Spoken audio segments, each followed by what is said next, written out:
All right, I'm back. So it wasn't YouTube.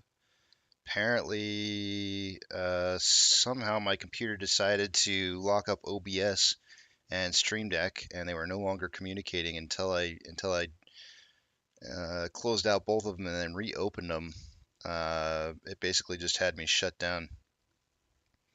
So it wasn't YouTube's fault on that one. Low boy, you're fourth. Nice try, low boy. You were fourth.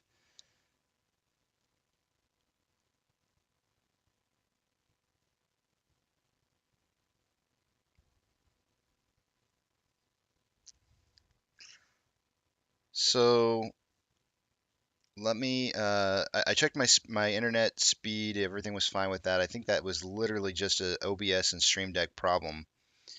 So let me get back into the numbers. Hopefully this doesn't shut me down again because that's actually that's right where it shut down at. And hold on one second.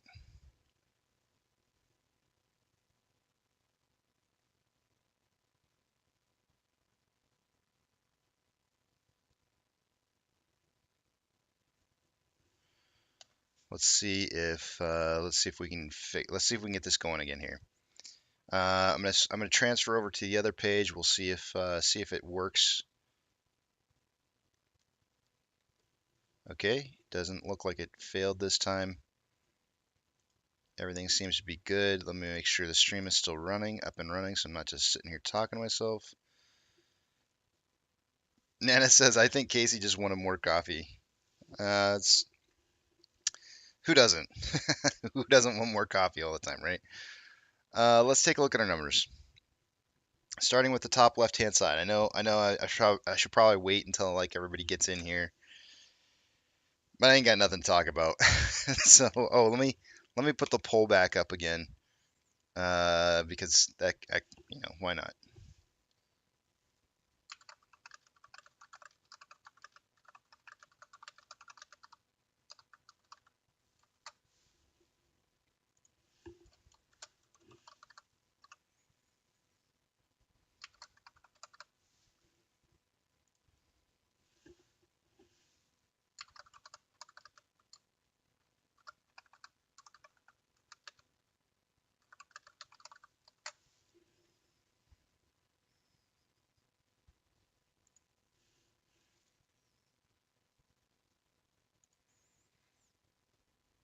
All right, there we go. The poll's back up. So now I'll start. So it wasn't YouTube, Salty Dog. My OBS software locked up, and after I rebooted OBS, my Stream Deck locked up. So it was a combination of Stream Deck and OBS software failures on my side. So my internet connection, believe it or not, was actually decent for once in my life. So it wasn't YouTube, it wasn't internet connection, it was just software related. So I'm back up and running. The numbers back up on the screen here. Price prediction for yesterday, we had let's see total closing price value of AMC and Ape combined. Remember, this is just for fun, guys, not financial advice. But the closing price on combined price between Ape and AMC on closing was 12.94. Ooh, man, I was close, very, very close to not getting a point. I had 12.90 to 15.90. Eric had 13.70 to 16.70. Keto had 12.39 to 15.39, and Monty had 12.51 to 15.51. I was really close to not getting a point there. So let me go ahead and give points out.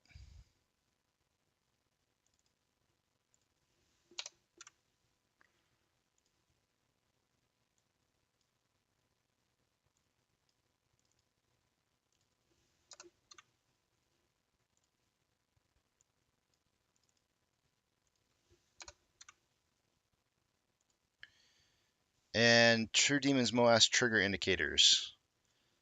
Short exempt volume on AMC was down to 180.7.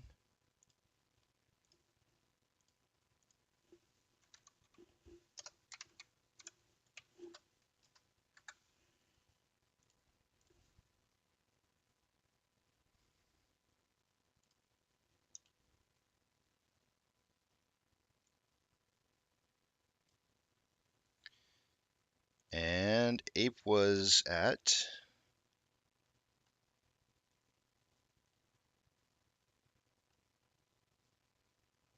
15.6 thousand. So way down. Utilization.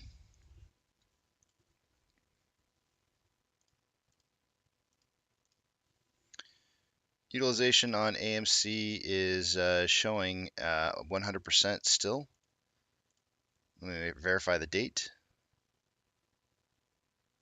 September 20th is correct. We are now on day number 156, 156 straight trading days of 100% utilization. Utilization for Ape,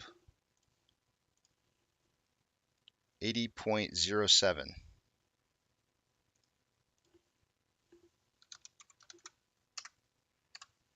Day-over-day price increase versus decrease. Yesterday we were down 5.12 on AMC, and on Ape we were down 9.42.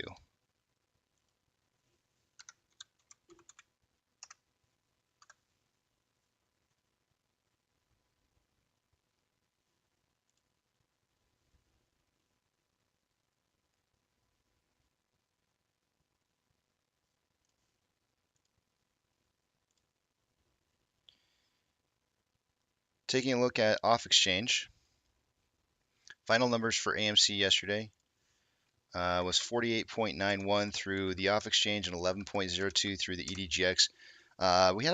We were down by about 4% less volume through the off exchanges or those two exchanges than on a normal day, because I usually expect to see about 64%. Taking a look at Ape, final numbers for Ape were 53.99 and 17.09.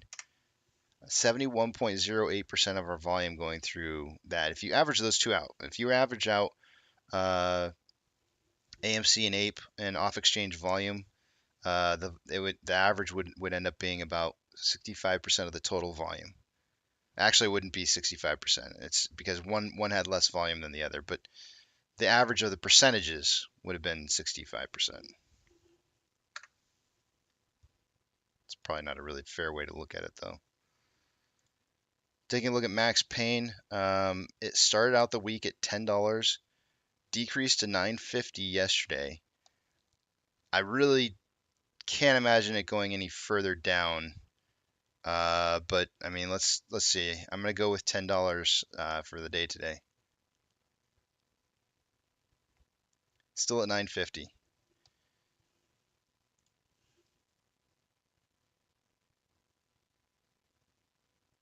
And let's see. Let's take a look at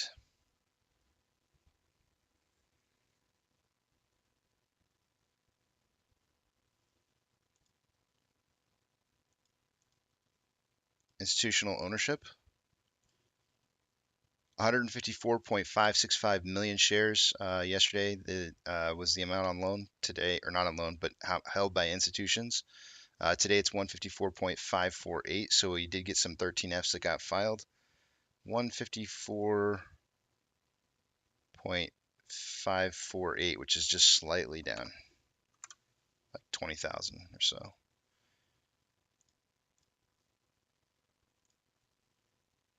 Moving to Ortex data, looking at that just a little bit more closely. Shares on loan for the day to day on AMC is 184.27, which is going to be down from day over day. Utilization showing 100%. The estimated short share interest of the free float's at 19.28. And on Ape, we got 33.18 million shares on loan, utilization at 80.07, and short share interest of the free float at 5.86.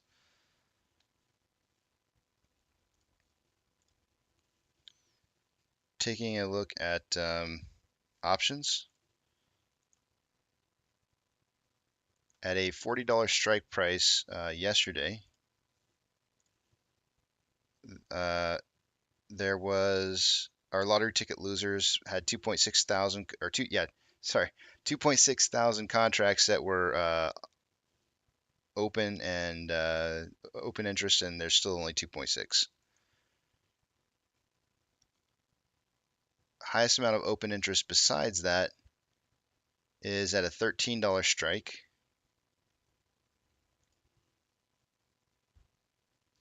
Yesterday there was 1.3 thousand contracts. There's still 1.3 thousand contracts. Highest amount of open interest for puts was at an $18 strike yesterday, and let me see if that's still the case. It is. Yesterday at 18 there was 660. Today there's 657. So they closed out 3 positions, 3 contracts. Let me move a couple screens over. I'll take a look at the rest of the data.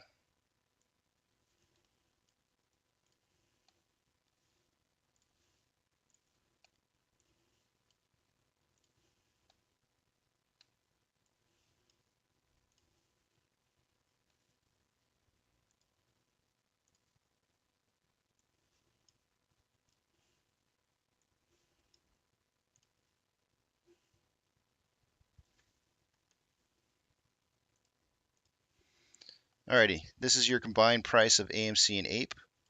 Yesterday, I had drawn a bearish triangle right on target inside the box. Price started falling. This was on the announcement or news of Putin supposedly going to do um, an announcement, and everything started tanking. Ended up stalling out at $12.96 for the combined price of AMC and Ape. It looks like we have maybe like a new trend line kind of forming here for top level of support. And we may have a new triangle, bearish triangle forming.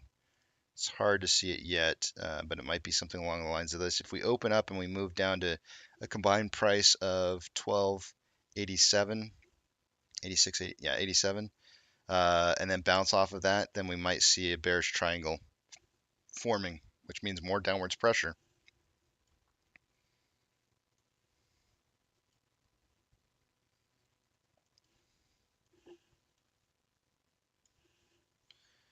Taking a look at Ortex a little bit more closely, this is your 156. It might as well be 180 days. 156 days of utilization. Zooming in just a tad bit here to look at the on loan amount day over day decreasing. It went from 186 down to 184.2. So 1.8 million shares returned yesterday. Day over day, that's almost exactly the same. It was 1.7 yesterday returned. So 1.8 returned today, or reported today rather. Yesterday with 1.7, we had about 930,000 of that as being short interest. Let's see how much it is this time. Short interest of the free float, or estimated short share interest of the free float, dropped from 19.39 to 19.28. So 0.0011 times the 515 in the free float. Only out of the 1.8, this time it was actually a far less amount short interest that was closed out. It was only 566,000 shares.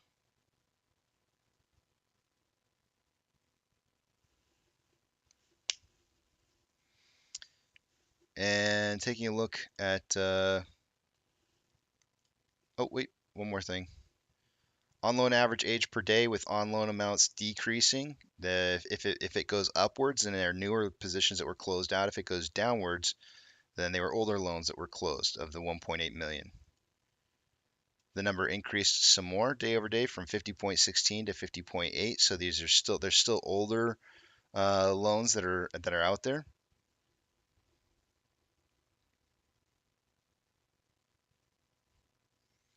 And let's see here. Security lending volume day over day increased slightly from 11.55 million to 14.48 million. On Ape,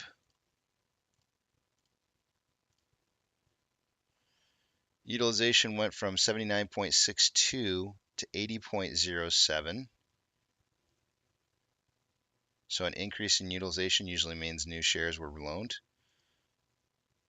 but they weren't.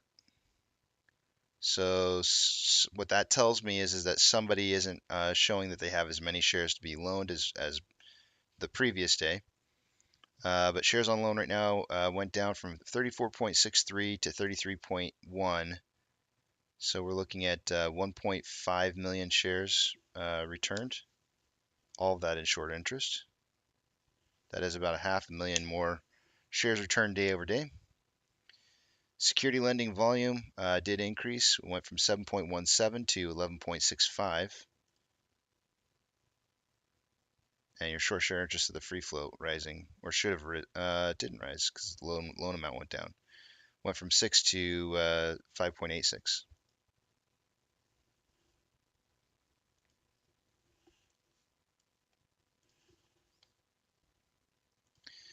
Fidelity, AMC, Ape. Oh, hold on 1 second, guys. My wife's texting me.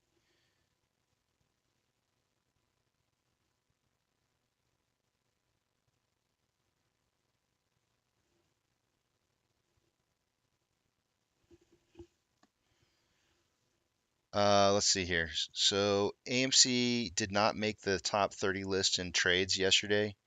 Let's see if it did manage to make it. It made it onto the list, guys. At the end of the day, it made it onto the list with a 54% buy to 45% sell ratio. So lower than the 60-40 that I like to see, but not, I mean, it's not the worst thing in the whole wide world. It wasn't more selling than buying.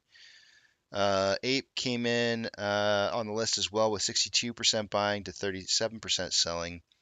And GME was above both AMC and Ape just slightly with 57 to 42.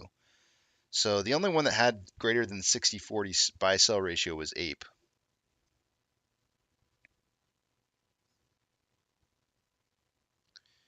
You know what? I feel like, okay, these are yesterday's numbers. All right.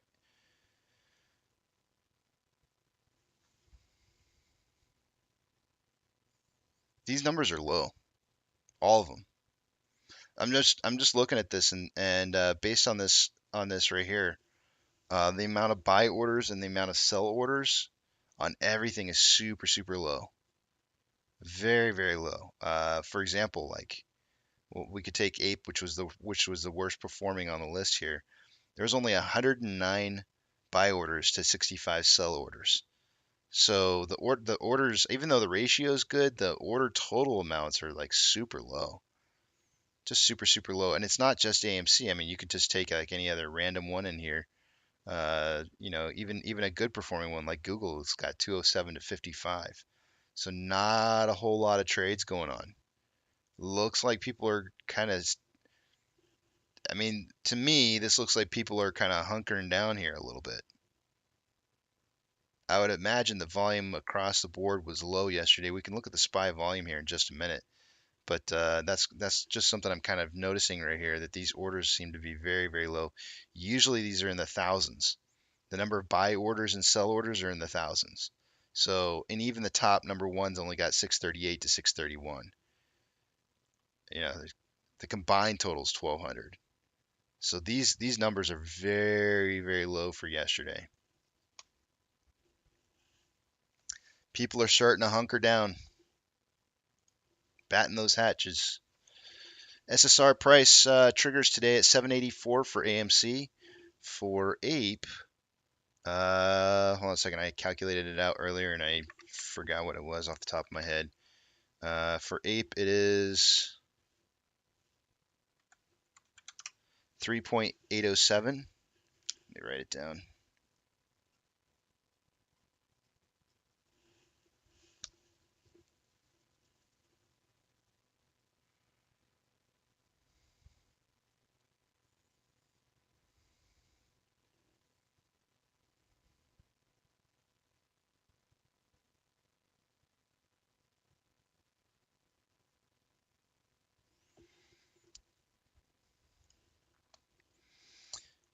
Shares available to borrow. There was 150,000, 200,000 at some point. They borrowed about 130.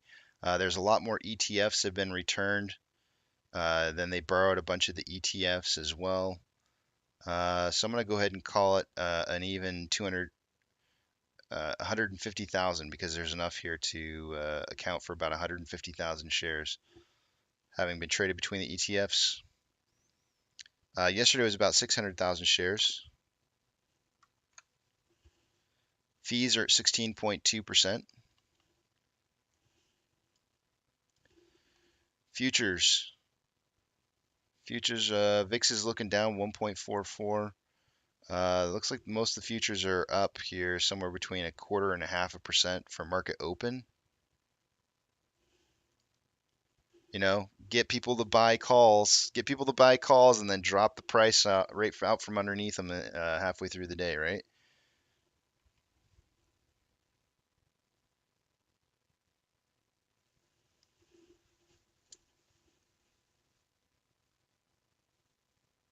One second, guys.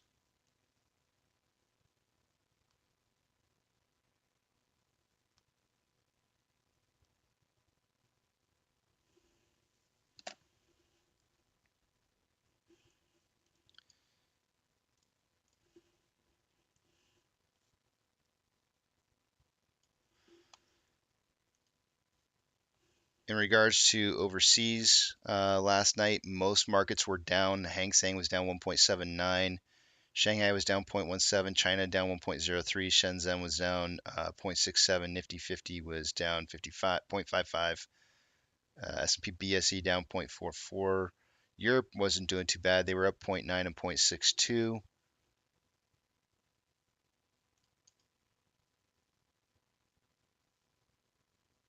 The VIX yesterday was up 5.43%.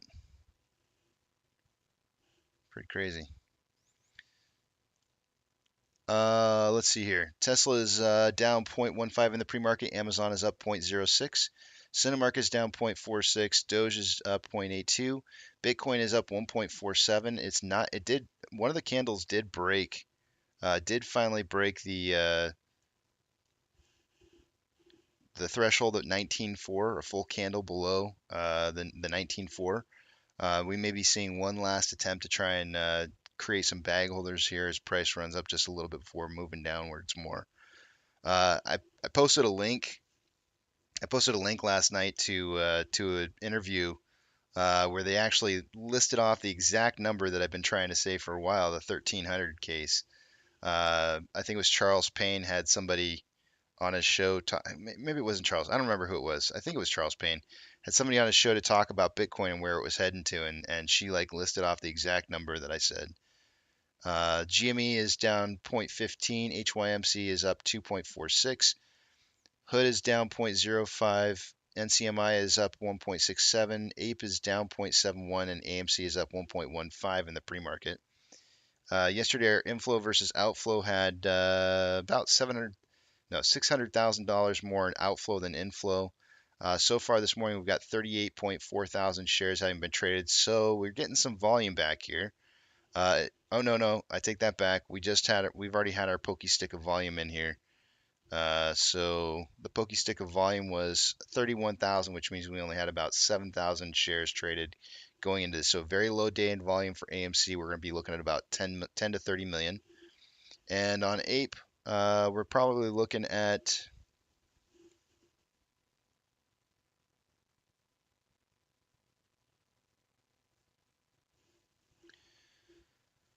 let's see here. We had 35.8 thousand shares traded on Ape. We had a doubling, almost a doubling. The total amount of volume is 63 right now, which means that after the 35, we're probably looking at like 30, a little less than 30,000 shares going into this. So I'm going to go with 5 to 25 million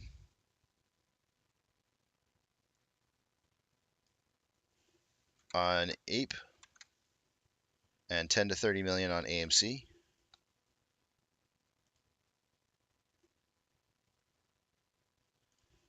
Speaking of which, on Ape,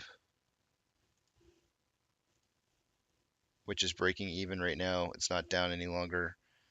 Yesterday there was more inflow than outflow by roughly $1 million.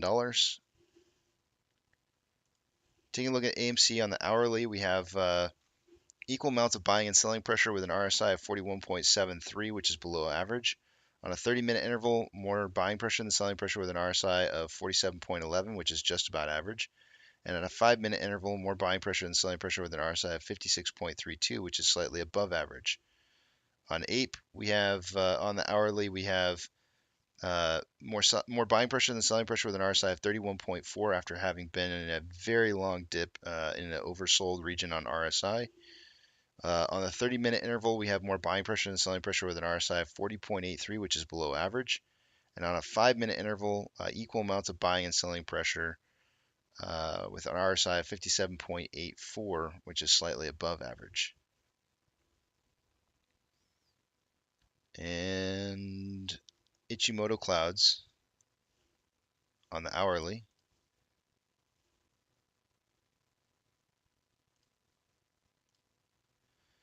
For AMC, we have the lagging line below price line. We have the conversion line below the baseline, and price is right on the conversion line. In order for this to turn into a strong buy, price would have to move into the I don't know. It's too close. It's too close for it to move that. We're gonna have to see a price above 5.135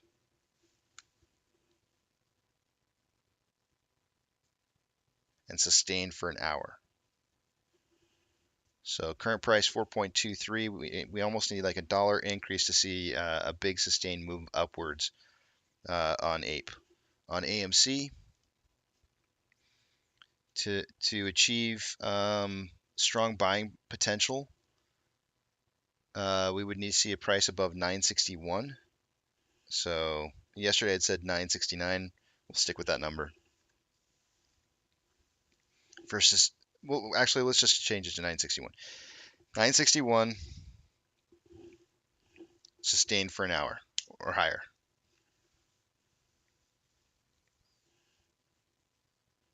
And currently we're trading at 881, so we're looking at like 70 cents, 80 cents higher than where we're at right now.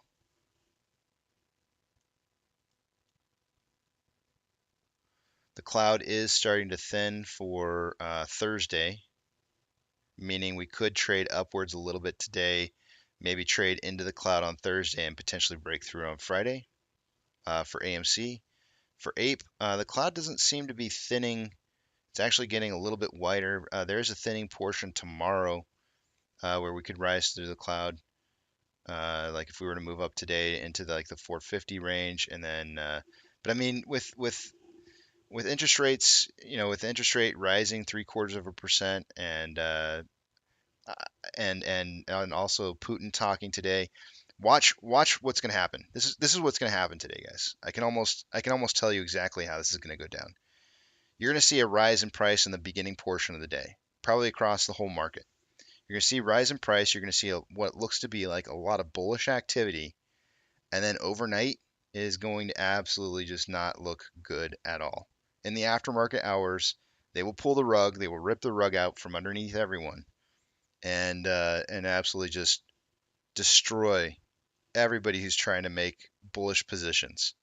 They will absolutely destroy anybody trying to make bullish positions throughout the day today. I mean, it's just like, this is picture perfect. It's too perfect. You know what I'm saying? It's too perfect. Almost like, if you get a bull run today and then Powell comes out, says 75 basis points. It doesn't matter if it's 100. It doesn't matter if it's 70. It doesn't matter what Powell says. The crap's going down, right? There's going to be a massive bull rug pull here coming. Just tweeted DeSantis about Ken Griffin, Treasury Secretary. Feel free to add your comments if on Twitter. Yeah, I'll go add comments. Powell's supposed to talk at like 2 or 2:30, somewhere around there, I think. But I don't have a televised link to it yet, and so I don't know that I'll see him talking.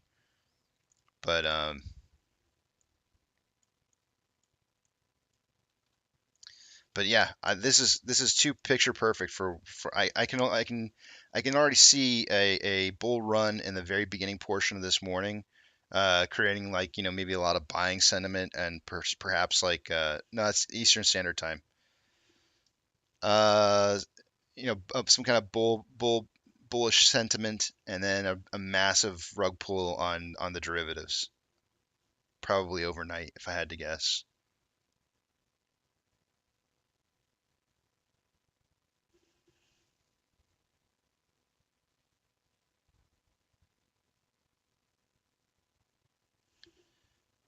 That would be my prognosis.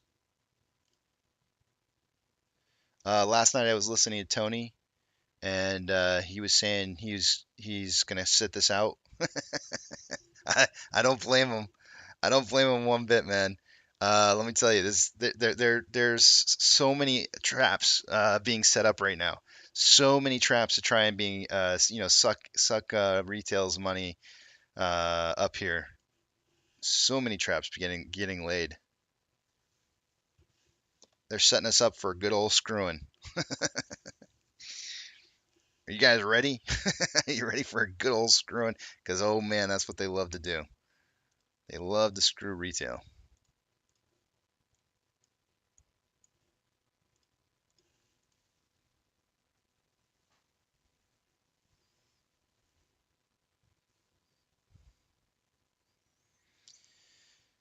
Watch out for those poo piles, guys, because they're going to be thick today. Some going to be some massively thick poop piles for people to step into. You think I didn't get the chance to see Trey blowing up yesterday? I didn't go back and watch it. I'm kind of selective on what I watch and what I don't watch. I don't know that I necessarily need to see Trey blowing up. I believe it, but if you think he blew up yesterday and he starts buying calls today to try and make up for yesterday, he better get out of those suckers before the end of the day. Because let me tell you, it ain't gonna look pretty. It ain't gonna look pretty. If he gets stuck in them this time, he's gonna lose all his money. Yeah, it is. It is drinky drink day today, and my wife's been texting me. She's been asking me questions about what I wanna,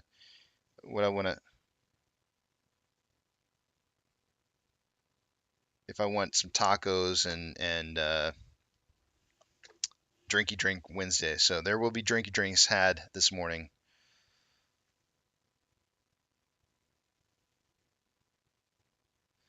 MG says Putin is a vindictive little man.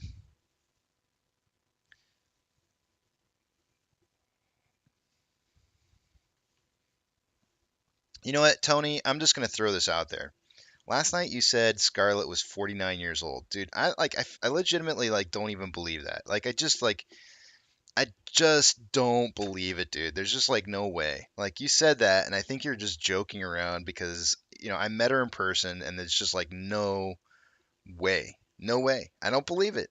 You can't sell me on 49. I don't believe it for a second. You can tell her I said that, but I'm not just trying to be flattering, but I think you're lying, man. I think you're lying. I think she's a lot younger than that, and you're not selling me on 49. I'm not, I'm not buying that story.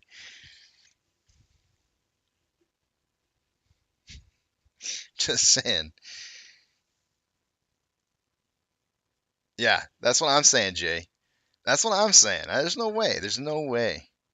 She's in her 30. Okay. I knew it. I knew there was no way. You said 49. I was like, dude, come on. I was like, stop pulling people's legs. Now, see, if you told me I actually, if you said she was 39, even if you said she was 39, I'd still say you're full of crap. I would still say you're full of crap.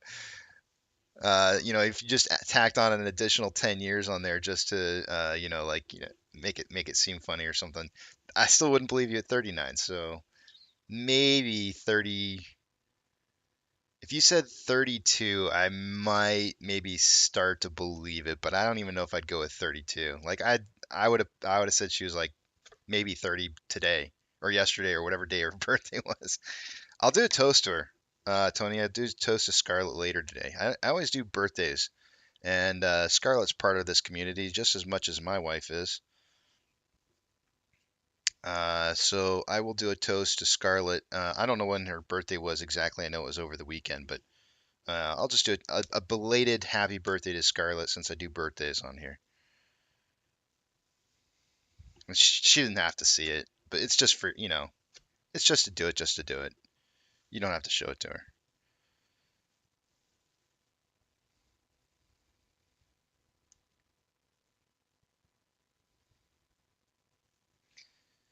Roaster guy says, claim my AMC NFTs yesterday. Anyone else? A lot of people were having problems yesterday, and then they seemed to kind of fix their systems, and people were. I think it was. I don't know. I had taken my daughter to soccer practice, and so it was right around like 6:30 my Central Time when everybody started kind of getting it fixed and could actually start claiming their NFTs. Um, there was a lot of speculation about. I don't know. I think a lot of this stuff is kind of reaching. A lot of people are kind of speculating, like, could the NFTs in some way or another be showing Adam Aaron something? And I was trying to think in my head, like, what in the world could the distribution of the NFTs potentially show? It's only as far as I. You're welcome, Tony. As far as I understand, I think you had to be signed up as a Investor Connect member in order to get the NFTs. Plus, well, actually, I think that's all you had to do is sign up to be on the Investor Connect to get the NFTs. So I don't think that there's anything in relationship because I think you can sign up for Investor Connect without actually even being an investor. I think. Not positive on that, but I think you can. Um, so I don't know that there's any information necessarily that could be gathered out of the whole NFT thing. I don't really see because there's no verification process that I'm aware of, if I recall correctly, unless something's changed. Um, I just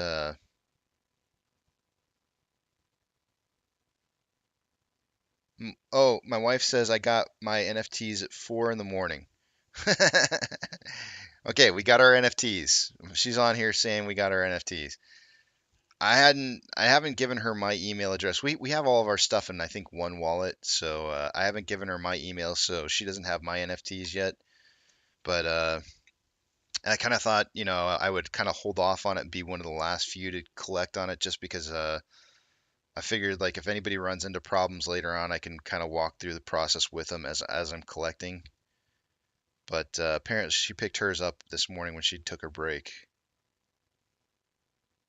Maggie says, Casey, in other words, you just want to have an excuse to have a drink. I drink every day at the end of the day, Maggie. It doesn't matter if there's a toast or not.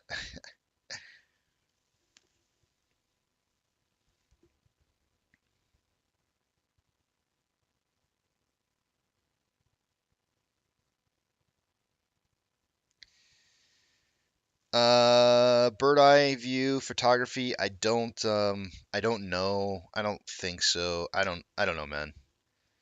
I don't know. And I feel bad for the family because they're now down a family member. So I have no idea, man. I don't think I don't think he got murdered, but I don't know.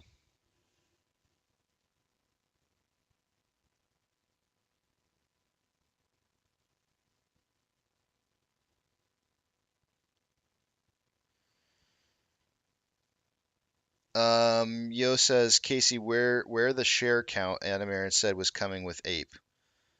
I'm not sure. I'm not sure exactly when he said that. But there's been plenty of share counts in the past. Share counts usually only result in showing how many shares are owned that are reported by institutions, and should only reveal the exact amount of shares that should be out there. So that's a great one of the falsehoods we've been conditioned to believe that aren't true, right? That's a great one to bring up. Share counts aren't going to do anything other than reveal how many shares are in existence, and there should never be a reveal that's any higher than what's supposed to be in existence. So I don't think that a share count of Ape is going to reveal anything at all. Uh, People, this is one of the things. There's a very large group of people who've been pushing for the share count thing for a very long time, And I've been shouting this, I can't even tell you for how long I've been shouting at the top of my lungs that you can't find anything out from a share count. You need to let it go. Let the share count thing go because it's not going to result in anything. It's not going to do you any good to do share counts. So why even mention it? I have no idea. It won't do anything. It never will. The only way that you can have any kind of realization of how many shares are in existence is a share recall. And the only people who can do a share recall are brokers who lend the shares. And the brokers aren't going to want to do share recalls unless they are forced into doing a share recall. For example, like what we saw with Ape. They did a forced share recall. That institution that filed the 13G, I can't remember what the name was, but the institution that filed the 13G decided to do a recall on their shares, and that's why we went on the threshold list. They couldn't find the 38 million or 28 million shares that were needed in order to um, give those back because they had loaned them. So, that's a great falsehood that you just brought up there. I was listening to Tony last night, and that's the whole reason why I brought this up today. Is I think this is a message that every single YouTube person needs to talk about. Like all the different things we've been talking about for a while that are things that are just not true. Monty, I got you down, sir, for 1175 to 1475.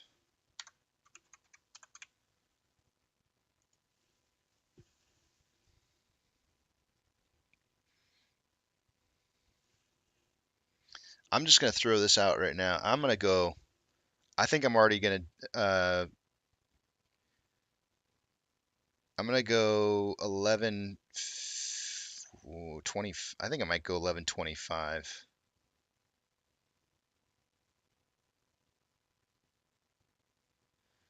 I'm gonna go 1125 to 1425. I can already tell you what I'm doing,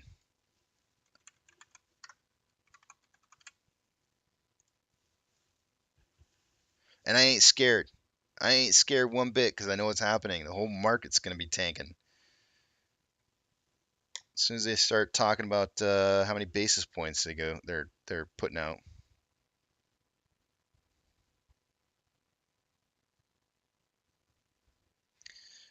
Gorilla Gardener, no, you do not have to pay anything for Investor Connect membership.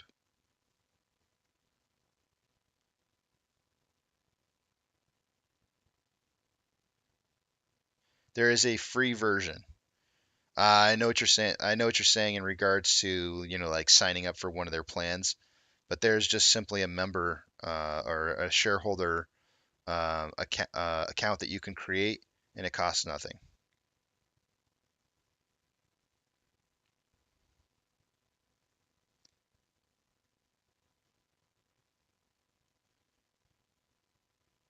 Bird Eye View says that stock was added to the Stocko tracker with GME and AMC just before that all happened.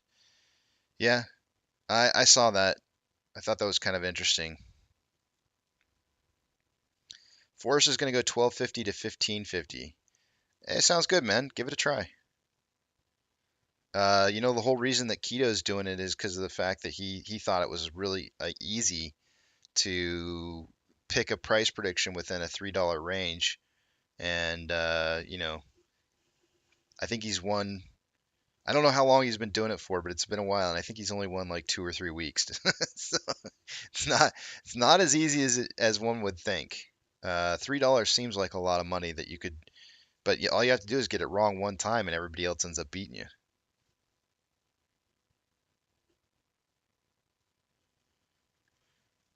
Or you can get beat out in a tiebreaker on the last day.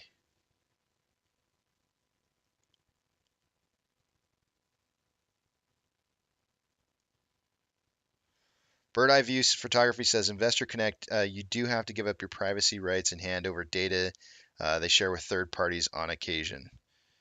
I do believe that to be true.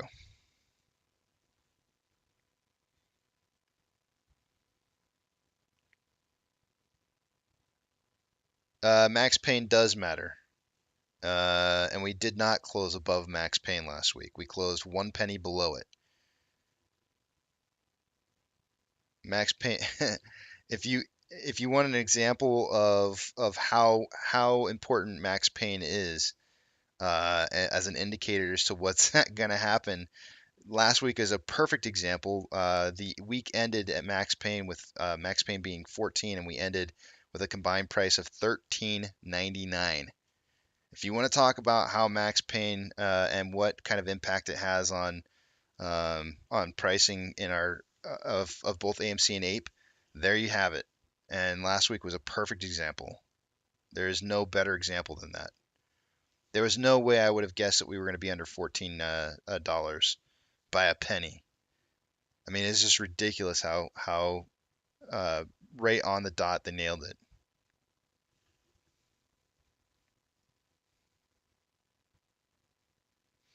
I think it's 2 o'clock. Thor bladed.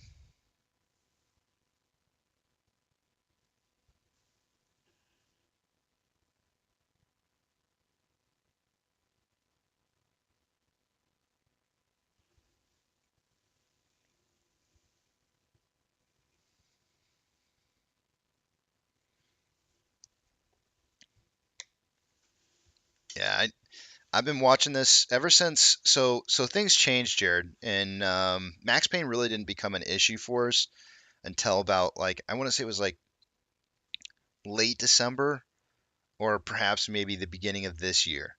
And essentially what happened was is that hedge funds lost control of price. They lost control of manipulating price to within where it was that they wanted to manipulate price for their convenience. And who's actually controlling price now is, if you follow the money trail, is our own brokers. Our brokers are the ones who are controlling price because it makes the most sense, right? If they're gonna loan out shares, they're gonna make money on both sides from people who are creating option positions, right? So they're collecting money from people who are opening option positions and then driving price to max pain on a week by week basis so that they can collect on all of the premiums from all the options. And so I've been saying ever since then that buying options on AMC and Ape and GME, or not Ape, but AMC and GME is absolutely ludicrous. Ludicrous. Like, it is pointless to buy options. They are simply opened. The only reason options are open right now are to collect money off of you and hedge funds. That's it. That's the only reason. And the only way we're going to stop this process is getting people to realize that it is just simply a game to try and collect your money. And until people start to realize that it is simply just a place for institutions to try and make money on the front side of a squeeze, they will continue to manipulate the price in a fashion that makes them the most money over time. So they're sitting there laughing their butts off every single week as people create positions on Ape on AMC and GME, and they collect money and they just rake it in, absolutely rake it in. I understand other people want to push the whole gamma thing. I understand that. And theoretically, the way that a squeeze should work is supposed to be like that. It is absolutely correct, Sam. 100% that's the way it's supposed to work as a gamma ramp on options. The thing is that we don't have to do it. The institutions want to make money. So if you want to push the institutions to try and gamma ramp this, you stop buying the options. Stop buying the options because then they will realize that there's no money to be made and they will allow price to rise. They will allow price to rise because that's where they'll make the money. So, you know, it doesn't matter how loud or who I tell this to, Sam. It's not going to get through people's heads. It's really senseless to be buying. Yeah, the weekly options are completely senseless. Go back and look at how DFV did it, right? If you want to know, if you want to understand what makes a squeeze work, go back and research how you're supposed to do it, because he knew how to do it, and he gamed the system. He gamed the system because the system has a game to be played. He bought quarterlies and leaps. That's what he bought.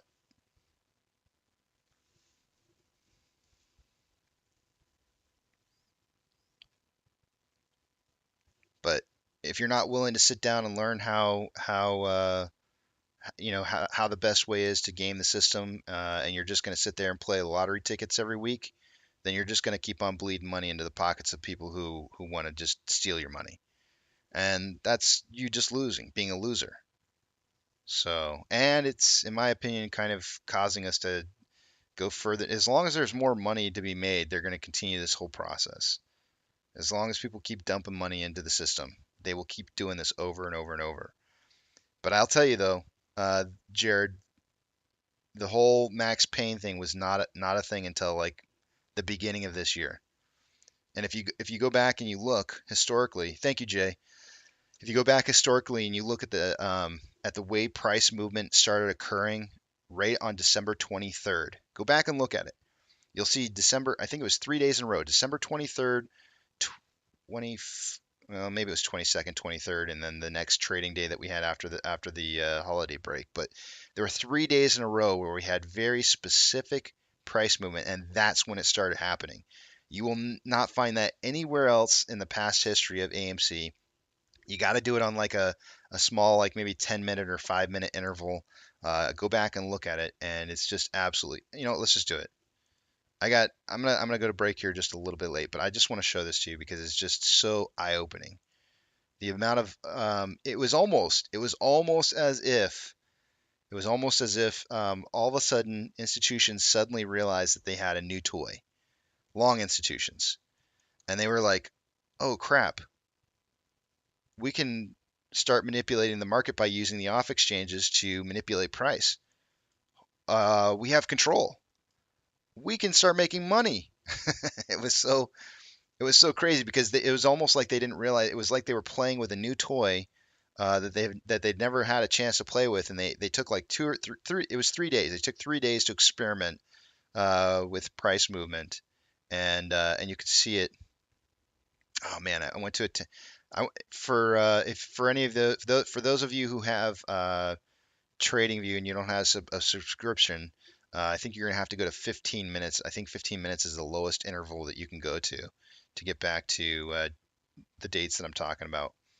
Hold on a second. I'm scrolling back to it right now. Let's see, rate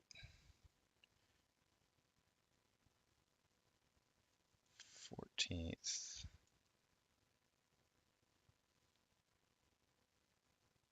Here we go.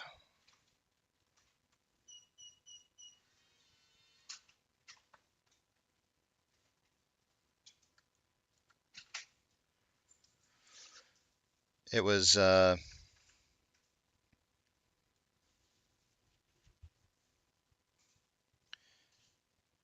think it was January. Let's see here, 19th, 20. Not January. I went December. December. Here we go. Found it.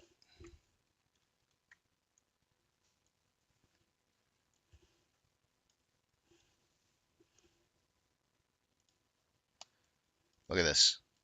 I'd never seen anything like this. It was the craziest thing. I was like, what the heck is going on here? Why is this so repeatable? We had literally like the same price movement 2 days in a row.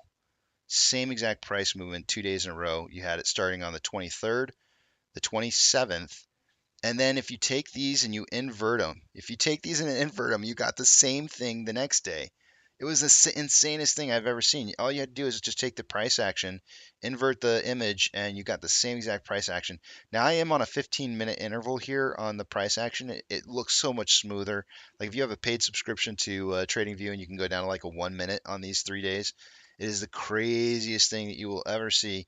Seeing this happen the way that it did, it's just like, oh my gosh, like the patterns were just so similar.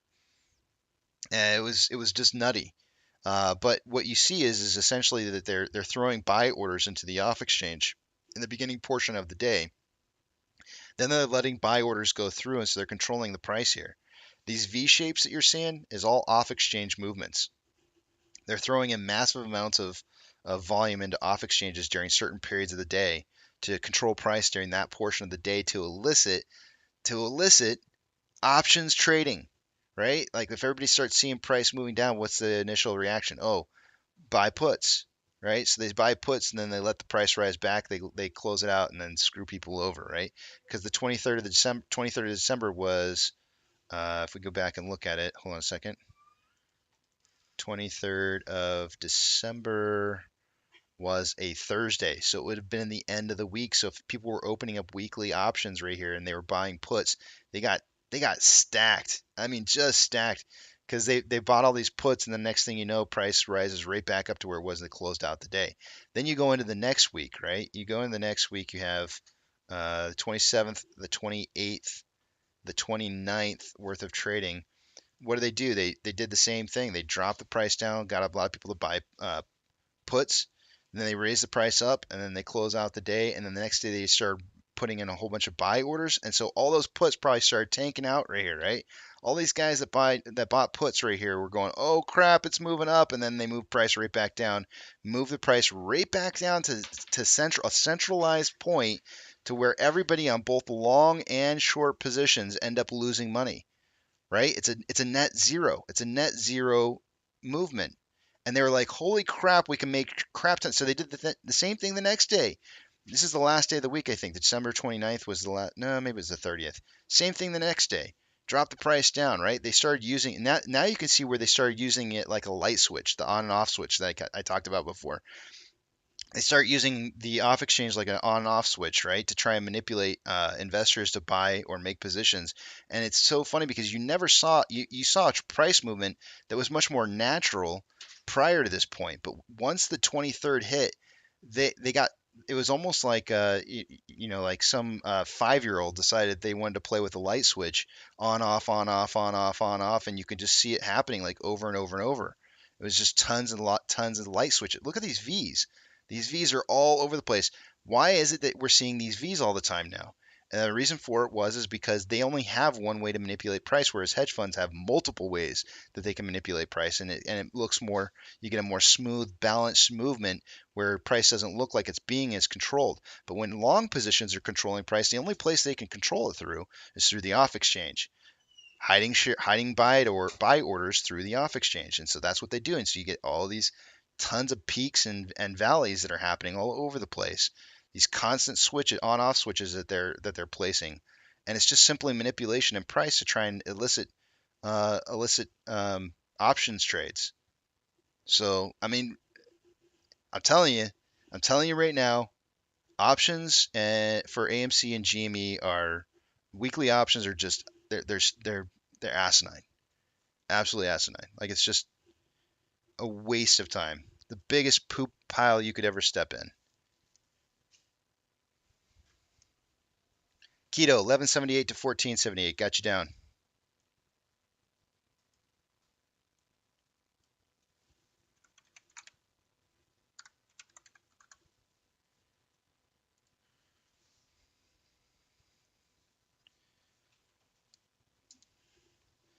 But it only happened right then and there though. Like if you legitimately go back in history, right? And you go and I posted this stuff everywhere so people could see this.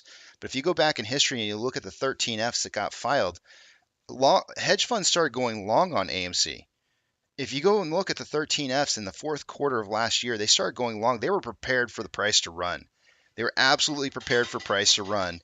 They started moving to positions where they could start making money on price running, and long institutions said nope, and they yanked that rug right out from underneath them. They said we want to make money too here. You done made your money. You done screwed up, and now we're taking over. We're taking control, and we are going to manipulate price now, and we are going to dictate when this is over. You're not done yet.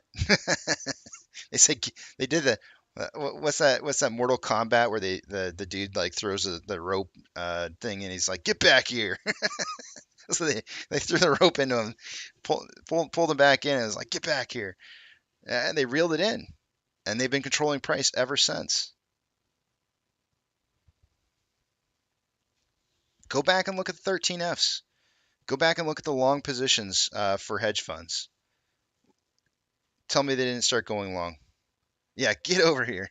That's what they did. But everybody wants to talk about like you got to have a gamma ramp in order for for a squeeze to happen, and it's not untrue. It's very, very true, but we don't have to cause it. Institutions want to make money just as much as we do, and if we dry up their source of income, if we dry it up, the only other place that they have to get the source or the income from is by allowing price to rise. Dry up their income and force them to make the positions. Force them to make the positions. They will cause a gamma squeeze to happen, I promise you.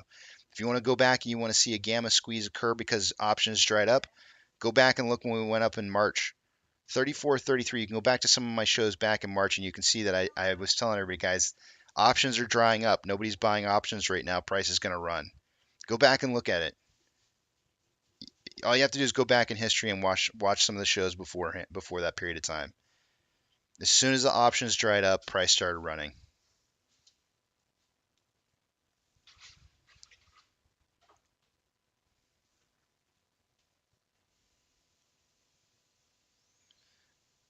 But then the problem becomes is that as soon as price starts running, everybody starts doing the stupid thing and buying more options again, right?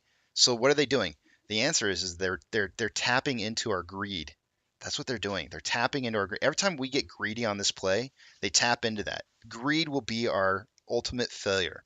Every time we try to get greedy on this play, it ends up being our ultimate failure because greed doesn't win this game. What wins this game is buy and hold, and that's it. That is the only thing that causes us to win. We don't have to do anything else other than that. But when people get greedy in this play, it prolongs how long this is going to take. But it's it is what it is. I'm along for the ride. It doesn't matter. I know there's going to be greedy people out there, and I wish people could see it is for what it is because I'd like to see them, make money, and I'd like to see this end sooner than later. But unfortunately, people are just gonna be greedy. They can't seem to stop. They have we have a gambling habit inside of our community, and unfortunately, that gambling habit is what is causing us to slow down. There's a couple other things that are causing us to slow down too, but that's one of them for sure. It's not the only thing. There are some other things that are problems. Same thing, Thorbladed. Same exact thing is happening with the options for Ape, right? Because there is no options for Ape except for it through AMC one. That's the only place that you can see it. And so what do? They control price through AMC one options, and that's what I'm looking at. I'm looking at options for AMC one. They're controlling price. That's the options that I'm talking about. That was the max pain that I'm reading to you every day. That's the max pain for AMC plus Ape, meaning they're controlling the price of Ape to get the most amount of options expired out of the money to hit max pain on a weekly basis. We hit 13.99 with max pain being at 14 on Friday last week.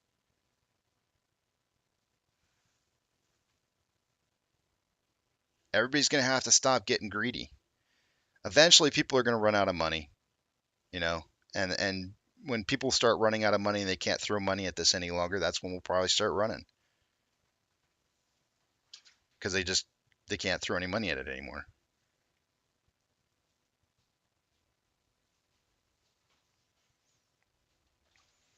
Well, it's not about how many people are buying AMC1 options, Thorblade. It's how many are already there. They already done bought it, right? It's already there. The options are already open. They already exist. It's how many of those options are not collecting money. How many people are not able to exercise their options from AMC1 because that's what truly and honestly would make people some money is if they could exercise their options on AMC1. It's happened, ice cream, right? How many YouTubers have we seen lost to other plays because they just couldn't, their greed was so strong that they couldn't stick out waiting for this to happen, and they moved on to other things because they're quote unquote trying to help other people, right? It's happened. We've seen it plenty through this entire process. But even if they hold other plays, and they're still going to come back to AMC and talk about AMC because it makes them money. But, it is what it is. I'm all right with it. Yeah, man, Jit, I've been saying it for a long time. How many times you heard me say, don't step in the poop? I've been saying it for a very long time. Don't buy options in AMC or GME. It's not going to help anything. We're not the one, hedge funds are not the ones controlling price anymore. It's our brokers. We are in a very, very different situation than what we were in last year.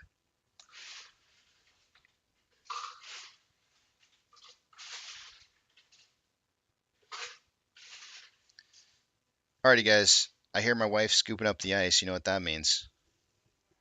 Oh, she said it means we need more ice. Hold on a second.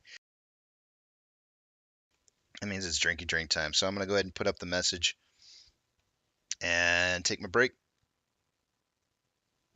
Break. No, it's not whiskey. Rum and Dr. Pepper? Yeah, rum and Dr. Pepper.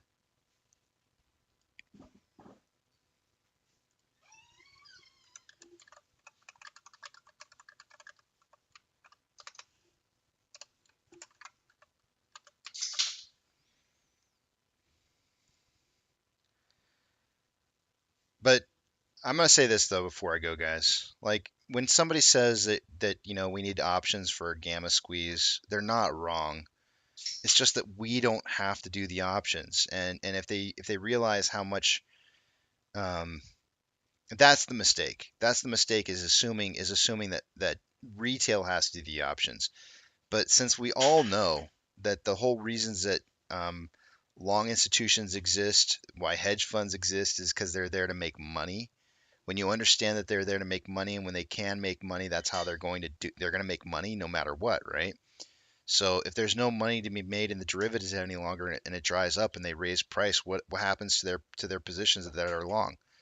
If they're controlling the price and they have long positions and they have shares on loan, they get to reap the benefits.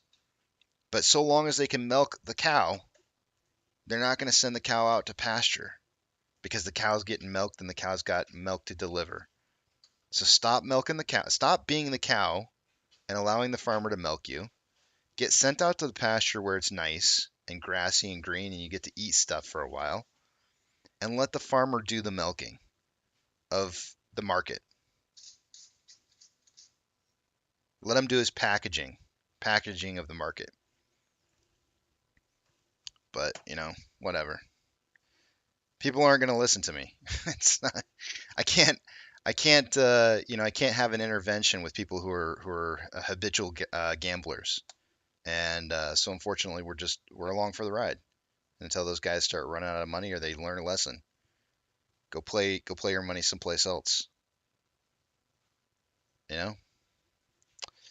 Alrighty, let me turn on the music and I will see you guys at 8:15.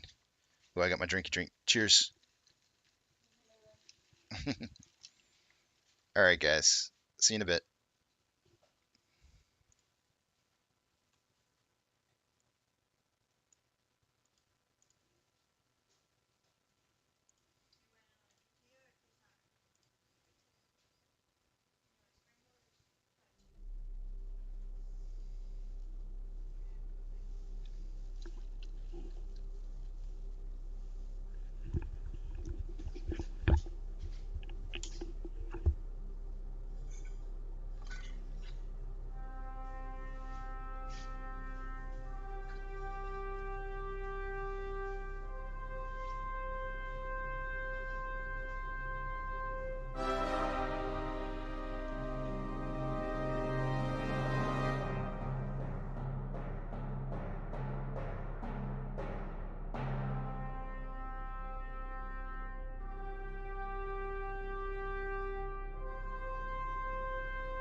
Musicvine is the essential music licensing platform for pro filmmakers. Discover the world's top composers and songwriters with industry-leading search tools that speak your language. If you need music for pro video, visit Musicvine.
Alrighty, I'm back, and I already have a price prediction in for today.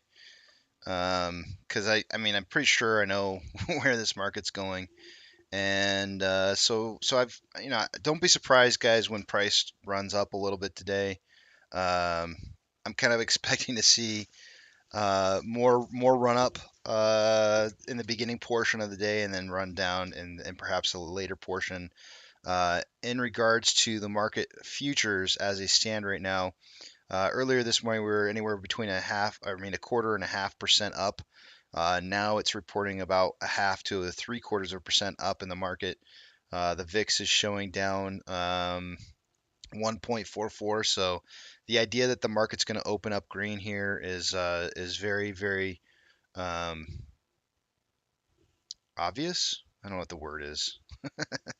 Apparent. That's the word I was looking for. It's very apparent, and so yeah, it'll be a little bit of green here for the beginning portion of the day. It'll look nice and fun and rainbows and happy places. And bobblehead Ross probably has a quote for us for that. And let's make some nice little clouds that just float around and have fun all day. Yeah, right up until we get that 75 basis point increase on our interest rates. Thank you, bobblehead Ross. Thank you so much for that little quote there. Yeah, it's just gonna be a nice, happy little rainbows and pots of gold for the first portion of the day today, and then you're gonna have rock and roll, Thrasher. Oh man, this market's too easy. Tony says, "Do they not demonetize you for the music? I play 3 seconds of something and they bust me. I'm not monetized, Tony, not at all. So fortunately for me, because I'm not monetized, that's how everybody's gonna know when I've sold my soul to the devil is is when is when I can't play the music anymore. When the music stops, Casey's sold his soul to the devil. No offense, Tony. I'm not trying to, I'm not. Well, it does sound like I'm throwing you under the bus on that one, but I mean, I'm not trying to. Everybody deserves to make money for their hard-earned time and work that they put into this. And I don't downplay anybody who wants to make money on their hard-earned time. And I mean, you put in a lot of work, a lot of effort. You deserve to get paid for it, man. But they are the devil. Just saying, they are the devil. Not you, the YouTube and everything that it is that causes people to have to make money on here. And some of the loops that you have to jump through. I mean, it's just ridiculous. Like being able to play a song, like you should be able to play a song. I don't know. It's not like the song's making you money. I don't know.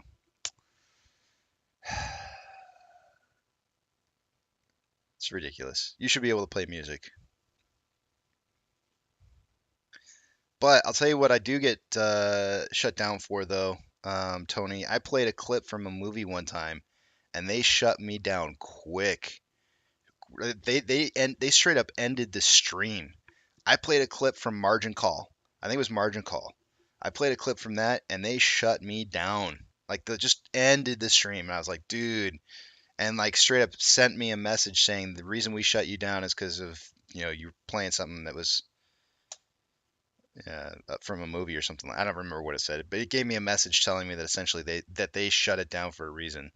It was rough, man. There was another one too, another time where I got shut down for playing a news clip. It was a news clip. No, no, no, no. It was the interview from um, the comedian. I'm not gonna think of his name off the top of my head, but the comedian that interviewed Gary Gensler. Why can't I think of his name?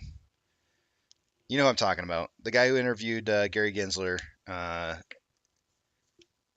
Like they shut me down for that. I played like a little clip from that, and they shut me down for that one.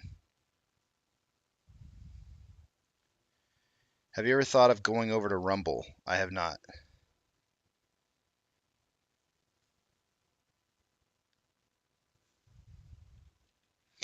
Rem Taco says, "Go Colts." uh, Rem Taco, I'm thinking about doing something this Sunday where we get together, the Colts fans and the Kansas City fans. We get together in the Big Tramp and we have a good old Big Tramp time. John Stewart, thank you guys for putting John Stewart out there. Yeah, it was John Stewart. A clip of John Stewart. Like it was like I don't know, it couldn't have been more than like a minute and a half long clip, and they shut my entire stream down for that. I was like, that's ridiculous. Seriously, over a clip like that? Like, man, that is super tight.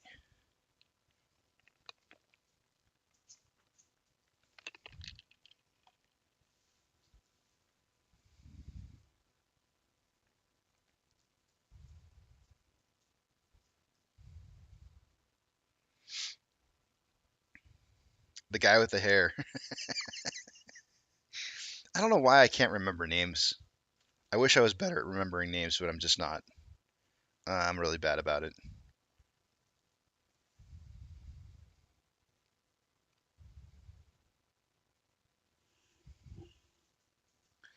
GD says Rumble sucks. Respectfully. They respectfully suck. Bunch of sucking.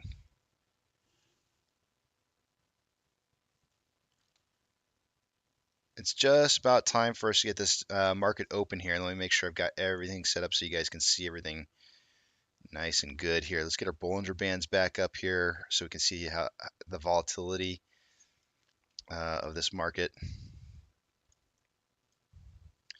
Not a whole lot of volatility currently.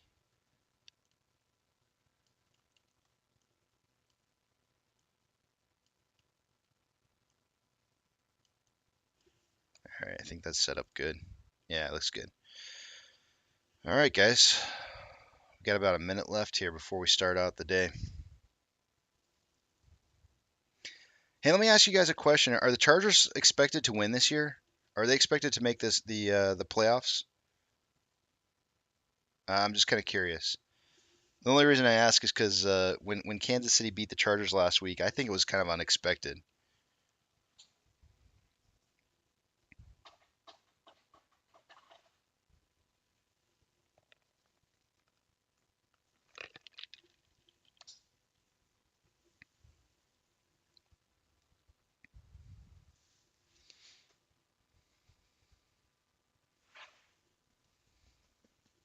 Bruno's over here.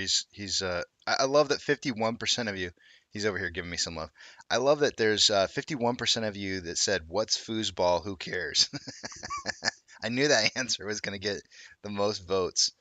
I'm actually really kind of surprised that there's 40% of you. I expected the overwhelming answer to be, "What's foosball? Who cares?" But it's lower than I would have expected. Must be a lot. Either there's a lot of Chiefs fans out there, or people who know the Chiefs are going to win. One of the two. I'm not sure which. But it is time to get this morning started. So I'll see you guys on the other side.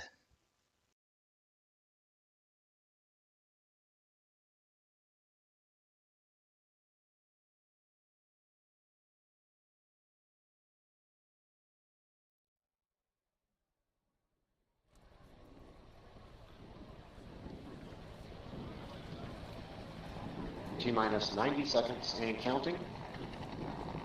All systems are go. We're about 90 seconds from the launch of Space Shuttle Discovery.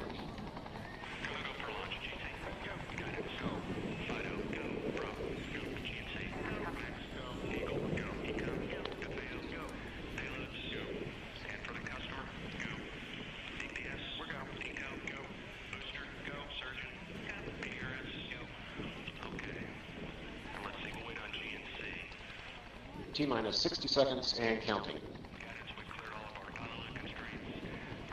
We are transferring to orbiter internal power at this time. Discovery is now running off its 3 onboard fuel cells.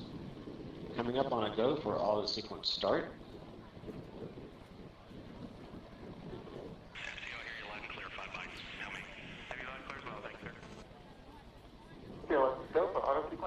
And we have a go for auto sequence start.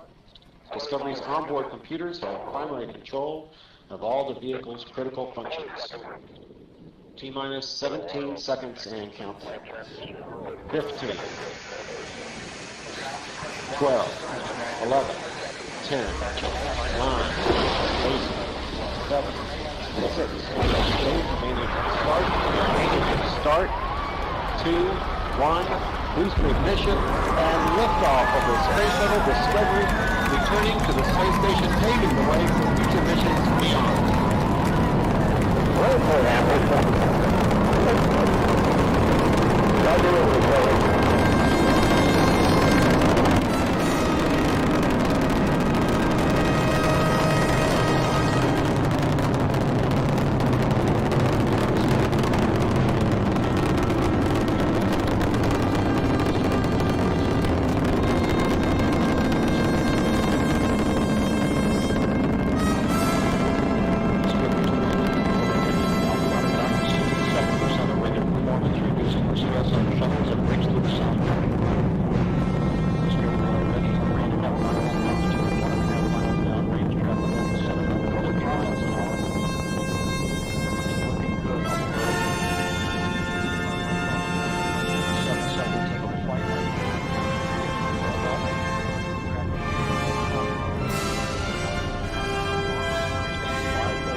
Discovery's onboard computers commanding the main engine nozzles to swivel, aiming the shuttle for its precise target in space for main engine cutoff. Should have a good forward link now and then. You sound good.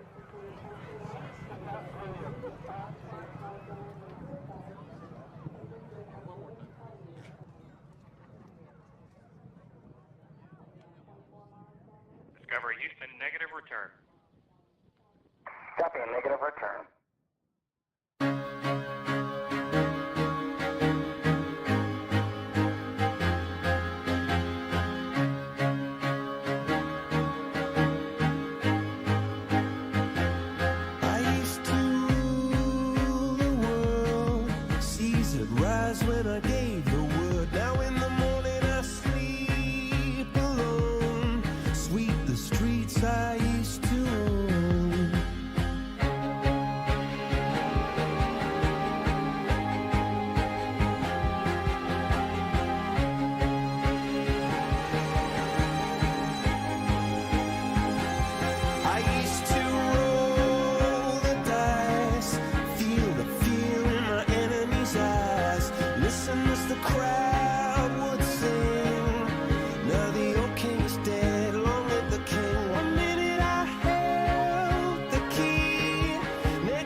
Missionaries in a foreign field.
Screw 'em!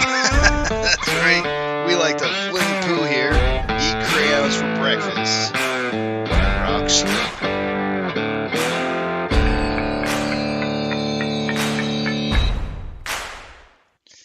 For those of you who didn't know, that was Coldplay. Viva La Vida. I'm going to read you a little something about the song. This is not something I wrote. This is something I pulled from someplace else. But I want you to understand what the importance is of that song to me. Although Coldplay's Viva La Vida may be considered a modern classic, the underlying themes of the French Revolution may be lost in its melodic strings. Despite the fact that Viva La Vida is Coldplay's highest charting single, many fans fail to recognize the central idea of the song and ultimately the album. Viva La Vida, the song and album, is a retelling of the French Revolution and the death of King Louis XVI. First to dissect is the album cover. Coldplay's fourth studio album, Viva La Vida, or Death to All His Friends, often simply referred to as Viva La Vida, features a rendition of the 1830 historical painting known as Liberty Leading the People. The art piece was painted by French artist Eugene Delacroix, depicting French revolutionaries marching and waving the French flag led by the human manifestation of Lady Liberty. The painting serves to portray the revolutionaries in a heroic light, complementing the album's themes of life, death, war, and change. This is the picture in question.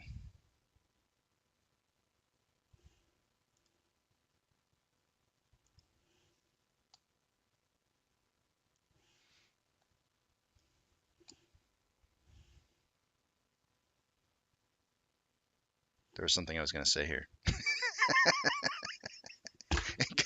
Good morning to you guys. Good morning to you.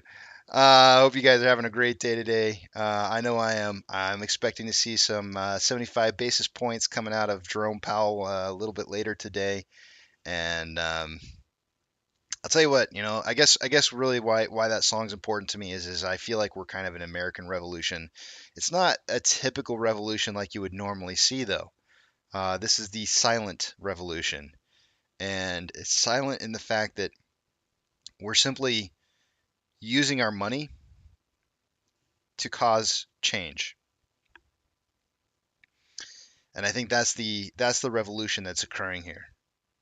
And I think it's a very important revolution because it's in this day and age, you can't really have revolutions the same way as you used to. This is a different way of having a revolution. And I do believe that that's what we're kind of seeing here. But not everybody has to agree with me. I do think that a lot of us want to see change in this market. But one of the things that we're going to have to defeat in order to get to those changes are some of the falsehoods that we've been conditioned to believe that aren't true, which is the title for today, part 2. But truly and honestly, there are so many falsehoods that we have to get past, things that we need to understand are not true before we'll understand really how this market works. For example, share counts. Those are never going to reveal anything else other than how many shares are in existence, which is the exact number that they will report, which is the exact number that has been given out. You need to get your head off of the idea of a share count exposing something that we will discover that will change the world for us. That's not going to happen. Get rid of that idea. It's a falsehood. As well, circuit breakers. Circuit breakers in the market are normal things. They happen. They're based off of simple mathematical formulas to determine whether or not the price is going to stop trading on the market of the security or even the entire market based off of formulas. It's not some kind of magic crime number. It's something that is real and imposed back from 2008's market crash to stop the market from having massive dives in prices. There are a lot of falsehoods within our community that we need to understand that are not true. There are things that since we are holding a royal flush in our hands, if you're a poker player, you know that royal flush is the best hand you can have. They are things that will cause us to stumble.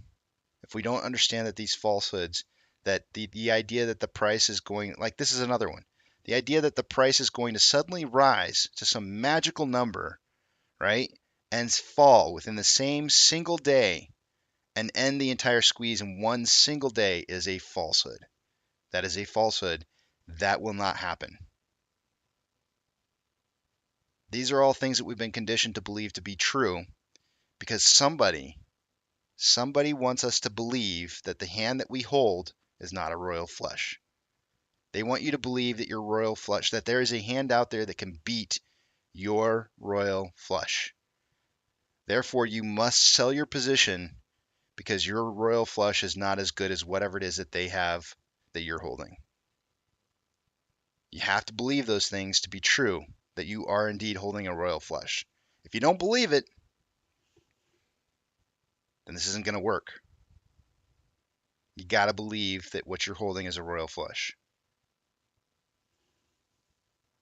Bobblehead Ross wants to say something about this.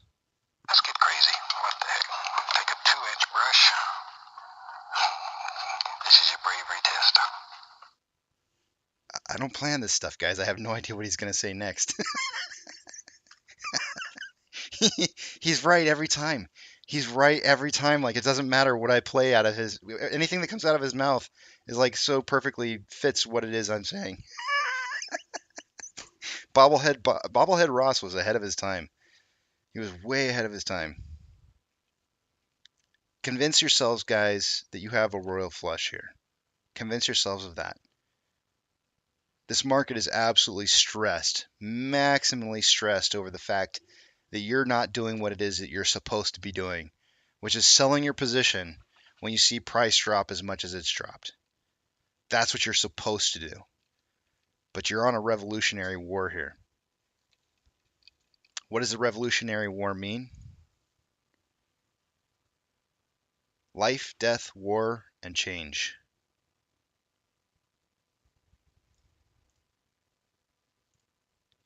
What change are you seeking? Remember your whys. I've asked you guys to look at your 5 whys or write them down. Write them down. Why am I here? Why did I buy into this? I want you to write them down right now if you haven't already done so, and have that list ready, because in the future, I promise you, I will have you look at your list. And it's going to be really important that you do this, because in the future, you will need to see your 5 whys and realize your conviction as to why you are part of this play. Start with the first question. Why am I involved in this play? And ask yourself why 5 times and answer each one of those questions like you would like a little kid. Why? I will ask you to go back and read those. I'm not going to tell you to change what it is you're going to do, but I'm going to tell you to go back and look at those 5 whys eventually. So write them down now. They're important. Very, very important.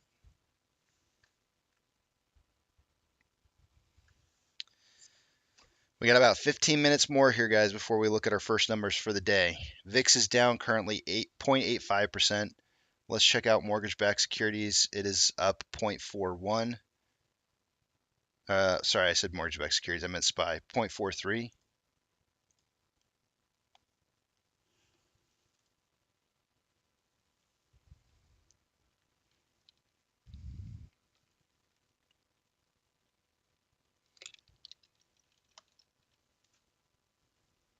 Lose Boob says, I thought you said 5 wives. What state do you live in? It could be. It could be. It depends on the state you live in.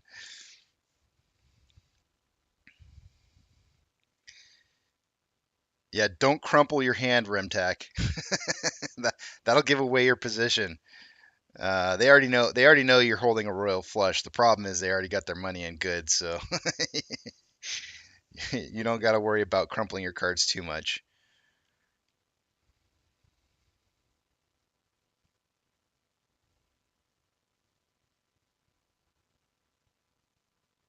Grandpa Barney says, Casey, that is mean. It's kind of true. It's kind of true, Grandpa Barney. I mean, kinda, a little bit. It's supposed to be funny more than it is mean. I didn't say which country. I did say which state.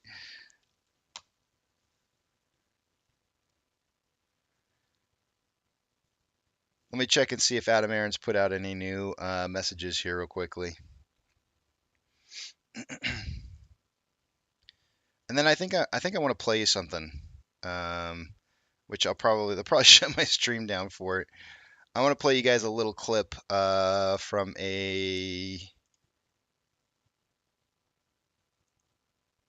analyst that was on Charles Payne's show yesterday. I think it was yesterday. I don't know. It may have not been yesterday. I think it was yesterday though. Where do I find that? I don't. It doesn't say on it. Let's see here. Actually, much higher.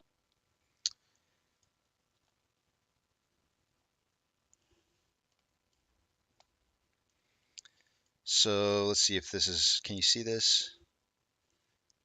Let's see. There we go. I'm just gonna block for just a minute here. All right. Let's listen to this interview real quick. Where's this pressure coming from all of a sudden? Well, I think there are two main macroeconomic factors which I would say are causing a lot of the selling pressure. So the first is inflation. We had the CPI data come out last week, and inflation is actually much higher than expected. It was Just so you guys know, she's talking about Bitcoin. This is what the topic is about, is Bitcoin. 8.3%. It's only at 8.2%, so still a lot higher than expected. And so what we're seeing is that inflation clearly is not cooling off anytime soon, and so people simply don't have that surplus cash to start putting into simply just to invest. They don't have that surplus cash to invest. They really need to be putting that into everyday living. And then as a result of inflation, we're now expecting the Fed to start to increase interest rates, and this is expected to be the highest increase in 40 years. And when that happens, obviously that strengthens the dollar, but then it means that alternative asset classes, risk-on assets like Bitcoin, do tend to start to be sold. So this sort of 18,000 level, the first time we got here, a lot of folks who love Bitcoin, by the way, said it wasn't going to hold, and people talked about it going as low as 10,000. Is that a possibility in your mind? I think anything is possible, but ultimately I do like to look at historical data. So on the last bull market, we saw Bitcoin crash 80%. So if we were to go by that data, I would say I would expect an 80% correction, which would take us down to around $13,000, $14,000. So $13,000 to $14,000 is what she just said. That's $13,000 to $14,000. That was her words, not mine. Hold on a second. Let's listen to her more. For me, that could be the bottom. That's very likely. $10,000, there'd have to be some kind of black swan event like we saw with COVID back in March 2020. But it's also important to consider the support levels that we have, because there is a support level between $14,000 to $15,000, which again would make sense to go back down to that $13,000, $14,000 level, which would be that 80% retracement. So 10 is likely, anything is likely, but I think more likely would be 13, 14. More likely it would be 13, 14. How long has it been? I think it was funny because Flat Earth was giving me a bunch of crap about not being at Where's this pressure coming from all of a sudden? Hold on a second. Well, I think there are two. I didn't mean to re-click that. He's giving me a bunch of crap yesterday. Unfortunately, Grandpa Barney was asking where he was at. I think Grandpa Barney was asking. Somebody was asking where he was at today.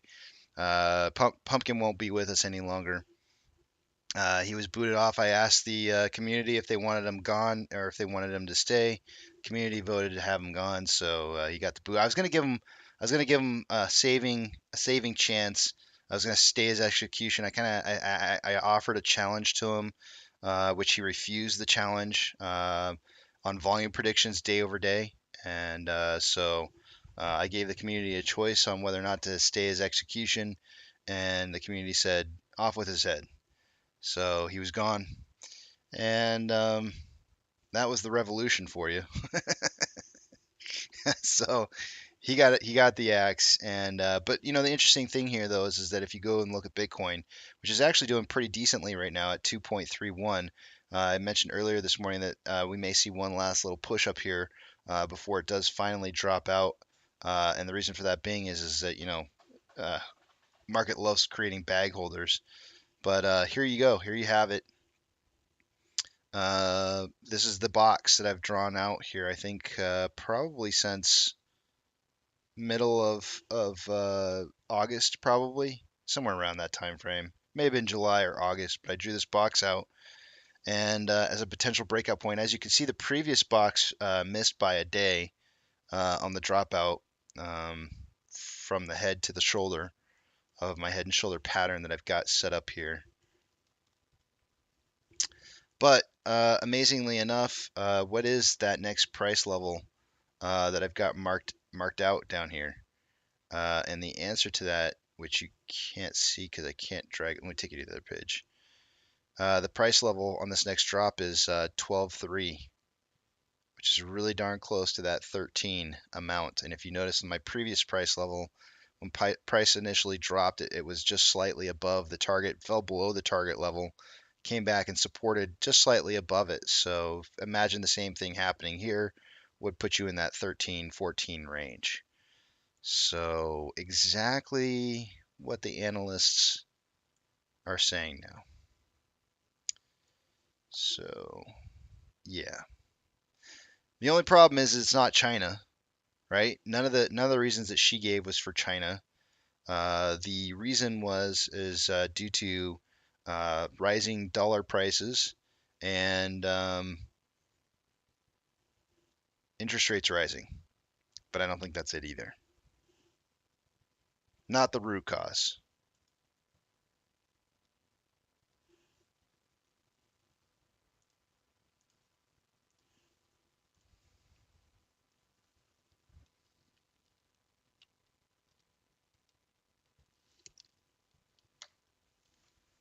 Dynamite says I blocked that fool 2 weeks ago. 2 weeks. I gave Point Break. I gave him an opportunity to have last words, and he said something about like congratulations, something. Congratulations about price of AMC Ape, something about beer.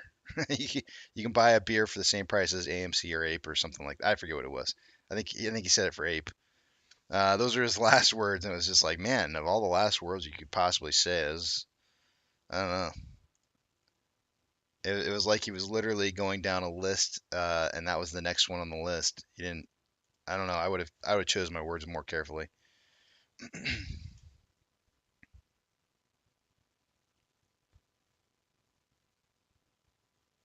Harry Parrott said, "Sorry, Casey. It's going to be a worldwide revolution in finance, economic, culture, government, and education." You know what? Don't get me excited. Aaron B says Bitcoin will go down to 5K, 7K eventually. Aaron, I don't have any futures beyond the 12.5K that I've got predicted right now. I see a level of support that's right there that it's going to be very difficult for me to decide what's going to happen for the future beyond that 12 and a half. You could be right. I'm not saying you're wrong. I actually tend to believe that, if the government decides to do a CBDC, that all cryptocurrencies are going to basically tank out and be almost basically become worthless. So you could be correct. I just don't have a forecast for it. It's too far out. It's too far. It's too far outreaching for me to see at this point. We need to get down to that 13K first, and then I can maybe I can guess from there what might happen.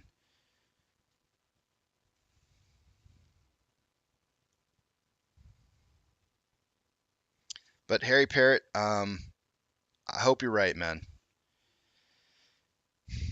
The only way this entire world is going to excel and move into a new era, a new era is for what it is that you're talking about across the board. Across the board, it's a different way of thinking, and we're gonna have to have a little bit of a revolution to get there. It won't be the same kind of revolutions as we've had from the past, but I do believe that it will be seen in the future as a revolution, a technological age revolution.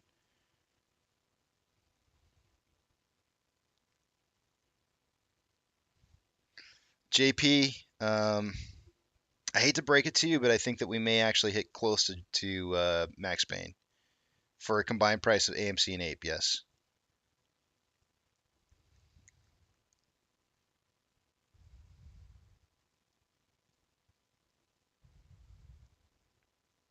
I don't know how close.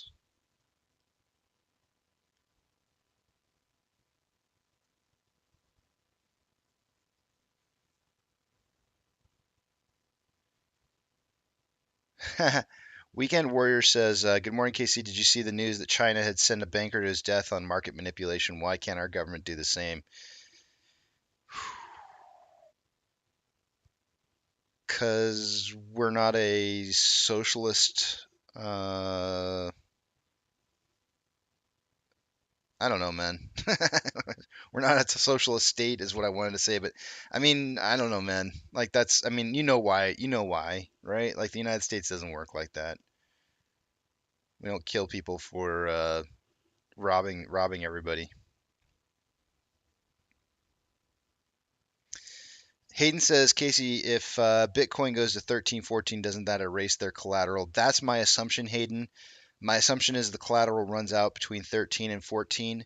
The question is how much longer can the market, how much longer can they last in the market with all their collateral gone once that happens? That's the big question, right? Like once it drops down to that 13, 14 range, how long do we have? What are we looking at? Are we looking at like a very short period of time? Are we looking at a month or two? Are we looking at 6 months? That's the real question I think you're trying to get to. And I really don't know the answer to that, but I agree with you. Once it gets down to 13, 14, I think the collateral held by short institutions will be gone.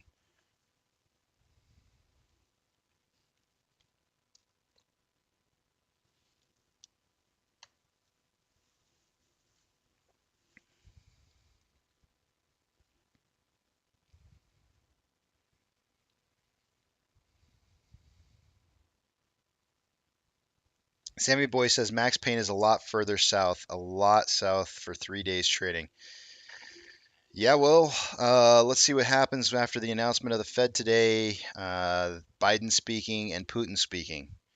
Might end up looking a little bit more realistic once you see all that happen.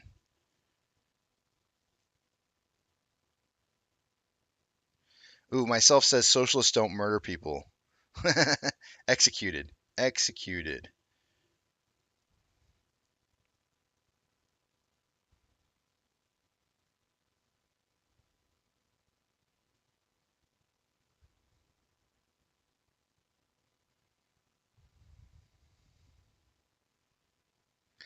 Ready for some MOASS says we touched 9 not that long ago, then shot up to 27 soon after. This is true. Ready for some MOASS. You're not wrong, and in fact, you're if you're seeing that, you're noticing some of the usual patterns that we tend to see over time. And with collateral, if collateral ends up being gone when we shoot up on this next run up, right? Like if they don't have any collateral left and we start running up in price, look out. That could be trouble. No, I don't believe that the drop in the market gives short sellers more collateral. I don't believe that to be the case. See, the problem is, Brandon, is that they're holding short positions, but they have to have collateral for the short positions. If the price starts dropping, they have to start selling those positions. But to buy back in on those short positions that they're closing, they would have to make money, quote unquote, make money on those short positions. They would have to have additional collateral because it's more volatile at that time. So they don't have the collateral to open up new positions. So they're only going to be able to hold those for so long, right? Once they start closing out positions to uh, on their short positions, they're not going to be able to continue to open up more shorts. And that's the inherently the problem, right? Otherwise, you would just see the market shorted into oblivion. It would just be a non-ending spiral where the market just keeps going down, down, down, down, down, and into nothingness. At some point, there has to be a failure, and that's where collateral holding for shorting ends up becoming a problem because you can't the collateral that is needed to be maintained in order to continue to short becomes a problem, and that's where you start finding bottoms in markets.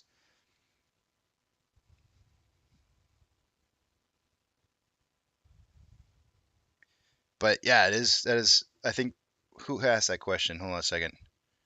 Uh, yes, Brandon. That was a good question.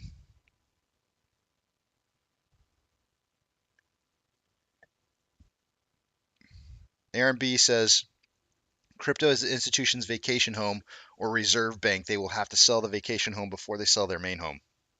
Agreed. But I don't think that the entire price structure of cryptocurrencies is entirely made up of all of the funds that are in cryptocurrencies. Meaning when it hits like 13K per coin, that could be the end of their collateral.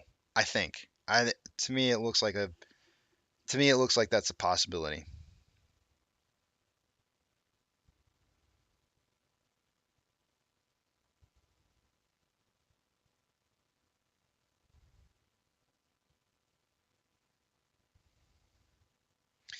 So what would Max Payne combined look like Ape at 3, AMC at 6? Question mark. Great question. We're looking and Max Payne is 950. So we would probably be looking at right now I've got Ape at a 35% failure in price because we've already kind of broken the threshold for the 25% drop in price on Ape, which means that we're looking at I think it was 390. 390 would be let me just verify my numbers here real quick. 1 second. Hold on a second. Let's see. 6.13.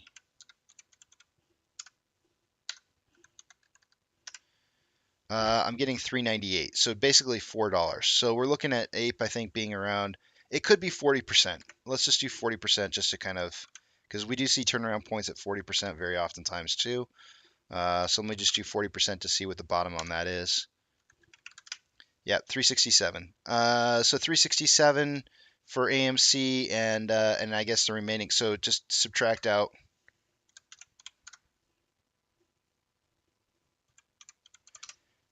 Oh shoot, why did I do that? Maybe $6 thereabouts. So we're probably looking at like 3.5 and 6.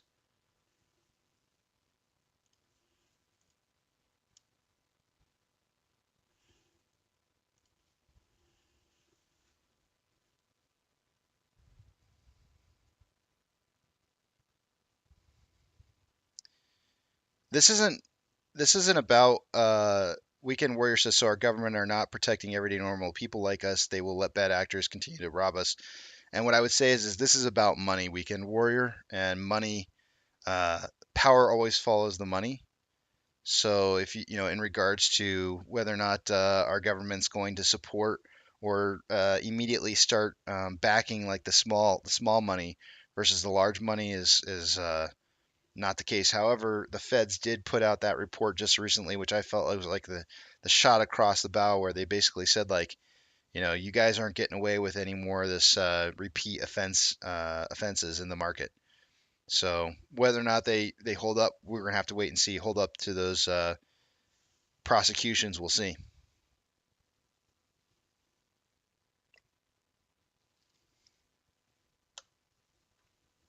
Well, Dan, if you don't believe that anything will change in the markets, then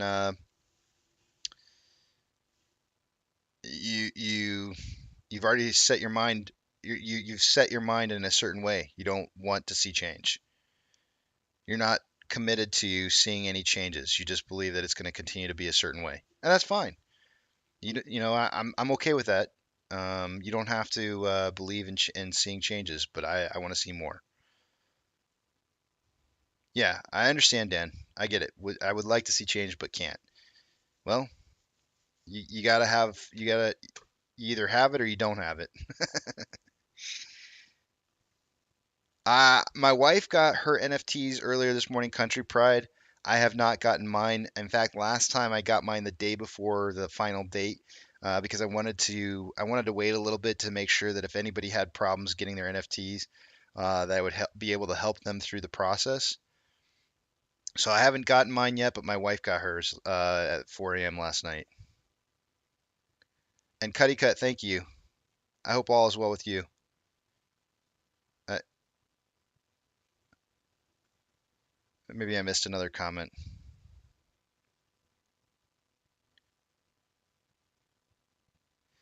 I kind of feel like Backyard Boogie. I kind of feel like Ape and AMC are kind of tied together, and I don't think that one's going to run without seeing the other run.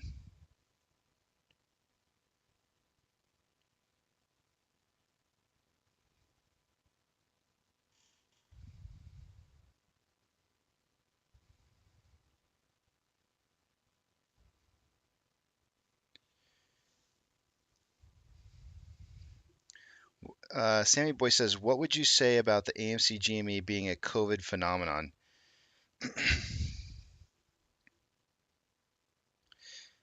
I think what I would say about that is that the idea that there may have been people who may have been investing more during COVID is probably a true statement. Um, Whether or not COVID caught, I don't believe that people were just taking their COVID paychecks and dumping it straight into the market. I think some of it came from there, but not all of it. But regardless of whether people were just dumping COVID money into the market or not, I still believe that people still were investing money after the fact. So, although COVID may have ignited a new type of investor, that type of investor I don't think went away.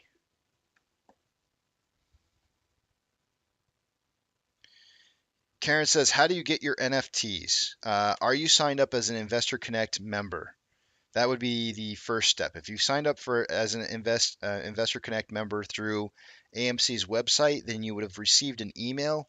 If you receive the email, which could be in your junk or your solicitation box, so make sure you check that. Those are going to be the first steps that you're going to need in order to getting those NFTs.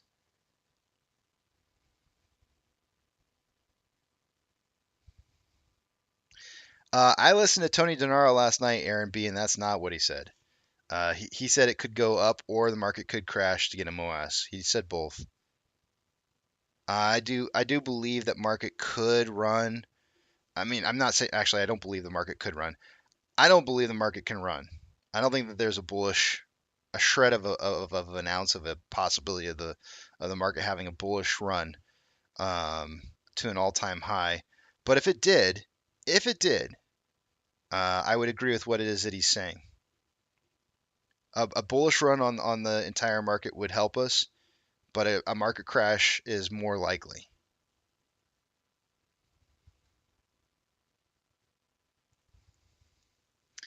Yeah, Nikki says check for email and AMC. They send the links to claim the NFTs in the email. Dreamcatcher, it's a great question. I don't know the answer to that. It makes sense as far as whether or not they're going to hold this until after the midterms. It would make sense, right?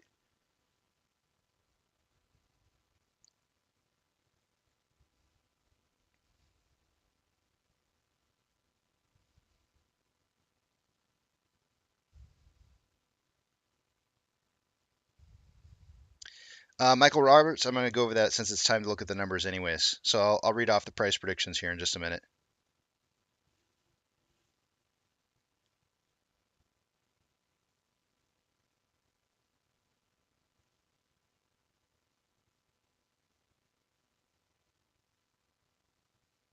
Yeah, Tony was live last night.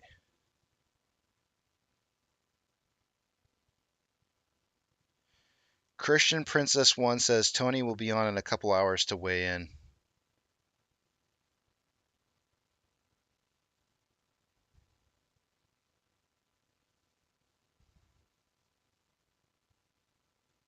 All right, I'm going to take you guys to the other page.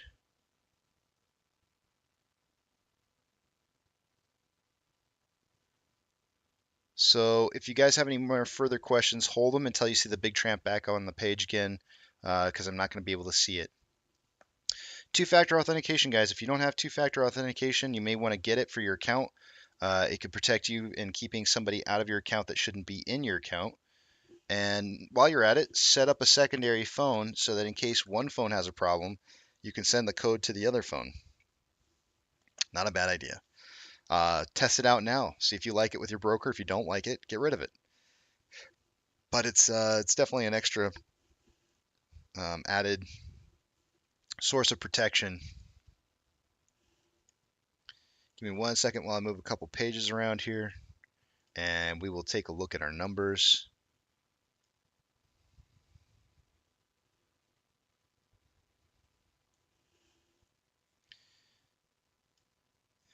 This one, and I feel like I'm forgetting one more page. Oh yeah, I forgot this one right here.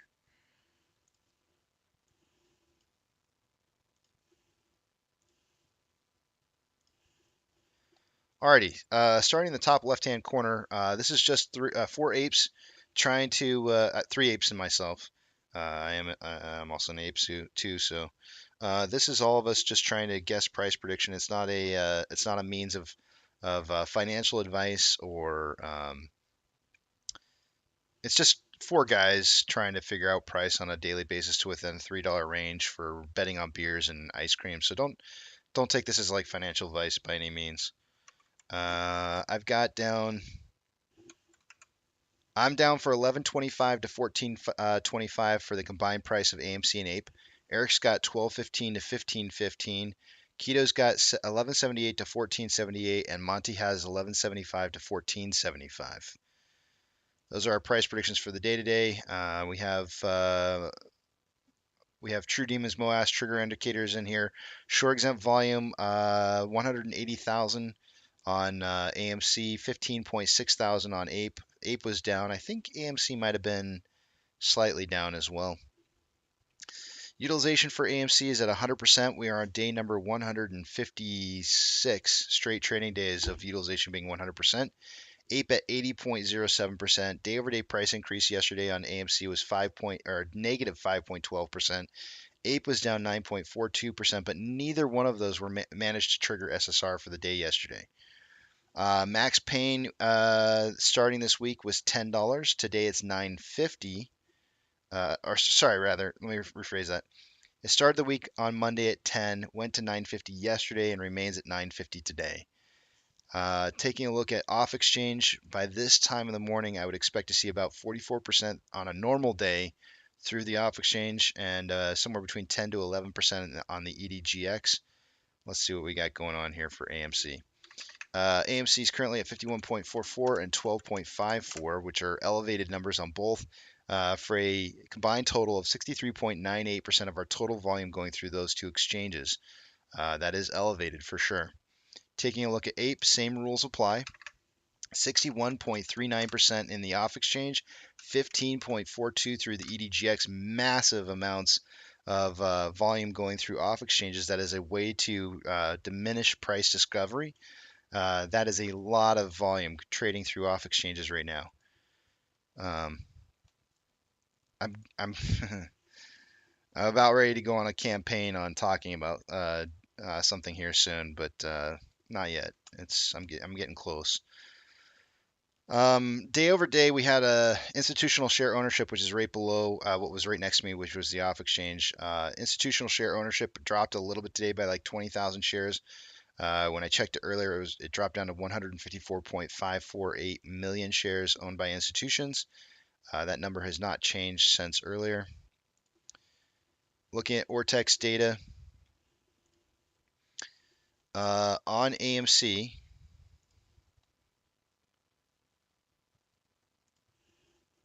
It is showing that we have 201,000 shares having been borrowed so far for the day today.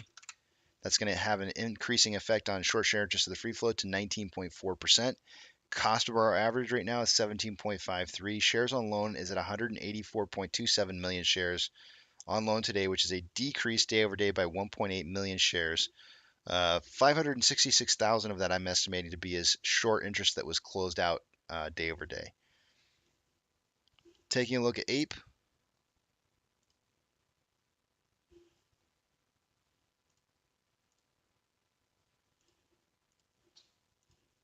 So far for the day today, it's showing a borrowing of 443,000 shares. That's going to have an increasing effect on short share interest of the free float at 5.93%. Cost of our average is at 5.96. Shares on loan for the day today is at 33.18 million shares, which is day over day down by 1.5 million shares of return short interest. Returning short interest is bullish. Taking a look at the options, highest amount of current volume for the day today for call options is at a $16 strike, same as yesterday. There's only 34 contracts. On puts, highest amount of volume is at a $12 strike, which is up $1 from yesterday. And there is 22 contracts. Very, very low contracts right now for AMC 1. Taking a look at the combined price, so the market, I guess what I should say, I should add to that.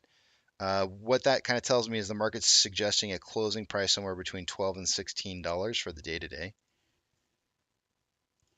Taking a look at the total combined price of AMC and Ape, we are currently at $12.64.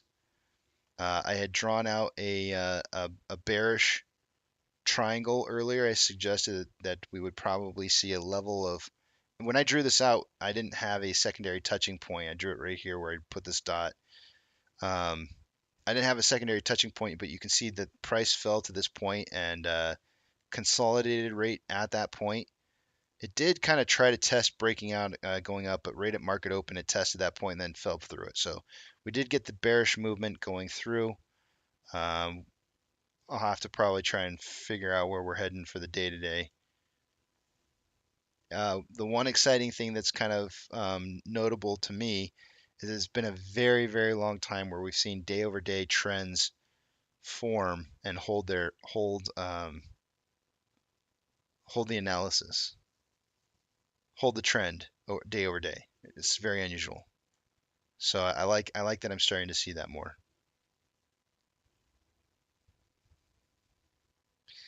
This almost looks like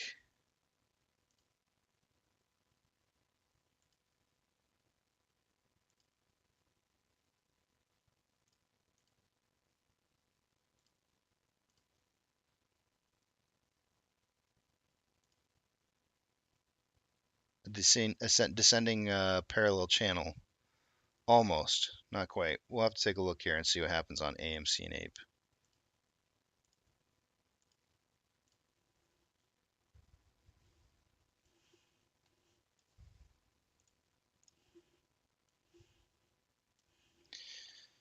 Vortex. There's your utilization for 156 straight trading days, being 100%. On loan shares dipping slightly day over day. That 1.8 million shares went from 186.08 to 184.27. The decreasing value of shares here, if it's newer loans that were closed, then you should see on loan average age per day increase. If it's older loans, then you should see it decrease. On loan average age per day increased, which means it was newer positions that were closed out. That's a good thing. You don't want to see older positions closing. You want to see newer positions closing. Estimated short share interest of the free float, slightly decreasing day over day from 19.39 to 19.28. Security lending volume increased day over day from 11.55 to 14.48 million. Utilization on Ape rose from 79.62 to 80.07. How does utilization rise with 1.5 million shares returning? There's an answer for that. The answer is that the amount of shares available to borrow has decreased. Just food for thought.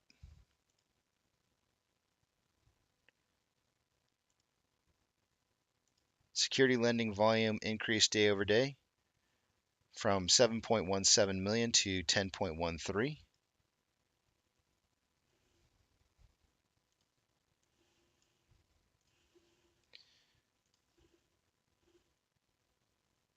Orders by Fidelity customers.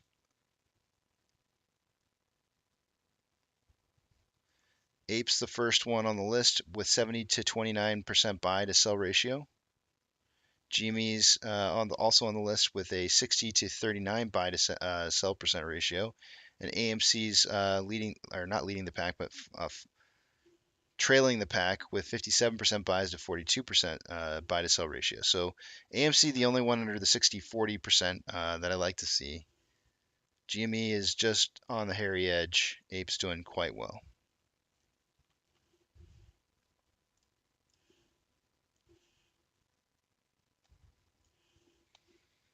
SSR triggers today for AMC at $7.84. For Ape, it triggers at 3.807.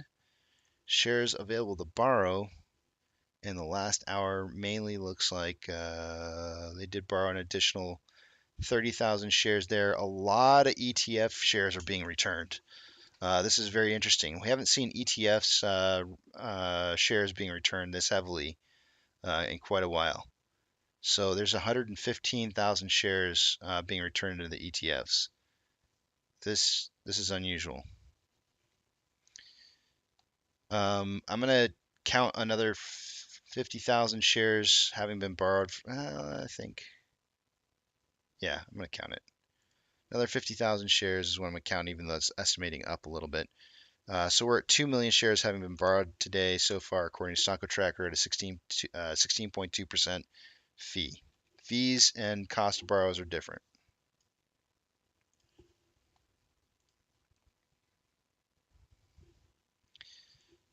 The Nasdaq is up 0.37, Dow Jones is up 0.57, the S&P 500 is up 0.61. We currently have 3,968 advancers to 2,733 decliners. The VIX is, oh, well, hold on a second, I got to take a phone call.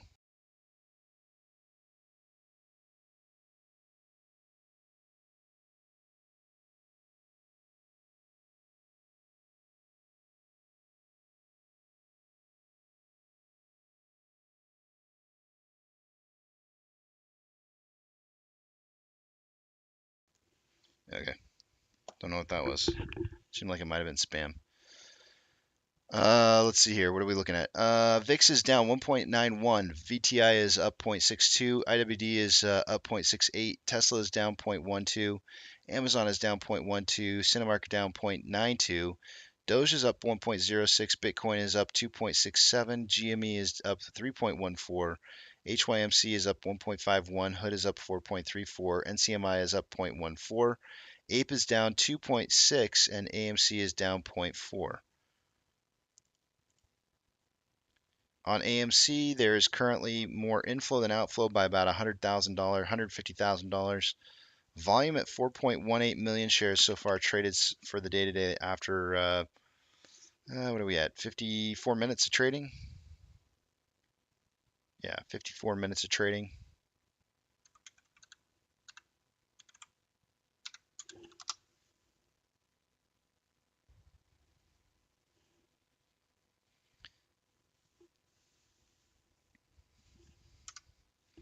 We are on pace for 30.26 million shares traded on AMC. Pace, that's our pace currently. I suggested somewhere between 10 and 30 million. Based off of current pacing, I would suggest that is going to be very, very doable.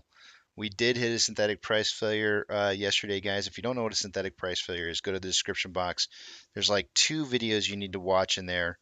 One that talks about how to know when you're on the backside of a MOASS, and one talking about synthetic price failures. Watch both of those 2 videos. It's like 26 minutes of your time that is probably really, really valuable. Super valuable. But as far as synthetic price failure goes, we've triggered a synthetic price failure on AMC when we hit yesterday at around 1444.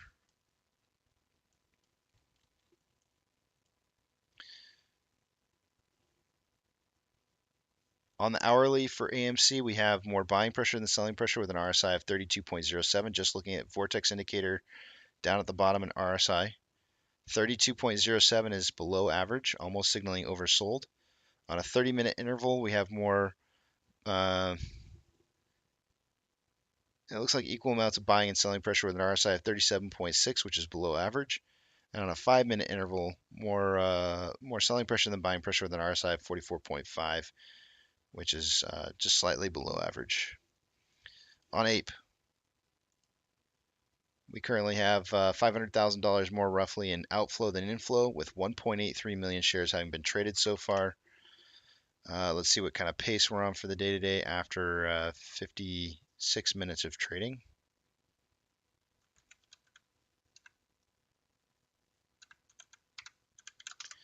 Putting us on pace for about 12.7 million shares traded by the end of the day today.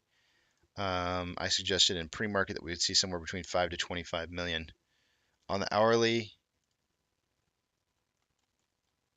there is more buying pressure than selling pressure with an RSI of 24.71, which is signaling oversold. Wait a minute, hold on a second. How's that? Oh, there I was like, how's it not signaling? Usually when it's signaling oversold, you see a little cloud up at the top here. I had to zoom out a little bit. When I zoom in too much, it got rid of the cloud. I was like 2471. There should be a cloud there. Yeah, signaling oversold. On a 30-minute interval, we have more selling pressure than buying pressure with an RSI of 32.83, which is below average, almost signaling oversold. We had a very long period of oversold period that we had from yesterday, where we started to dip back down again into oversold territory. On a 5-minute interval, we have more buying pressure than selling pressure with an RSI of 44.49, which is slightly below average. Ichimoto on the hourly.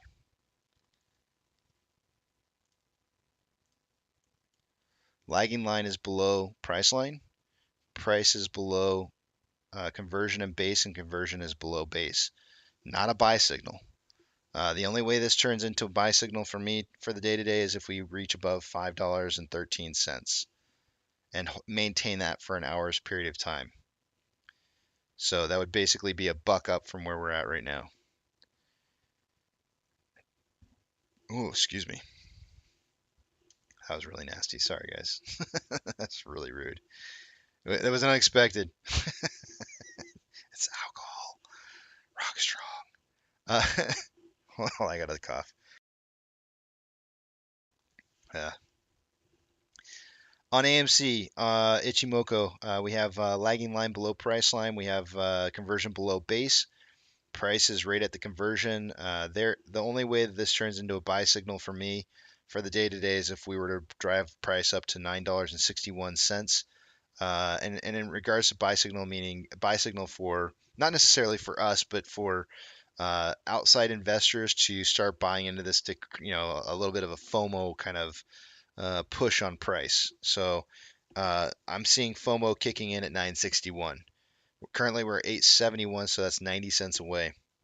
That's what I'm talking about when I talk about Ichimoku Cloud, guys. I'm not talking about our buying and selling pressures. I'm talking about when we're going to see the cavalry roll in. The guys who aren't typically invested in AMC and just want to make a quick buck, so they FOMO in real quick, right? That's what I'm talking about.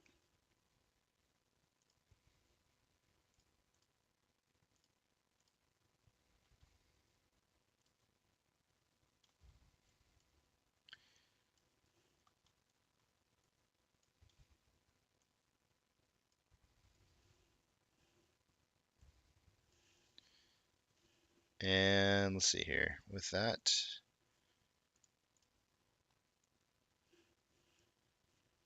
okay, good. With that, I can see what it is you guys are writing again.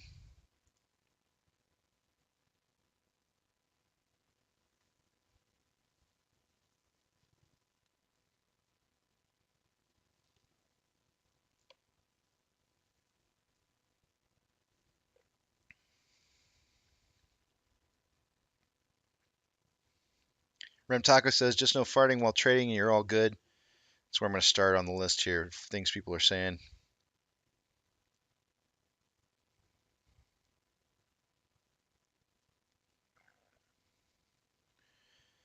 I want to acknowledge the fact that the JP that's in here right now is not the JP from the past. It's a different JP. Notice that there's no toolbar next to the name. David Stevens says, does anyone here know why Robinhood shows zero cost average for Ape shares when they were delivered, when they actually cost us money from our AMC shares? So it all has to do with tax reporting purposes, and you shouldn't be charged any additional money in taxes that you wouldn't have been already charged from your position as you hold it from AMC. And it just depends on every company is going to report it a little bit differently. If you want to call up your broker though, David, call your broker up and ask those kind of questions because those are great questions for your broker.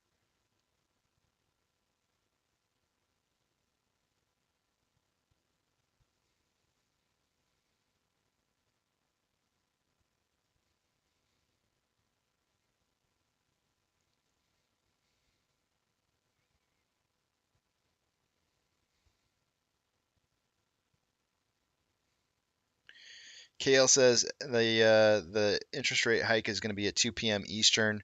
That's what it shows up on the Fed's scheduled meeting website says that, but I don't see a link to an announcement. So if there is a link to the announcement for later today, I'll have to find that later and see if I can't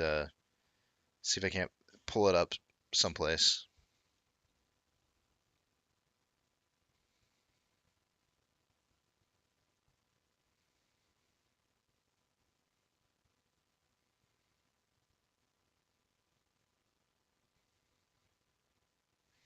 Yes, Max Payne has been higher than the share price in the past. It's not always been down. In fact, there's some weeks in the future that we have 15. I was actually kind of looking at it over the weekend. Tony says, Jared Hutto, we will find out about the van when Casey takes me to go get some barbecue. Tony, I gotta buy the van first.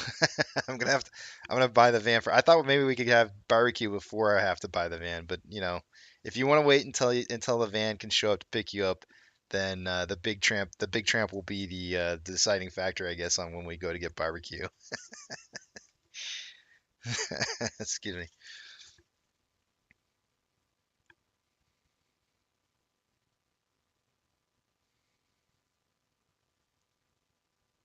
Ice Cream says, how much money do you think in long and short positions in AMC and Ape is invested in a way that this money is affecting the stock market by basically taking money out of the market?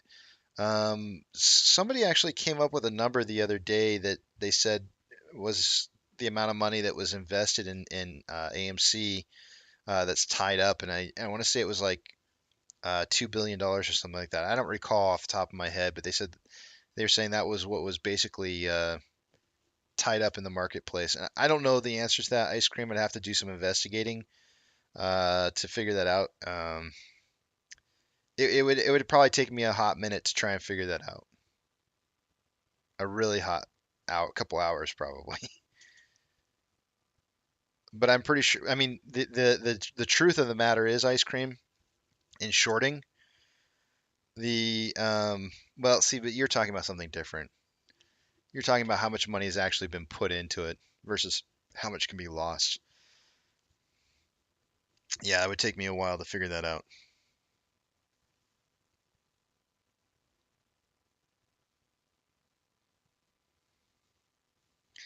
Maximus, how's it going? What's up with the Sunshine Band? We're doing good, man. Still kicking.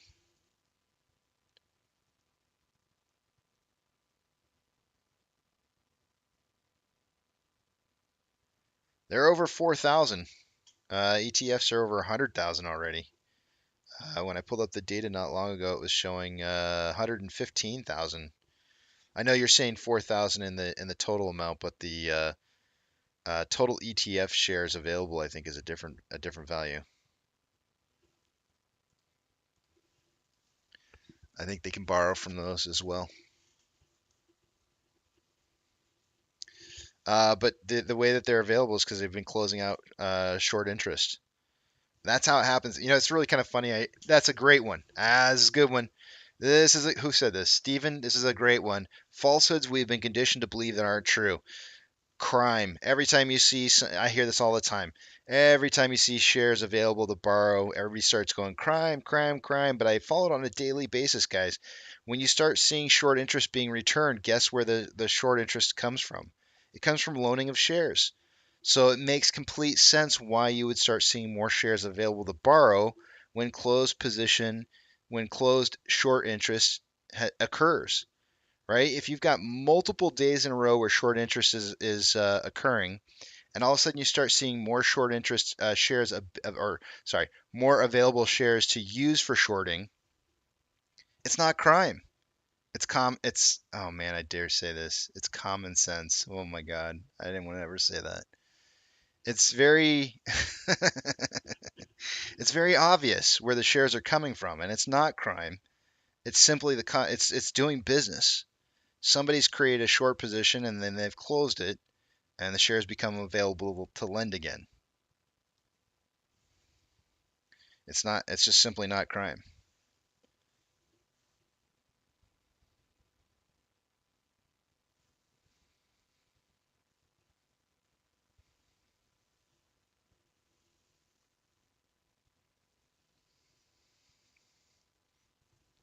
Food Dog says that's it. I'm going to Rudy's for brisket today.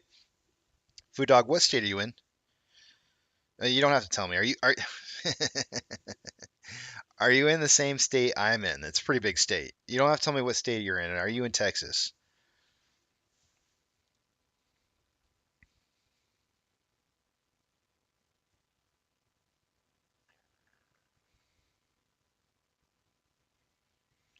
Tony says, so are the people on Twitter screaming, where are the shares coming from, clout chasers, or just unable to learn for 18 months? How dare you set me up like that, Tony? You know what? A little bit, I think it might be a little bit of some of both, to be very honest. To be very, very brutally honest, I think it's a little bit of both. I think that there are clout chasers and people who just don't want to learn. But that's just being brutally honest. There's just people who don't understand that every single day there is short interest that is being borrowed and returned on a daily basis. And anytime your returned amounts outweigh your borrow amounts, you're going to start seeing short shares available to borrow start increasing. They don't just appear out of thin air. They don't. They just don't appear out of thin air. They come from someplace. You got to realize that. You got to look. You got to look at the information. And you got to understand where it's coming from.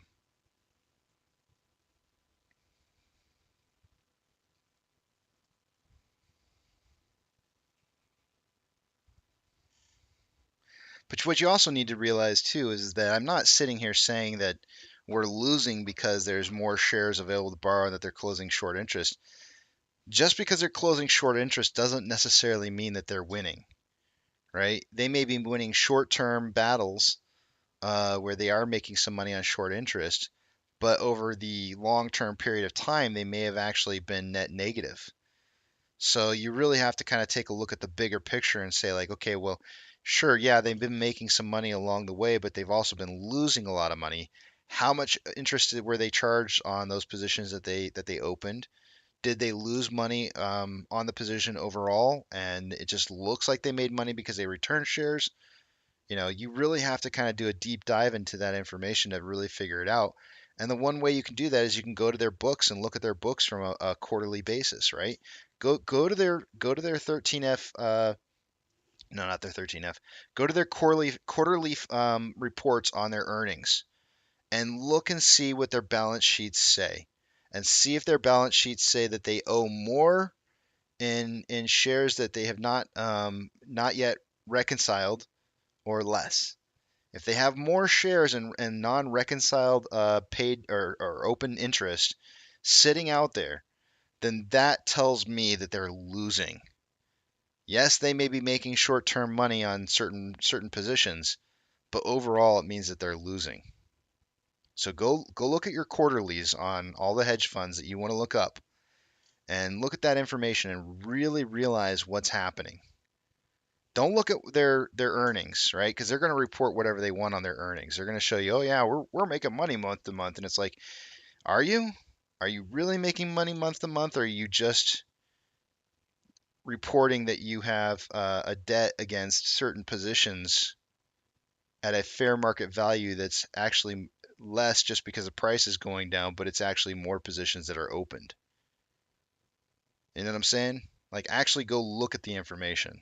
Don't just assume that that means they're making money. Einstein saying oil being heavily suppressed while markets are green. Big moves are coming. I think he may have sent me some other messages here. Hold on a second. Sorry, Einstein. I can't. It's hard for me to multitask, man. With the ADD, it's so hard for me to like. When my wife sends me messages and I'm trying to like do a live stream, it's like so hard. She hates it. That's like probably her biggest beef with me live streaming is that when she tries to text me, I can't get the text.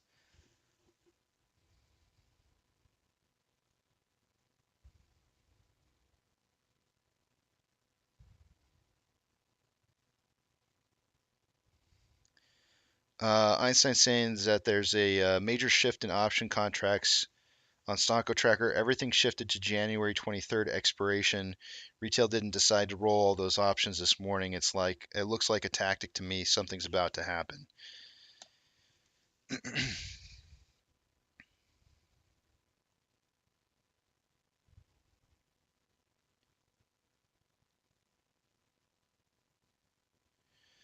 Tony says, don't forget they can also short ETFs we are in, and I don't think that shows in the tickers short interest.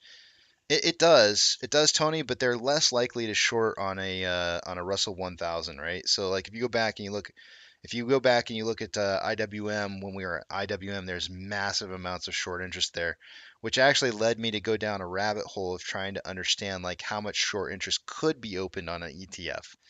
And you're not wrong. You were super right, Tony.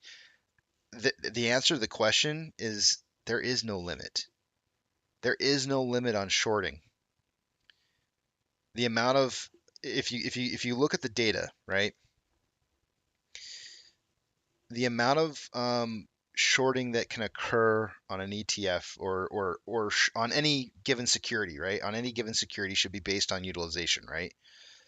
You shouldn't be able to utilize more shares than are available to borrow.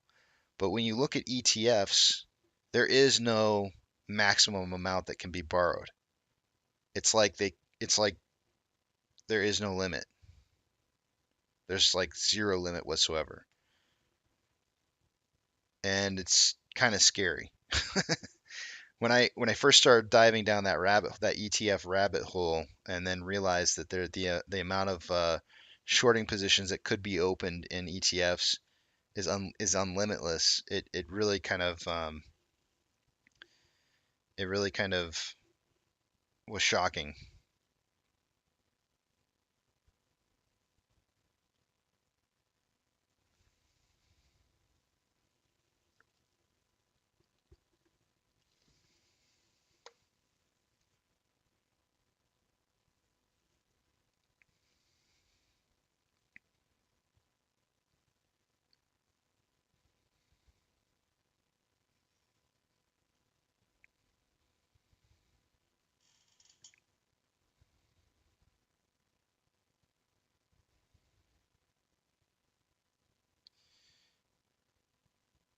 I have not gone back to Rudy's since we talked last, Millions, so I haven't had a chance. But usually when I go, it's in the afternoon. I never find myself over there in the morning, so it'll probably be a while before I have a chance to get over there to try those chorizo tacos.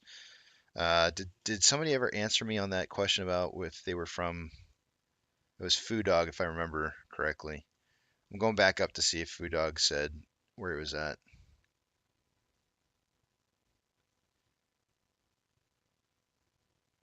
I didn't see Food Dog say. Food Dog didn't say if he was in Texas or not, but he did answer myself and said something about like Texas brisket is the best or something. He said Texas is the best. Food Dog, I'm going to assume that you're in Texas. I don't know if you're anywhere near me, but you just made me want to go to Rudy's tonight. My wife would love that.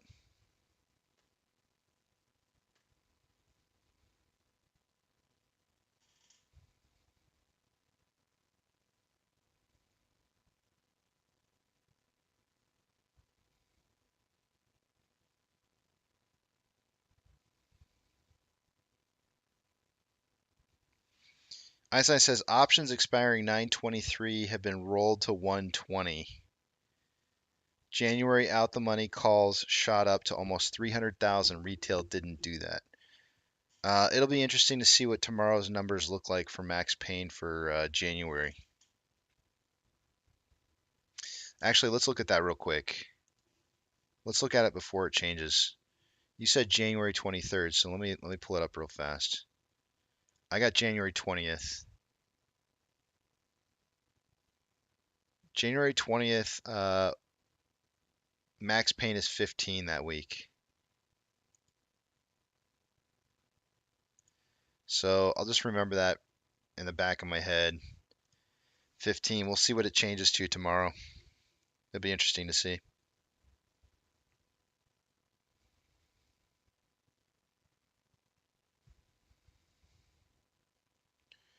Brokeape says, although there's a certain amount of shares allocated to any given ETF, they can still short it unlimited.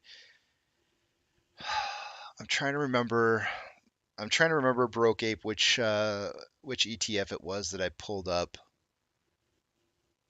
When I went down my rabbit hole, I started looking up a bunch of different ETFs to see how much short interest there was of the free float, and there were, if I recall correctly, there was one that I pulled that had like over 100% short interest. And I'm trying to remember what it was off the top of my head, and I can't remember. It was like 300 something percent short interest. And it's like, dude, that means it's unlimitless. They can just continuously like short and short and short and short, and there's no limit. It just goes on forever.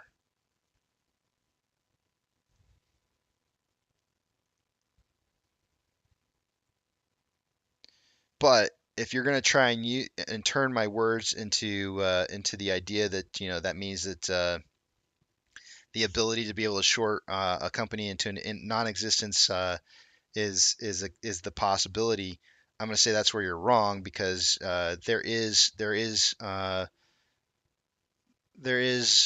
a limitation on the shorting that can occur if people are continuing to hold the position, right? Like there may be unlimited amount of shorting capability, but that's assuming that you're going to win the process, right? You're going to win overall over time, and then that short interest is something that you never end up having to pay off.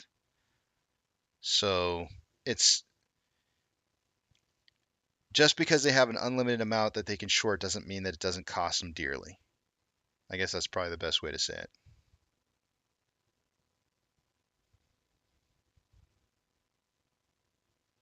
Dan, take care, man. See you in 2 weeks.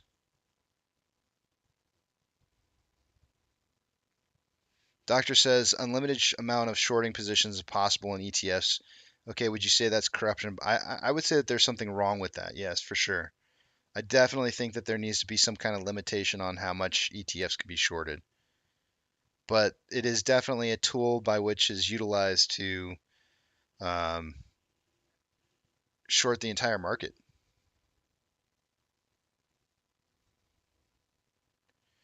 Einstein says, Casey, my opinion is they are trying to clear out the options chain for a markup very, very soon.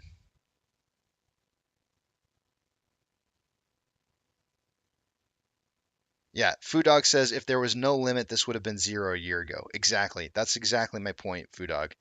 There is limitations. Even though there is an unlimited amount of shorting that can occur in ETFs, doesn't mean that they can just drop the price of a stock to zero and that's, that it's always going to be a losing position. If that were the case, you would never see any squeeze, right? Squeeze wouldn't even be in our vocabulary for something that in a play in the market, right?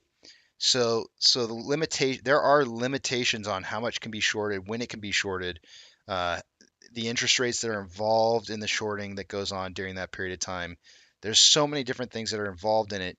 Yes, there is unlimited liquidity in the market, but that's by design. You have to have that, right?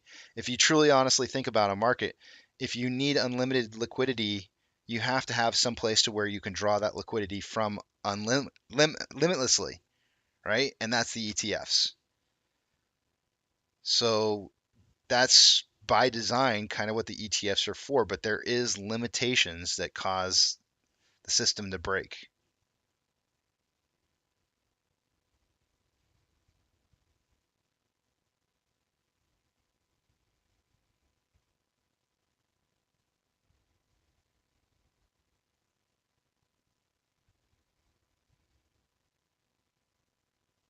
Laredo?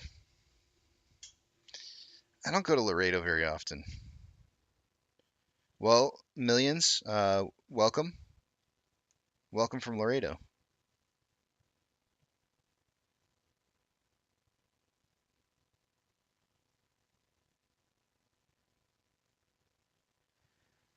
Brocape says, I remember XRT having over 500% short interest. Let me look at it real quick. Hold on a second.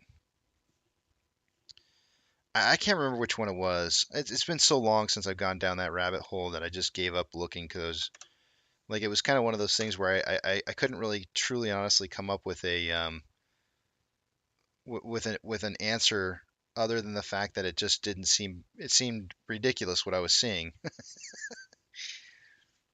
Oh yeah, this might be it.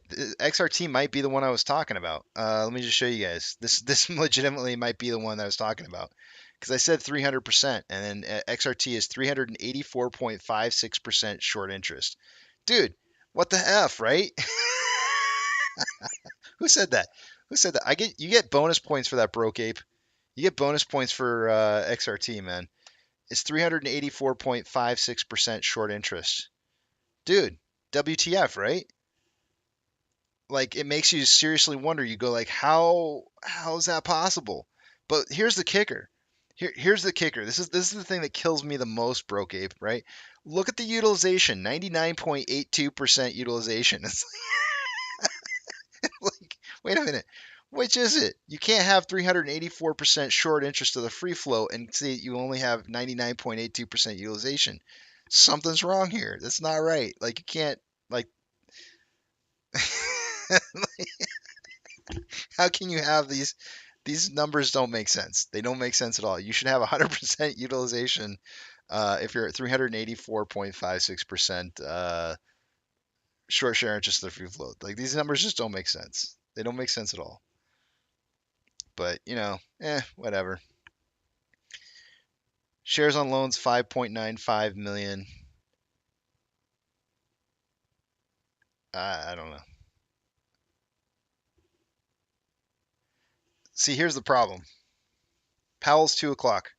Here's the problem, right? How many shares are in XRT, right? How many total shares are there in XRT?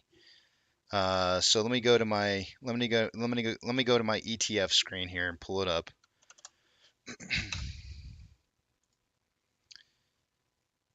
XRT ETF report. So this is going to be delayed data by like a couple months, right? So it's not like accurate to the day, but close enough.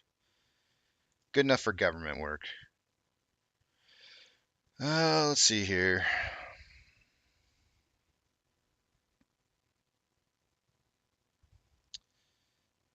Is it not going to tell me how many shares are in this? All right, hold on a second. Hold on a second. We'll figure it out. This is the part of the rabbit hole here where it's like you're going to see real quickly here that's it's going to be interesting. So I just pulled up XRT, right? I'm going to pull this up here and you're going to see that this is the part that's going to drive you guys nuts right here. Well, at least it's the part that drove me nuts. You pull up the key statistics for XRT to find out how many total shares there are inside of XRT, so you can know what the total amount of shares in it is, and there is nothing. There's no total amount of shares listed, right? Like there, there's no free float. There's no free float. There's no outstanding shares available. If you go to ETF.com, it doesn't tell you how many shares are available, right? You pull it up on Ortex and it says 99.82%. Okay, well we can reverse math that. We can reverse that math that by taking I think I take the shares on loan divided by the utilization times 100, and no, that's not right. Did I do that backwards? I might have done that backwards. Divided by 5.95 times 100. Yeah, that looks right. All right. So if utilization is 99.82%, usually this is based off of the free float or available shares to borrow, then you can reverse math this to figure out how many shares should be available to borrow, or provided it's not 100%, it should tell you how many are available to borrow. It's telling us 16.77 million shares are available to borrow, where there's 5.95 million shares on loan. However, the short share interest of the free float shows 384%, which means that the shares on loan is already exceeding. The shares on loan is already exceeded. The short interest is showing up as 25 million. Look at that. Live short interest is showing up as 25 million shares, but its shares on loans only 5.95. So there's so much wrong with this page. So much wrong that it's not even funny. Like, SEC, look at this. Look at this. Look at the reporting that's going on with XRT, and don't sit there and tell us that it's normal, because this ain't normal. These numbers don't make sense, and they are completely. I mean, it's just jacked up. There's nothing right about this.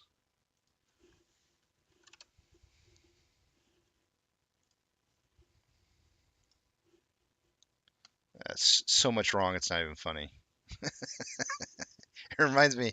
It reminds me of when my kid watched Gremlins for the very first time, and the teacher dropped. What did he do? He dropped something. He drops something on the ground. The teacher goes to reach underneath the desk, and my kid's all like, "Nope, nope." Yeah, it's a big bunch of nope. And then now these are the kind of things that I'm pointing out. I'm pointing this out to you guys because these are the kind of things that I go like, if you don't want a fair market, that's cool. I get it. You don't want to fight a fight. You just want to make money, and that's all right. But until we fix these kind of things, um, you're more than likely going to get screwed one way or the other. Your house one day is going to drop in value on you inexplicably because somebody in the market decided to game the market in some way that screwed you over in the long run. Maybe your pension gets screwed, and one day instead of getting your pension, you don't get anything. Or I don't know, maybe you are relying on Social Security someday, and you never get that because they screwed around with the system so much you don't get, I don't know, Social Security. I don't even plan on getting Social Security. That's pretty much a joke anyways. So I don't know. I'm here to fix the system, man. I'm here to fix this broken system for everybody. And not everybody knows about what's going on here, but they will, all in due time. 2 o'clock, Keto. Go to bed, sir. Wake up in a couple hours from now.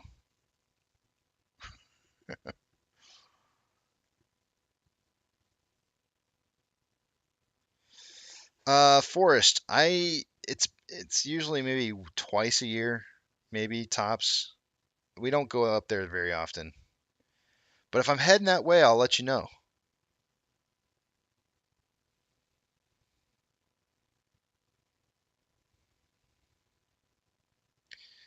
The wind says the SEC have a do not disturb on their office doors. Yeah, open door policy closed. Uh, call them up. They'll put you on hold. They'll say, please hold.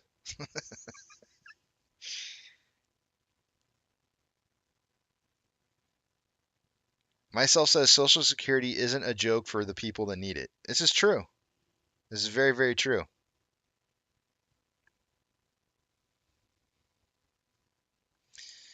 Yes, Curtis. Chances that they raise it to 100% is 18% chance. 100 basis points is 18% chance. Joe Dirt says, crime? No, actually, it's not crime, Joe. Like, legitimately, the system is designed to do this, right? Like, this is how you get infinite liquidity. It's all through the ETFs.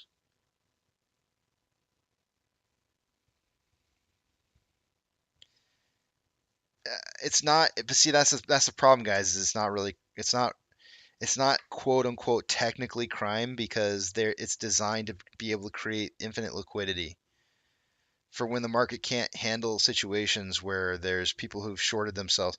Uh, I mean, crime is definitely involved, right? Like I know what you guys are saying. I don't want to agree, but I do. But yeah, I mean, the thing is it's designed like this, but it's a failed system. It's a very failed system. It allows people to get away with things they shouldn't. The real crime here is that we should never ever have allowed a hedge fund to also be a market maker, right? That is truly and honestly the crime. You cannot. That is a conflict of interest, and no hedge fund should ever be allowed to be a market maker as well. Massive conflict of interest, and should never be that. It just should not even be the case. But it is.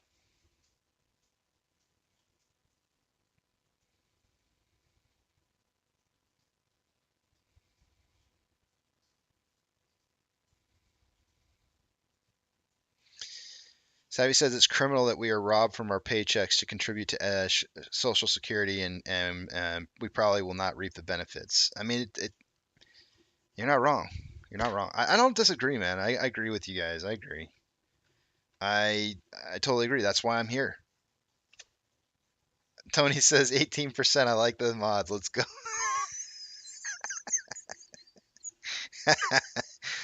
Tony, quite honestly, dude, I hope he comes in today and says 150 basis points. I really do.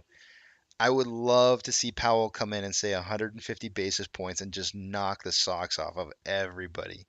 Just really lay into the system and say, like, you guys had this coming. You've had this coming. You've had plenty of an opportunity to try and fix things, and you done fucked up. That's what he needs. Sorry, parents. For those of you who have kids around, I'm sorry. I use the F bomb. Yeah, he needs to come in and he needs to say 150 basis points and just really, really shock the system. You want to see a system get fixed? Shock it. Shock it and force it into getting fixed.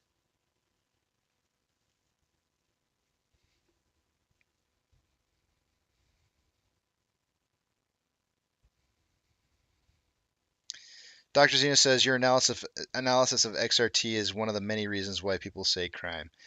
I know, but I mean, part of the reason though is that the system is set up to function in that fashion, right? You can't have a system that doesn't have infinite liquidity. You just can't. Like, the system breaks down. The system breaks down because the rules are set up in such a way to where the system will fail without infinite liquidity. So you have to have something in place that allows infinite liquidity in it, and I'm showing it to you. That's where it is. It's in the ETFs.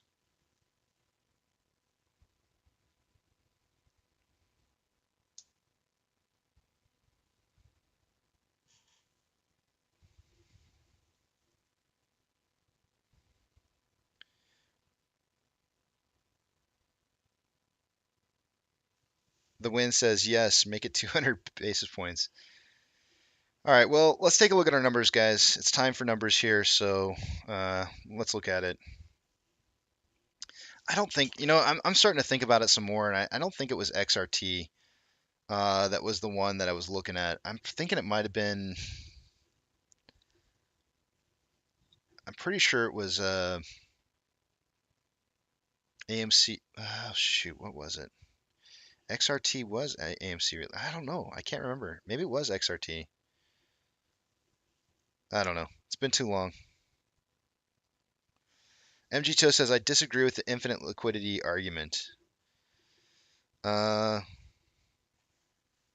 you disagree that the system would not break if there wasn't infinite liquidity?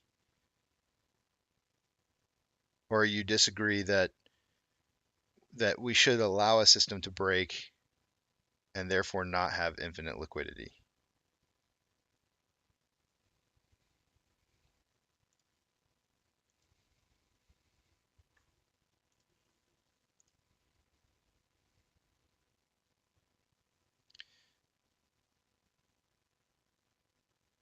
Millions says 150 points.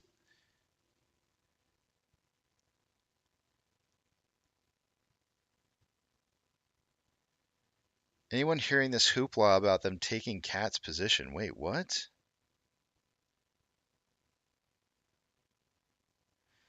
Interest rate shouldn't be announced yet.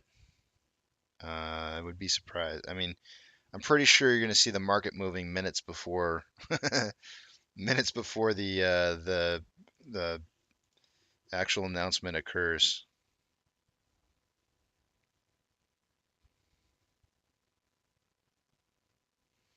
All right, let's take a look. Let's take a look at our numbers. I know I already said it once, but let's actually do it this time. Give me a second here while I transfer a couple pages over. I'm not going to give you guys the two-factor authentication uh, speech because I actually didn't have to authenticate this time. But let's see what's going on here. Remember, guys, I'm not going to be able to see what it is that you guys are saying. Keto says finite liquidity will promote true price discovery. I just want to go look one more time to see what you guys are saying. Finite liquidity will promote true price discovery. See here, I mean, I'm not going to disagree. I'm not going to disagree with that, and that's why I asked that question. Like, I agree that we probably should have finite liquidity. So, but is our system set up for that? No. Will it break without it? Yes. So maybe we should break it and then set up finite liquidity, right? Makes sense? Guess what? We're working on that, or at least our government is.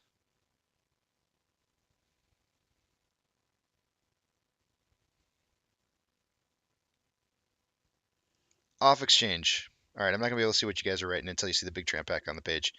Off exchange an hour ago is 51.44 and 12.54 on the EDGX. I would expect by this time in the morning to see about 49% in the off exchange on a normal day and 11 to 12% on EDGX. We're at 49.57 on AMC and 12.88 on EDGX, which is just slightly high. For a grand total of 62.45% of our volume going through those two exchanges. That's kind of an average day for us, I think. It's pretty close to average. On Ape, on the other hand, extremely high volume going through off exchange, 59.59 and 15.96 going through the EDGX. For a grand total, 75.55% of our volume going through those two exchanges for Ape. That is a lot of our volume. We are seeing heavy price discovery being hidden through those two off exchanges. And I'm actually going to, I think starting next week, I'm going to start talking about why I think that's the case. I haven't been willing to talk about it for a while because I've been very adamant about making sure that people understand that I don't care about where you put your shares. I really don't. But I do think that I want to start talking about why I think that there's a problem with shares going through the off exchange and what could be done to resolve that. It's going to be very controversial, but I'm going to take the hit for it. And it is what it is. I think in a roundabout way, I'm kind of warning Tony. I'm going to go there, Tony. Starting next week, I'm going there, Tony. I'm gonna stir up the beehive, man. I'm gonna stir up the beehive. All right, let's take a look at short share. Let's take a look at Ortex data. An hour ago, there was 201,000 shares having been borrowed on Ortex for AMC. It's now 1.04. That increase is going to raise the short share interest in the free float to 19.35%. Cost of borrow averages at 16.83. Shares on loans at 184.27 million shares. Day over day, that's a decrease of 1.8 million shares, and I'm estimating about 566,000 of that to be in short interest that was closed. On Ape, so far for this morning, an hour ago there was 443,000 shares having been borrowed. It's now a return of 2.77 million. That's going to have the effect of lowering the short share interest of the free float to 5.59%. Cost to borrow average is at 6%, and shares on loan for the day today is at 33.18 million, which is down by 1.5 million day over day. All of that in short interest. Options. Highest amount of call options for AMC1. Tony, if you're still listening, this is one that I want to talk to you about options off the record. We need to talk about this. I'll throw this out there. I didn't think that there was, like you, I didn't think that there was supposed to be any options trading in AMC1. It was going to be for closed positions only, right? Problem is that we're seeing AMC1 options being created on a daily basis. There is volume there. And what I think is happening is I think people are closing out their positions and somebody's picking up those positions or buying those positions on the other side. So, or maybe even on the same side, maybe somebody's buying that position and but I am seeing volume, and I think that's kind of weird. And I thought maybe we could talk about that a little bit, but sidebar probably, right? At a strike an hour ago, at a strike price of 16, there was 34 contracts created. Highest amount of volume currently is at a $15 strike price with 297 contracts for calls on AMC1. On puts at a $12 strike an hour ago, there was 22 contracts. There's now 573. So market's kind of indicating a closing price today somewhere between 12 and 15. Right now, as it stands, price between AMC and Ape is currently at $12.65. We do have a level of support or resistance, rather, a level of resistance at the top here that you can see that we've broken through on this bearish triangle that I had from earlier. Ignore this line. This is from yesterday. We are kind of doing a little bit of an descending broadening wedge as it stands, but it's very unusual looking as the top side of this is very flat. Usually descending broadening wedge is angled downward. So very unusual pattern kind of forming right now. I'm not sure where this is going to go. That could mean that there's a divergence of price between AMC and Ape. So we'll check that out here in a minute. Oops. Orders by Fidelity customers for this morning so far. AMC, Ape, and GME have all been on the list.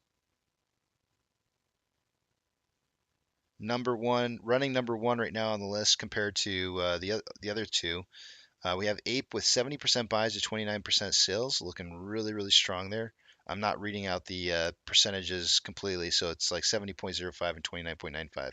I know it should be 70-30, but small numbers. Remainders. GME's also on the list with a 59% buy to 40% sell ratio, which is the bare minimum that I like to see. And it looks like AMC has fallen off the list again, more than likely due to low orders. Well, not likely, it is very definitely the reason why. Low volume does tend to lead to low orders rates. SSR triggers for AMC today at $7.84. For Ape, it triggers at 3.807. Shares available to borrow in the last hour. Looks like no change. Fees are at 16.2% and no change to the ETFs either. We have, so far for the day-to-day, Stonker Tracker is reporting about 200,000 shares having been borrowed.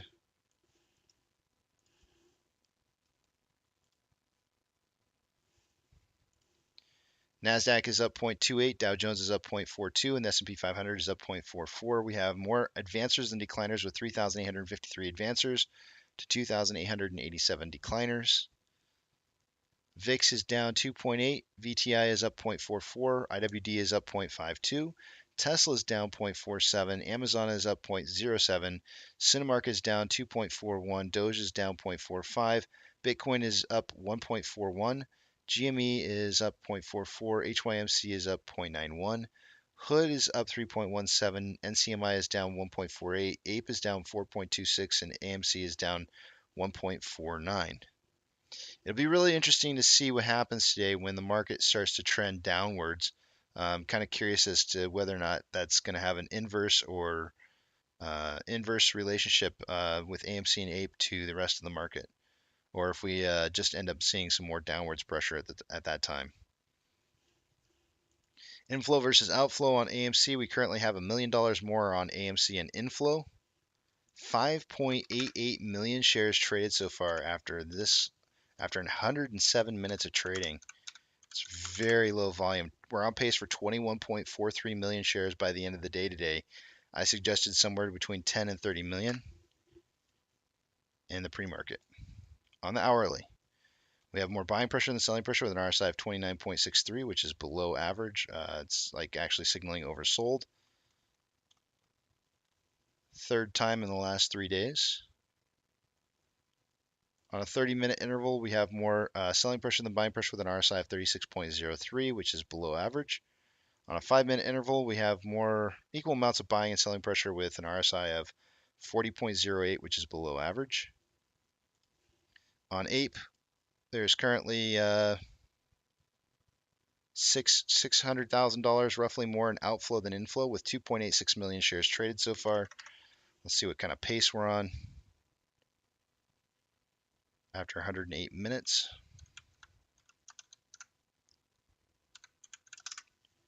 Looks like we're on pace for about 10.32 million shares by the end of the day.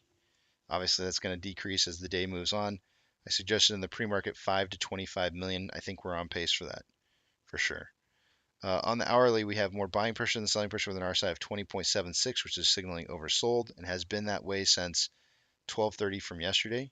On a 30-minute interval, we have more selling pressure than buying pressure with an RSI of 27.51, which is signaling oversold and was only up in the pre-market this morning before dipping back down to oversold signal.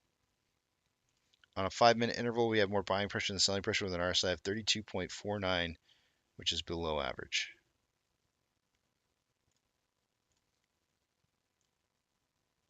And I think it sounded like somebody delivered a package at my house.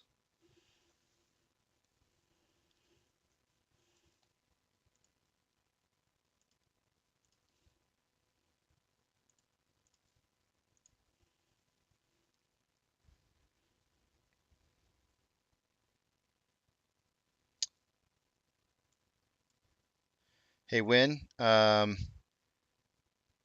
just gonna just let you know that I don't that's violates one of the 2 rules that I've got on this channel. Do not advertise a stock without context in regards to AMC.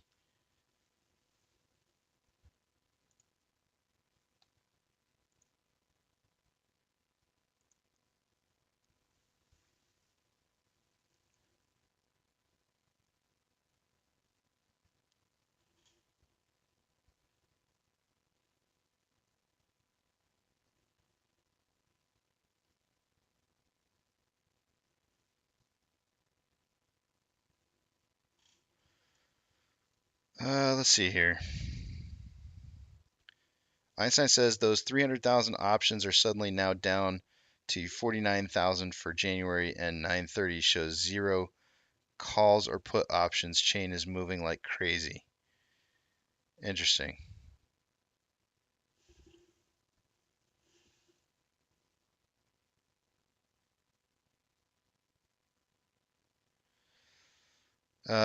Doge Colt says Bitcoin down to 6K. When that happens, 401ks will be down 80 to 90%.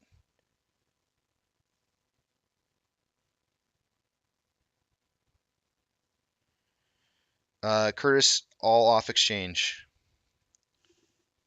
It's typically due to all off exchange volume being transferred over there.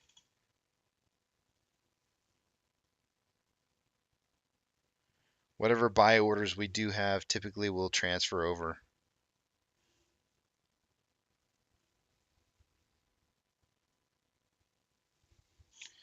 Another brilliant idea by Gold. Oh, okay.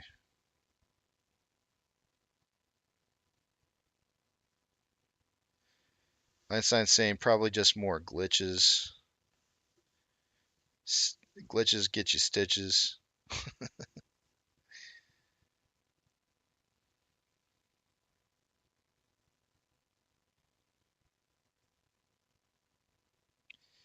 Yeah, I know when, but I prefer you keep the chatter off.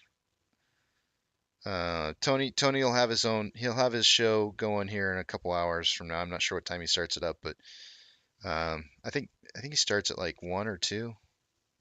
You can ask him there.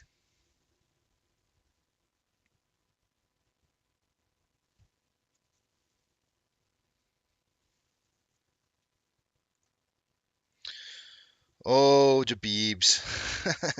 It's not really depressing. It depends on how you look at it, right? Like, I mean, we knew this was coming. It's part of the, it's, to me, it's part of the whole process. So, I mean, you can let it get you down if you want to. For me, I guess I've known for a long time that this is what needed to happen to our markets in order to see us squeeze. So I'm not really too worried about it. It doesn't feel good. I know. I get it.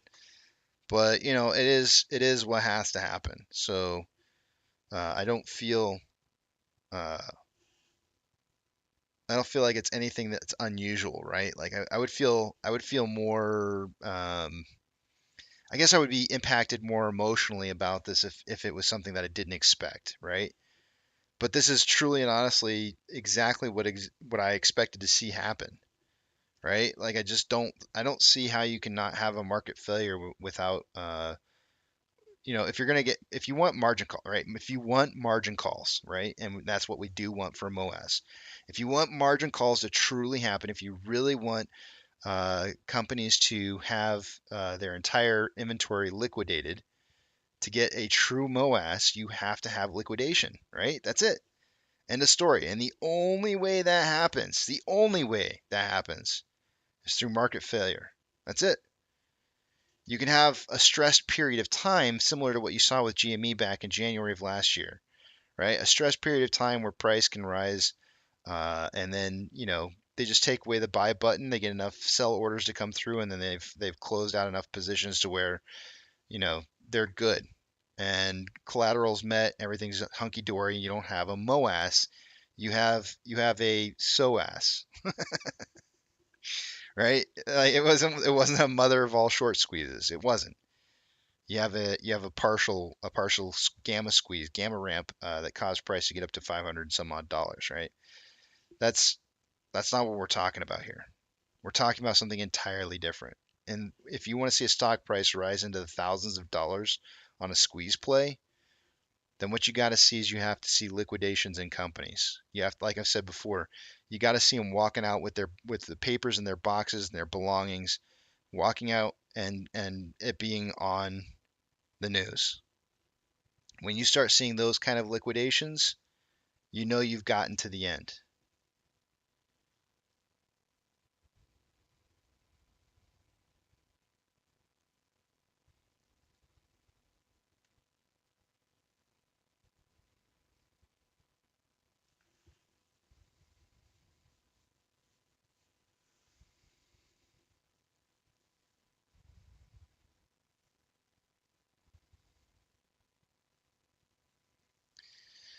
But I'll tell you what though, for every single negative comment that I see in here, for every single negative comment that I see in this comment chat, I know that we are going to lose people before this is over. That's also something that I know that has to have happen. And I'll tell you why. You can't have shares, you can't have explosive price action without volume. And the only way that you're going to get volume is by people selling their shares. We will lose people before this is over. And when we lose people, that will usually start volume increasing. People will sell their shares back into the market. The market will trade those shares and price will start ripping. So the question is are you going to, every time I see one of these negative comments that gets put in here, are you one of those people? Are you that person? Are you that person that's going to be the person that folds?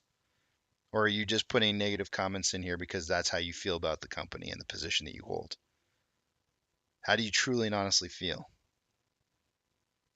What is your convictions? What are your 5 whys? But we will lose people before this is over. I promise.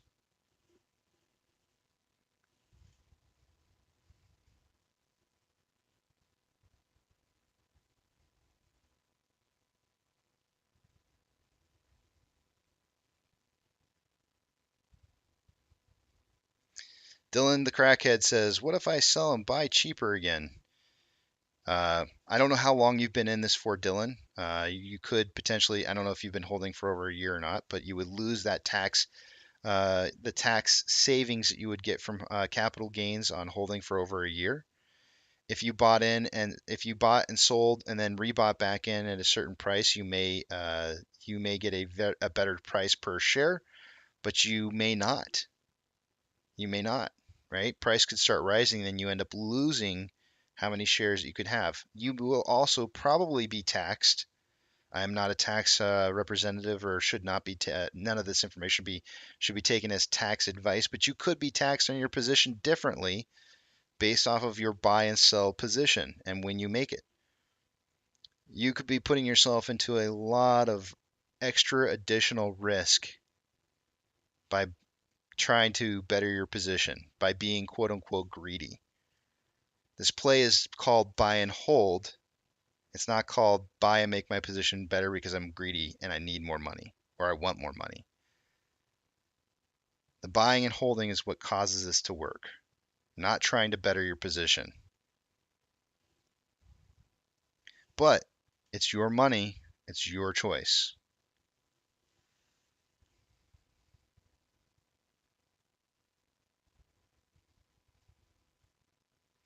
That dude says, yep, I did that and got a wash sale flag on my account.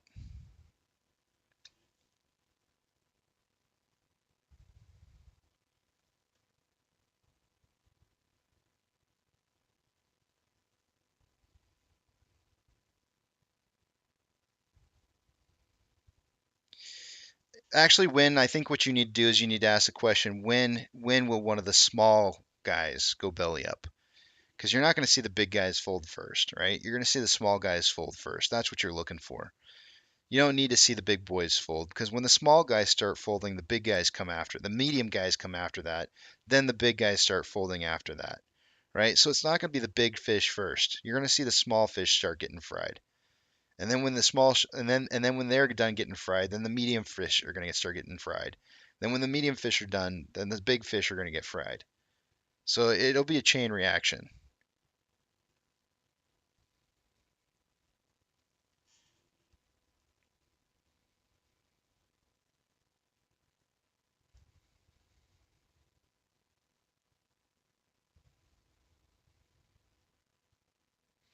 Javi the Great says it's buy through lit exchange and hold with diamond hands. This is so true. Thank you, Javi. Javi is not wrong, guys. Buying through the lit market is way more important. Buying the ask, slapping that ask is super important. Lit market, buying the ask, those are really important things to do. I've talked on many occasions about how when you put limits low orders, limit sell or limit buy low orders low, right? If you put say for example, like right now at this point in time, price is at 856 on AMC as an example, right? If you put in a limit order for 850, what you're doing is you're incentivizing the market to sell to you at a lower price. You're helping to drag the price down of the stock that you're trying to invest in. By buying limit low, you are helping to drag down the price of the stock you're investing in. You can buy limit high, but that would require you to put in a value higher than the current market price, which should execute your order instantly. Meaning, if since price is 856 right now, If you were to put in a limit buy order at 860, your shares should be purchasing on the market at a price higher than $8.56 at the time when I said it. It should be trying to purchase all the way up to $8.60. So consider that when you put in your orders. How you buy your shares does have an effect on what happens to price. Javi the Great says, I like fish.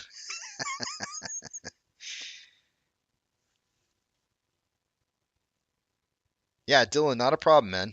I'll try to help as much as I possibly can. Since you are new to this, Dylan, and I haven't really seen your name too much around here, if you go to the description box in here, I have like a couple different videos and links to things that you can read that I think are really super helpful things. Highly encourage you to go over those, and I think it might help you a little bit to understand what's going on here.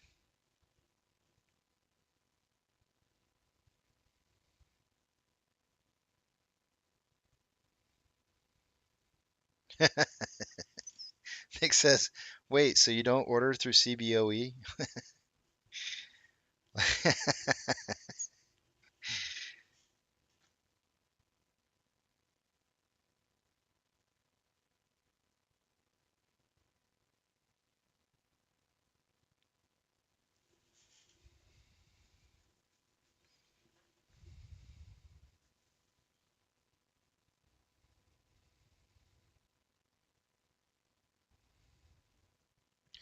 And that was an ETF myself. That's not a stock, that's an ETF.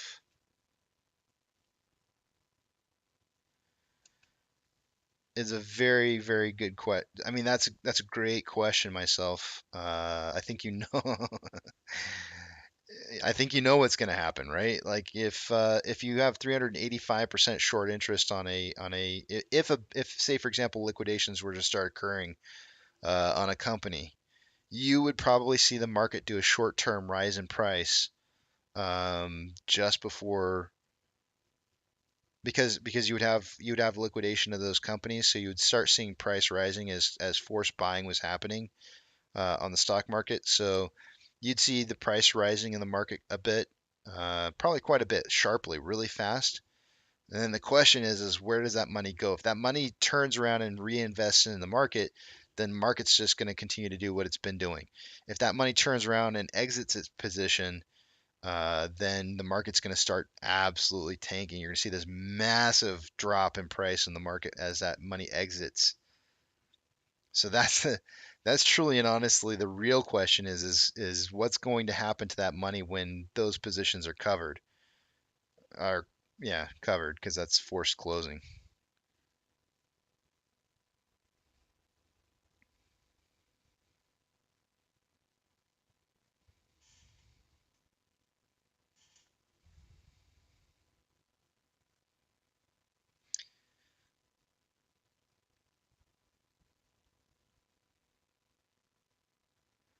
Everybody's saying they like turtles. What's the deal? Where did turtles come from? What's this whole thing about turtles about? Mr. Anything Tech says, I like turtles. Do you like turtles, turtles? Was there a turtles in here? I don't see a turtles. I don't see it.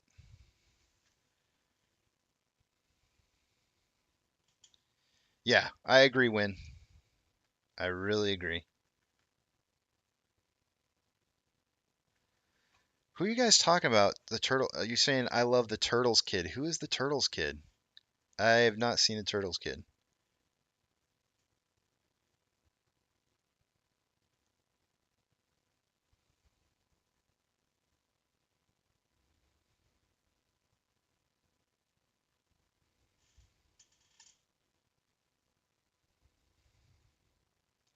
There we go. Turtles 4614. Love turtles so much I took their name for myself. Laugh out loud. I like the stonk as well.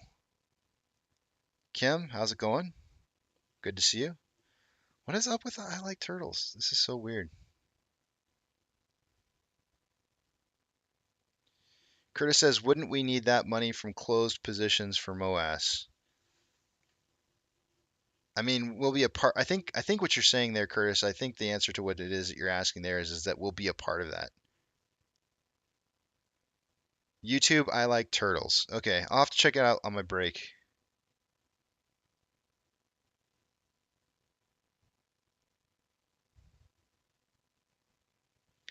Wait a minute. I feel like I'm gonna have to do this before break. I'm gonna have to look up the turtle kid. Hold on a second. I don't know what this is about, so I gotta look it up. I don't like not knowing what's going on here. Hold on. All right, give me a second here. PC3 says one of my 5 whys is so the SEC will get a parental filter on their internet so they'll stop watching porn and do their job. All right, I'm gonna look up this turtles kid. Uh-oh. I had to cut that. Oh, I like turtles. I've seen this kid. Zombie kid likes turtles. I've seen this before. She like asks him some question about the fair or something. He's all like, I like turtles. Why is this a thing though? YouTube milking turtles?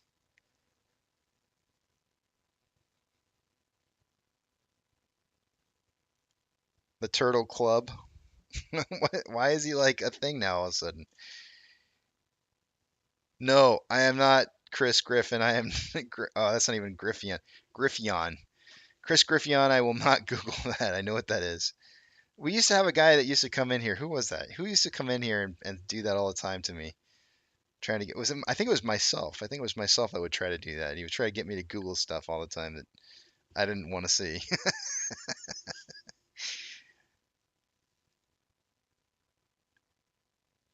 2 o'clock, Justin. Joe Dirt, you can milk anything. You'd be surprised.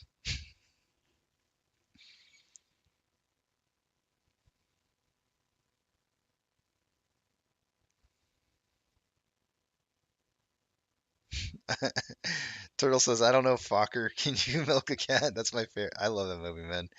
I'm a huge Ben Stiller fan. Not as much as I am Bill Murray, but I do love me some Ben Stiller. The only time I don't like Ben Stiller is when he's around certain other comedians. Like I feel like Ben Stiller is way better on his own than whenever he does like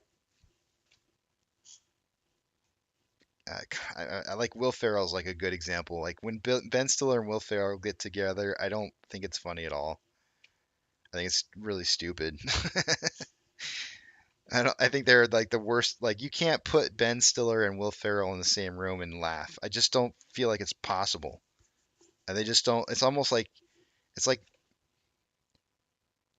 I don't know what it is. There's something about it. They don't mix. It's dumb humor on dumb humor, but it worked for Dumb and Dumber. I wanted to compare it to Dumb and Dumber, but that's funny. Like that's legit funny. Exactly. Chris Griffion says Zoolander. That's my point, man. You mix yeah, that's my point. You mix those two comedians together and it's just does not I think Ben Stiller just needs to be on his own.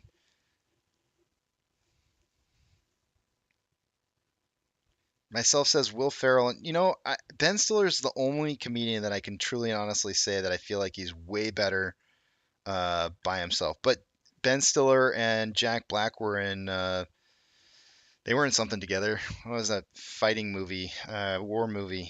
I can't think of the name of it. But yeah, I mean they were okay together, sort of, kind of.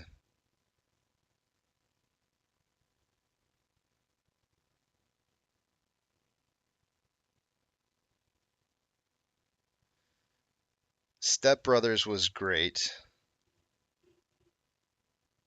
but that was Will. Wait, that was Will Ferrell and why can't I remember? Oh yeah, can't think of his name.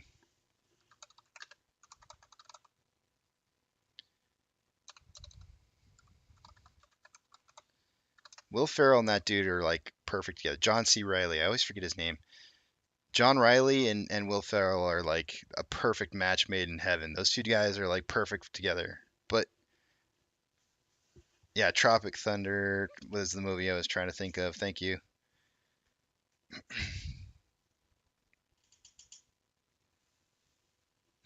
What do you mean, you people?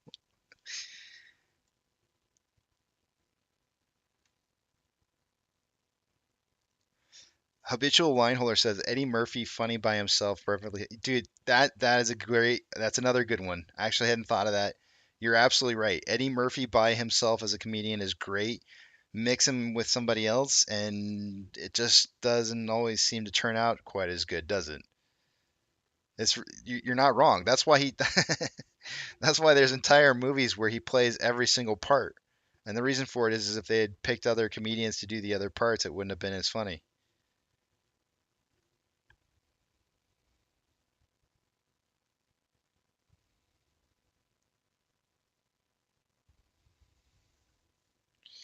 Hey, Dogecoin or anybody else who's listening, I'm not going to try and just pick on Dogecoin, but if you're having a problem, man, watching the line, walk away. Walk away, take a breath, have another day, live life, right? Viva, Viva, what was the name of the song? I can't even remember the name of the song for the day today. Viva, Viva la vida. Go live life, man. Go live life because the revolution is in your account. The revolution's in your pocket.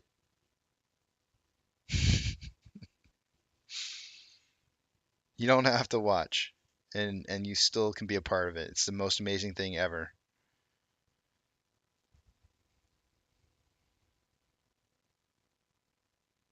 The weirdest thing is that John Riley is best friends with Joaquin Phoenix. You know what's interesting? I just saw that. I think it was Joaquin. Yeah, I'm pretty sure it was Joaquin Phoenix. I just saw the interview between Joaquin Phoenix and I'm gonna blank on his name. The late night guy,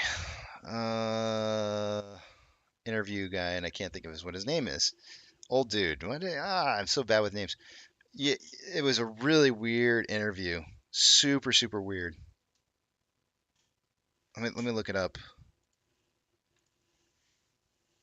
Oh, David Letterman. You guys didn't say it fast enough. I got it out first.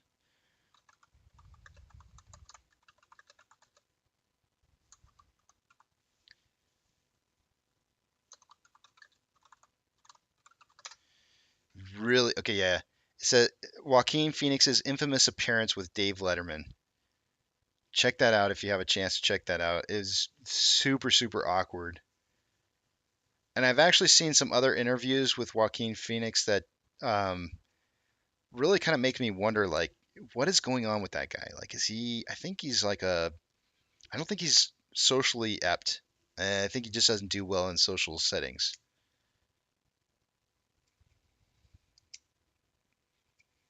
Turtle says I've dropped almost every YouTuber because of the nonsense that ends up on being on their mantra. Well, you'll get a little bit of nonsense around here, Turtle, but for the most part, I am all business with AMC and Ape and GME. So you won't find too much. I mean, I have other subjects that I like to talk about throughout the day, but more or less, it's really just to try and get us through the day. Salty Dog says, "Do you wish you were better with names?" Yes, Salty Dog. I wish I was better with names. That's an inside joke between me and Salty Dog. Yes, I do wish that I was better at names. I need to be better about that.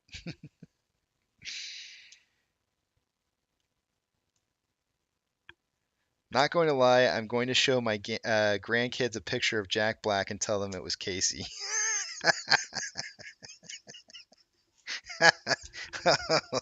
That's pretty funny.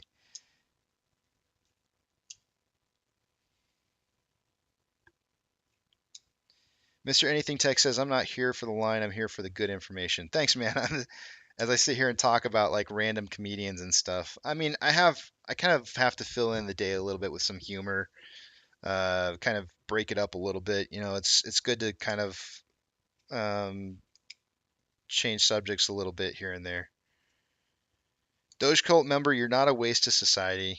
Come on, man. You got to get out of your Debbie Downer. You really got to get out of your Debbie Downer because There's just no reason to live life like that, man.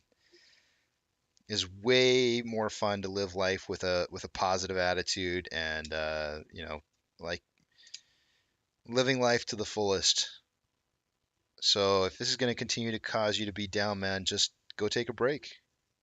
Go be happy. Go live life.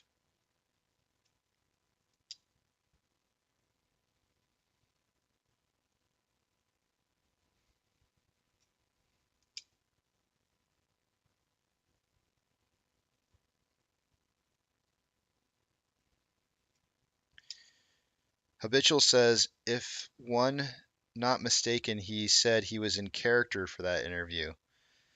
Really? That did not that did not look like a character to me, but I mean, I'll take your word for it. It was it didn't look like a character.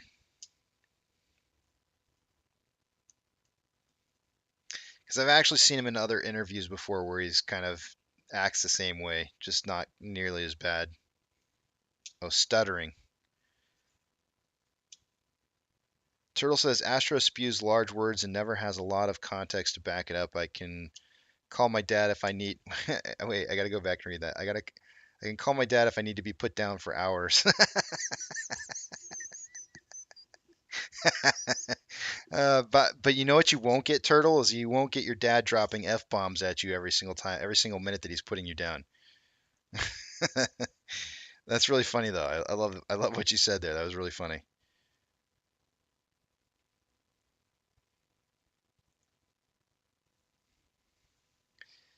Doge says maybe I need hookers. Hookers and blow is not going to change your life.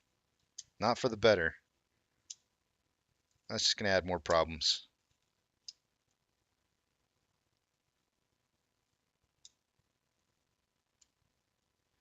Ken says my granddaughter is 5 and everyone she sees with a beard she asks, "Is that Casey?" Ken, you just stole my heart for the day, man. Oh man, you're getting me all choked up here, man. Uh, and she listens. She listens, which is makes me feel even worse whenever I drop those random curse words. Makes me feel terrible. I'm trying really hard, Ken, to make sure that I keep these very PC as much as possible. So forgive me when I slip, man. I apologize. I apologize to you and your daughter. I don't know what your daughter's name is. Don't tell. Please don't tell. But this is a message to your daughter right now. When you get older, you can say all the words that you want. But right now, you have to learn the words that are really good for you because that's going to make you a better person. So you use all the bad words you want to when you get older. But right now, you learn the good words first. That's what I tell my kids. Hopefully, it works for you. When your parents tell you it's okay to use those bad words, then it's okay. Tony says, I think Joquin, I can never say his name right, was doing a months long bit that ended up in a film. Can't quite remember. I don't know, dude. I don't know. I've seen lots of interviews with him before, and he's just always like, it seems like he's always socially inept.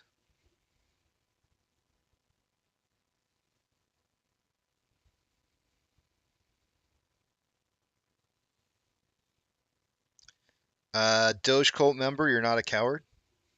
You need to start thinking more positively about yourself and everything that it is that you're doing. You're surrounded by people who are not cowards, and I don't think that you would socialize with people. If you were truly and honestly a coward, you wouldn't be doing what it is you're doing right now. But you're just having a moment, and you're really gonna have to just kind of find a way to get out of that moment. Go hit a punching bag. I know what you can do. Go beat up some kids on some computer game somewhere. It always makes me happier. Go play a video game with some kids that are like, 10 years old or something like that. Kick their butts on Fortnite. I would never play that game, by the way.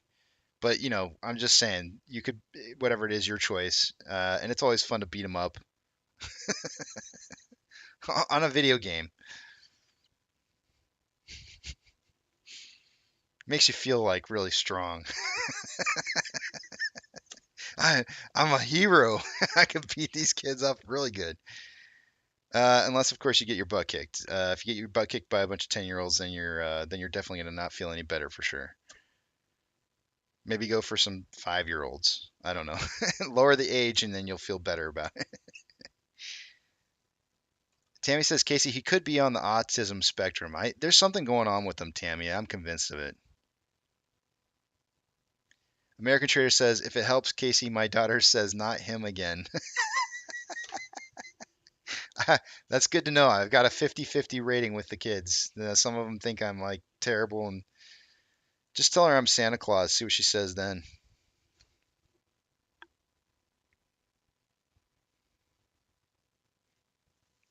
Myself is trying to get me to get Alexa to say something. Unfortunately, guess what? Myself, I turn her off while I'm in the show.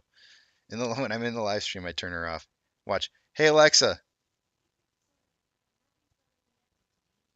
She said, "I'm sorry, I'm having trouble connecting to the internet." Yeah, it's because I shut you down. She's still talking over there. I don't even know what she's saying, but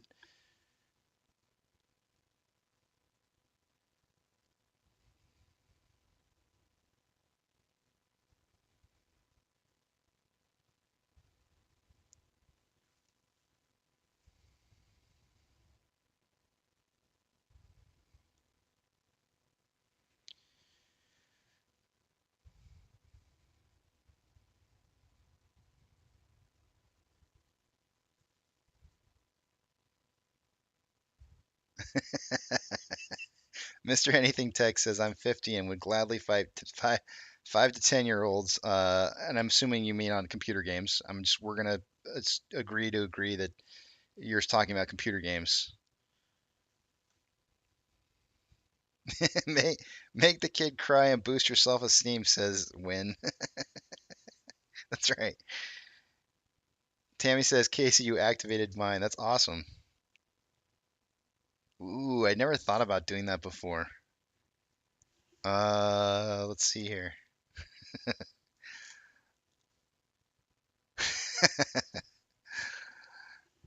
Uh, Alexa, buy a bobblehead Ross. Let's see how many of you guys get a bobblehead Ross from sent to you.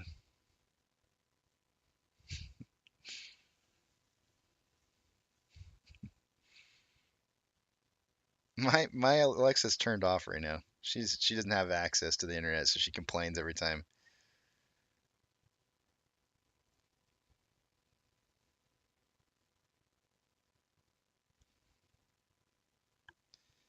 Play Alexa, play What's New Pussycat. That's a great one myself. Wait. I'm gonna need a bobblehead since I gave a shout out to bobblehead Ross here. I'm gonna give him a little chance to give us a little motivational pep here. We need this for Doge Colt. Doge Colt member, check it out. Here we go. You ready? This is for you, buddy. I don't know what I don't have no idea what bobblehead Ross is gonna say. Hopefully this is appropriate, but here it is to you, Doge Colt. Bobblehead Ross's message. Anything that you try and you don't succeed, if you learn from it, it's not a failure. There it is. Why is he so smart? Why is he so smart, man? He was so ahead of his time. Bobblehead Ross was so ahead of his time, it's not even funny. It doesn't even matter. Like I think it's got 10 different sayings on this thing, and every single one of them, it doesn't matter what it is I'm talking about, it's appropriate.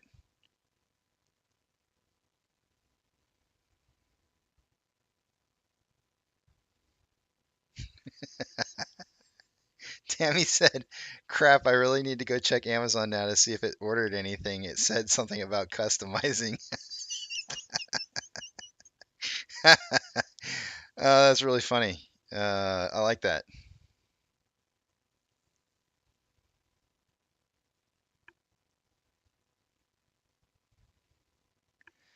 American Trader says working on a new ape project based on Viva La Vida. You're my muse. Thanks, man.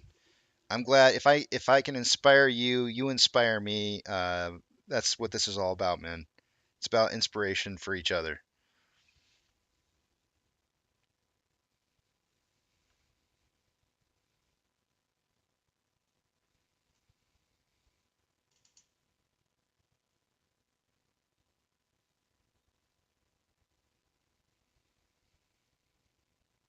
American Trader says, "OMG, my Alexa just said, would you like to complete your Amazon order?" And I said, "No."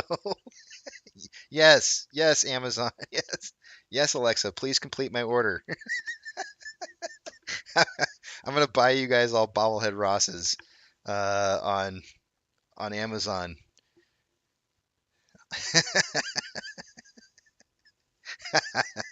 Joke's on you guys. You're gonna have your own bobblehead Rosses.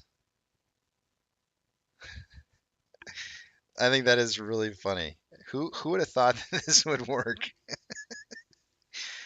Roseanne says, Casey, when my granddaughter is over, she'd much rather watch Coco Melon while I would much rather listen to you. Oh, I don't know who Coco Melon is, but I can understand that.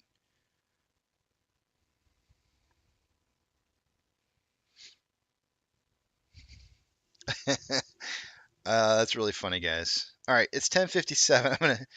Oh, dude, no, I would not say that. I'm not gonna say that myself. That one's going too far. I think it's funny to tell it to buy, something really small and funny and gimmicky in case it really does. If somebody ends up receiving like a bobblehead Ross, they'll laugh because it cost them like $3 or $4 or something. But actually, I should probably look up to see how much the bobblehead Ross costs. Hold on a second.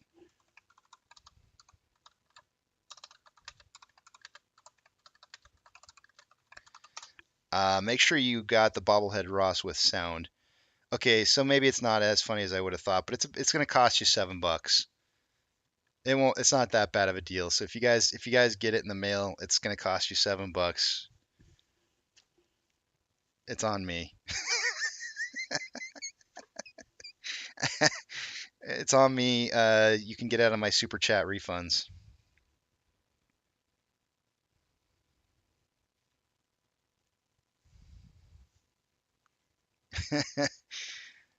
I think that's really funny. Alrighty, guys, it's time. It is that time of the day to start taking a look at our numbers.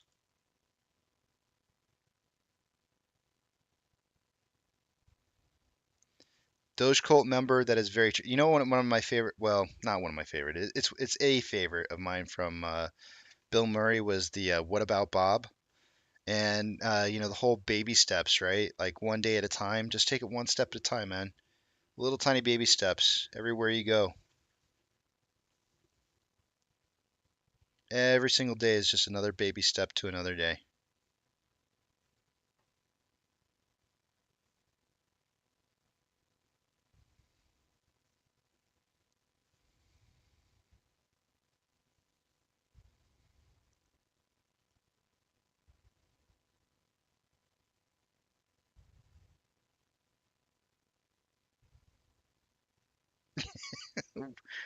What does that mean, myself? I don't even know what that means.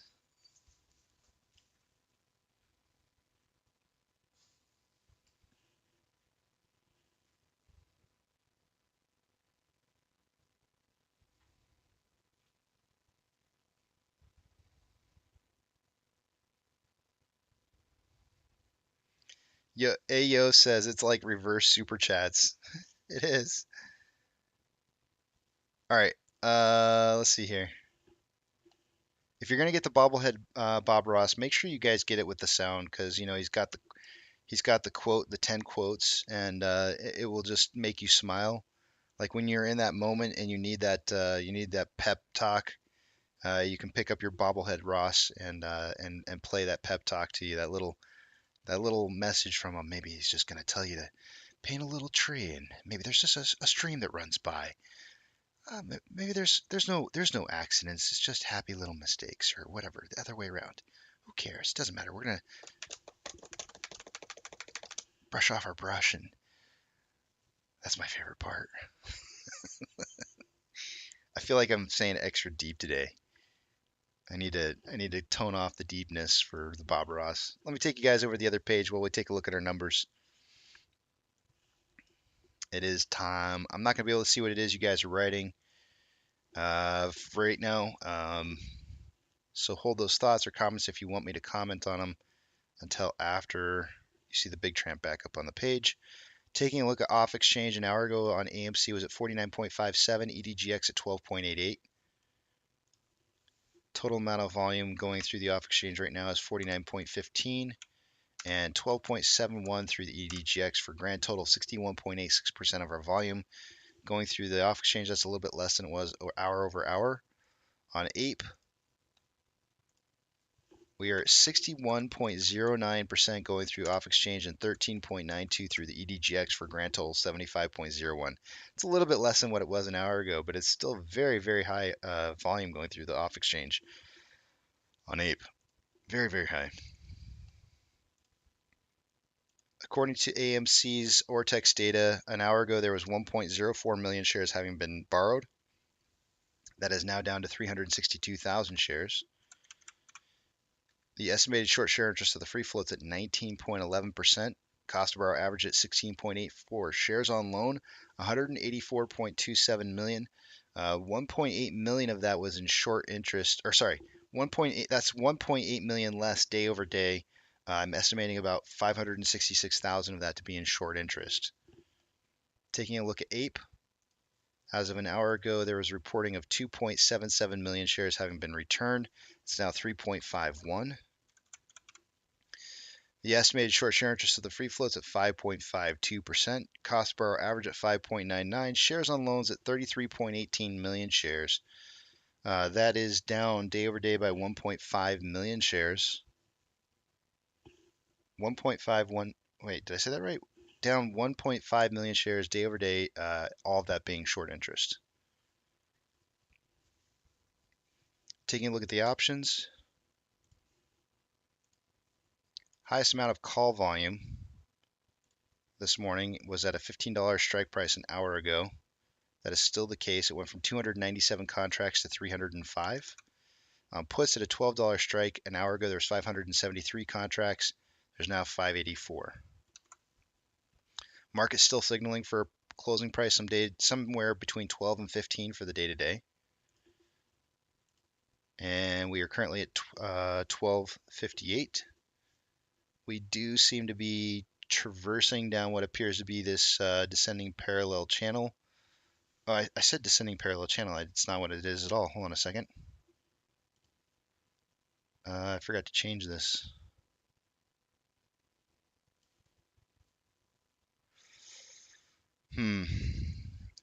This is a very unusual pattern. I'm not even sure what this is. I mean, it looks like a descending broadening wedge, but it's not really descending. I want to say that price is doing something kind of interesting between AMC and Ape that's causing it to kind of almost just kind of trade sideways a little bit with a slight decline on the support line.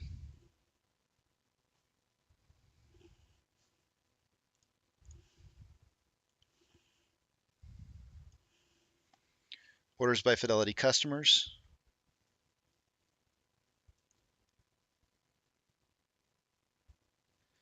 Ape has a 74 to 25% buy to sell ratio. GME's got a 62 to 37% buy to sell ratio, and AMC fell off the list.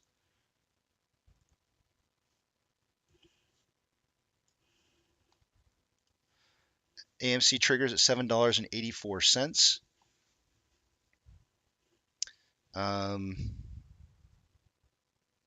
Ape triggers at 3.807. Shares available to borrow. Looks like they did return a few shares in the last hour and borrowed them back again. We're looking at 70. So I'm going to add an additional 50,000 shares to the amount of shares borrowed for the day today. So 250,000 shares so far. The fees right now are at 16.2%.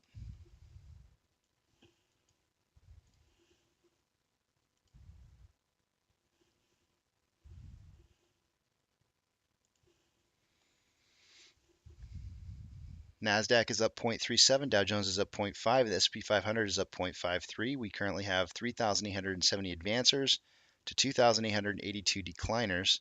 The market kind of trading sideways for the most part, it seems like. VIX is down 1.84, VTI is up 0.55, IWD is up 0.6, Tesla is down 0.2, Amazon is up 0.07, Cinemark is down 2.03, Doge is up 0.08, Bitcoin is up 1.84, GME is up 1.01, HYMC is up 2.46, Hood is up 2.26, NCMI is down 2.57, Ape is down 4.14, and AMC is down 0.63. Inflow versus outflow on AMC, we are currently 2.3 million more dollars in inflow than outflow, with 7.53 million shares traded for the day-to-day. Super, super low volume. Wow, this is really low volume.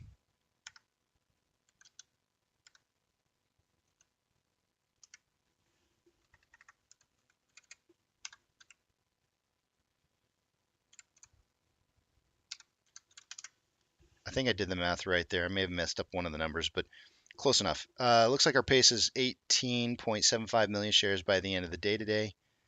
I suspected somewhere between 10 and 30 million shares, so this is very low volume on AMC. Volume price is starting to move up a little bit here. We may see some more volume kick in.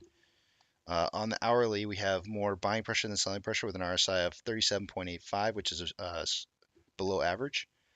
On a 30-minute interval, more buying pressure than selling pressure with an RSI of 43.78, which is slightly below average. On a 5-minute interval, we have more buying pressure than selling pressure with an RSI of 55.82, which is slightly above average. On Ape, there is currently $700,000 roughly in outflow, more in outflow than in inflow. 3.55 million shares traded so far.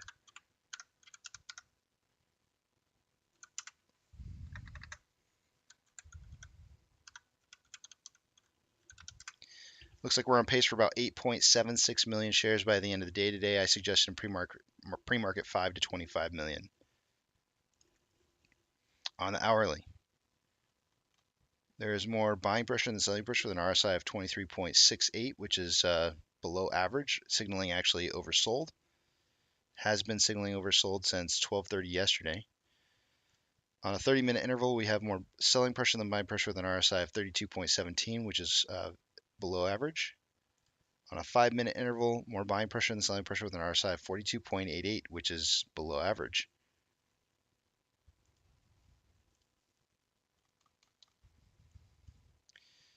Let's see if I can figure out where we're heading to here in price. Got a nice kind of bull kind of feature kind of happening right now. But besides that, it does look like we have a little bit of a trend line that we need to break through here. And we're right at it right now. So we need to break through what appears to be about 868. Otherwise, we may see some more downwards movement in price. It does appear that overall the price is kind of on a wedge, very long wedge that wouldn't complete towards the end portion of the day. Whether or not price breaks up or down is going to be more or less dependent upon the rest of the market and what happens in the later portion of the day today. In about 3 hours, 11, 12, no, 2 hours. Let's see where we're heading on Ape.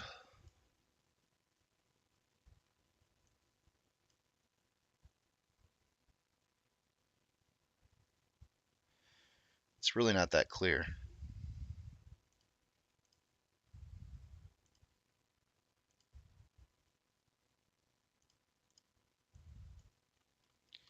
I mean, I don't want to draw this because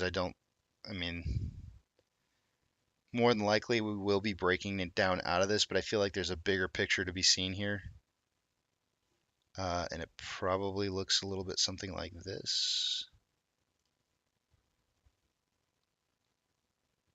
I feel like the bigger picture seen here, we will probably see a drop out of this ascending parallel channel that we're currently on, into this, which we're still traversing down this big descending parallel channel on Ape, which should be a break to the top side at some point.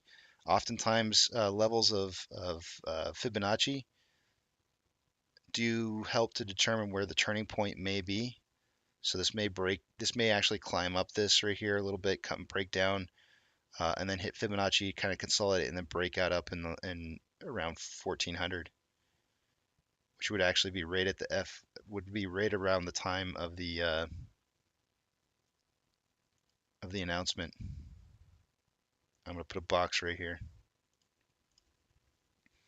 So figure on like kind of climbing up this, breaking back down and consolidating, and then a potential breakout going up when that interest rates go through.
MCon says 3/4 should have the market up after announcements.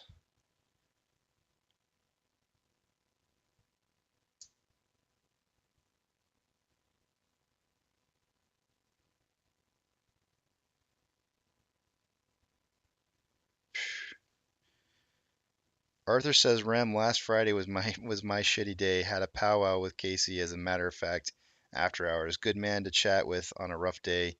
Guy has a heart of gold. Man, you're selling it. You're selling me way too positively. Come on, Arthur. Tell him like how it really was. I was kind of a dick. Tell him how it really was.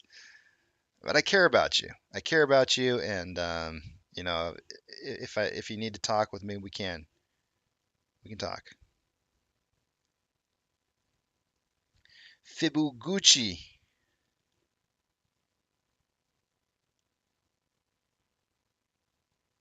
Sweet cheeks and twinkle toes says, Arthur, are you a good salad tosser? What the heck, man? That's terrible. That's terrible.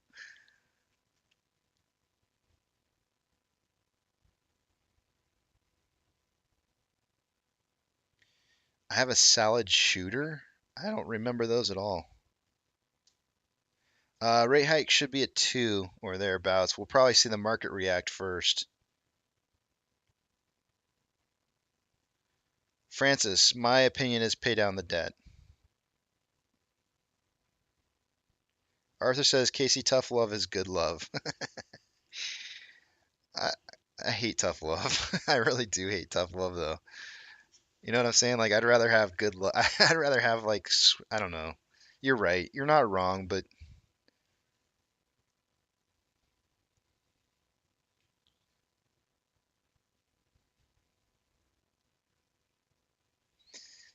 yeah, Sammy Boy saying Adam Aaron's in London, hopefully in talks with Cinemark. I had heard Tony mention that, last night, and we all knew it too when he posted the tweet about the Queen and being in London.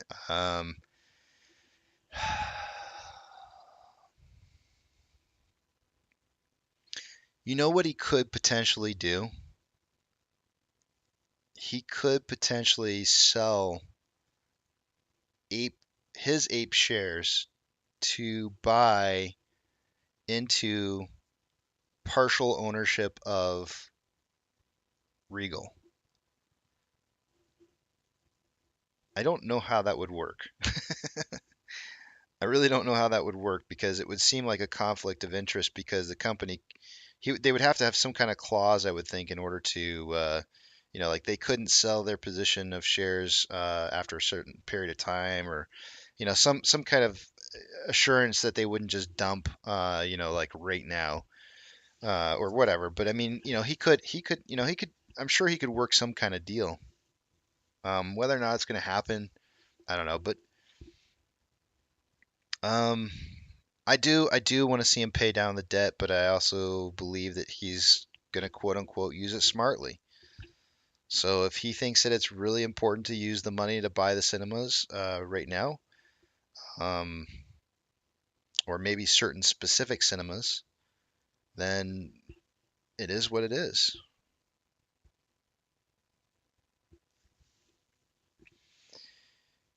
You and stepping back for the weekend snapped me out of my funk. Thanks for that. You're welcome, Arthur. You guys helped me. I got a little bit of funk over the weekend too. Like Monday morning, I woke up. I didn't want to start. I didn't want to.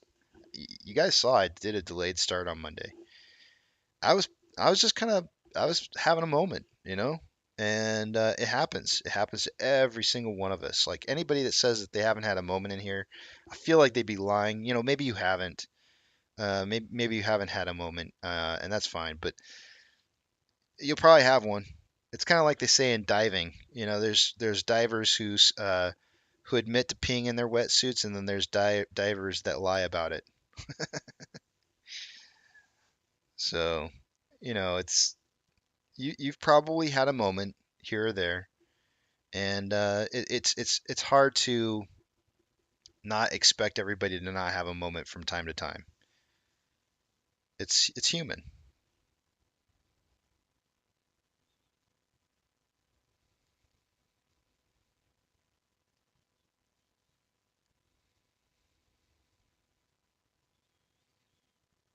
Sammy Boy says Adam Air would know best. I have faith. Paying debt is a defensive yet necessary. Buying more is pouncy yet risky. There's a lot of truth to that.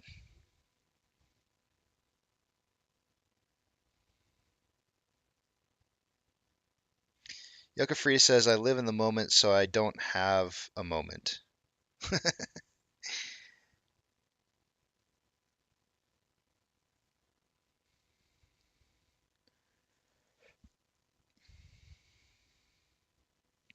That's the whole point of this, right? Let me read you guys my 5 whys. I should have these memorized because I told you guys to memorize them, but I don't have them memorized. I gotta pull them up every time, and it's just because I need to be better about remembering to memorize it. But I'm reading you my 5 whys right now just because I want you guys to understand that the reason that I think that all of this is so necessary for us to be a part of a community is to make this work. So number one, I wanted to be a part of a movement to fix a broken system. So I bought 2 shares of GME. Why? Because I was tired of watching retail investors, including myself, losing money on their investments in homes due to market fraud. Why? We've never had a method by which to counter algorithmic trading of the institutions until now. Why? We have social media that allows us to be vocal about our investments in real time. Why? Because as humans, we desire community. Damn it. That's why we're here. That's why we're here. We desire community. In my estimation, the only reason that this can work is because we desire community. We desire to pick each other up. We desire to have something better. And that's what I think is truly amazing about this. Not everybody has to buy into what it is that I'm saying right now, but I believe that to be true. You don't have to. You don't have to. You absolutely don't have to believe in it whatsoever, but I believe in that. We do, as humans, desire community. And I do believe that this is going to be the only way that we make this work. And so when we all sit here and we talk about sticking up for each other, supporting each other through this whole entire process, why? Because we have a method to do it. We have a method to do it. We have a method to get together. We have a method to communicate and express things and talk and not just be a sole investor who's stranded out in the middle of nowhere, feeling lonely and depressed because of our situation.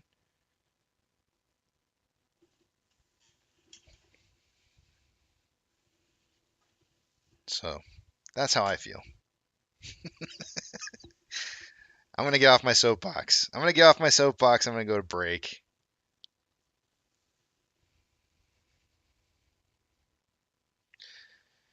Hey Pantheon, since I'm seeing people, Yucca Frida keeps doing this. He keeps putting.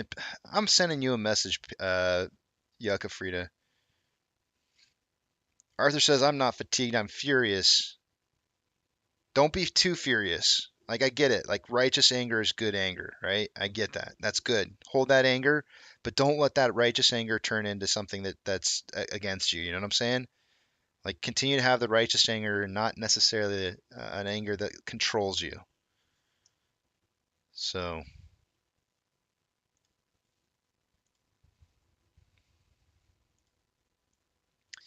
let it let it forge you into diamond hands. Let the righteous anger forge you into diamond hands and not destroy you.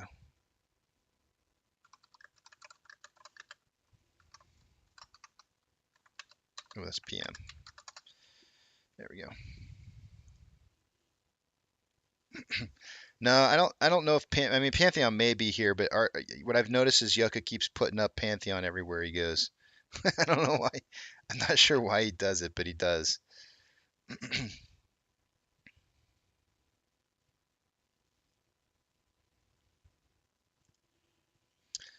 Alrighty, guys. I'm gonna put up the music, and I will see you guys back at 12:10.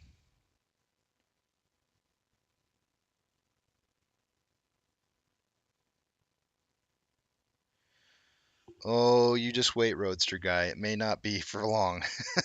It may not be for long.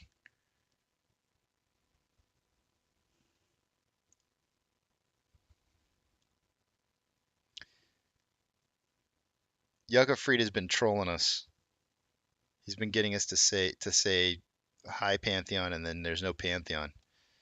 He's been trolling us for a while. All right, guys. I'll see you in a bit.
Hey there, this is Josh from AK.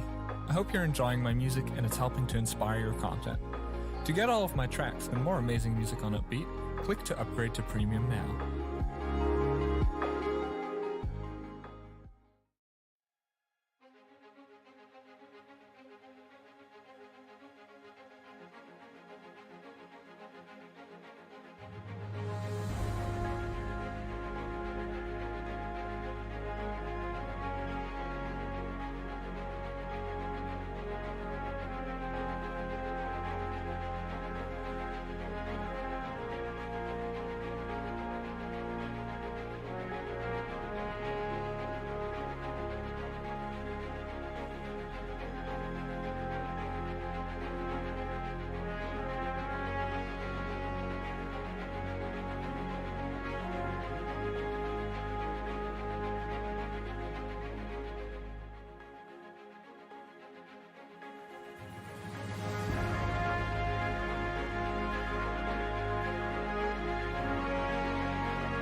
Are you ready to take your content to the next level?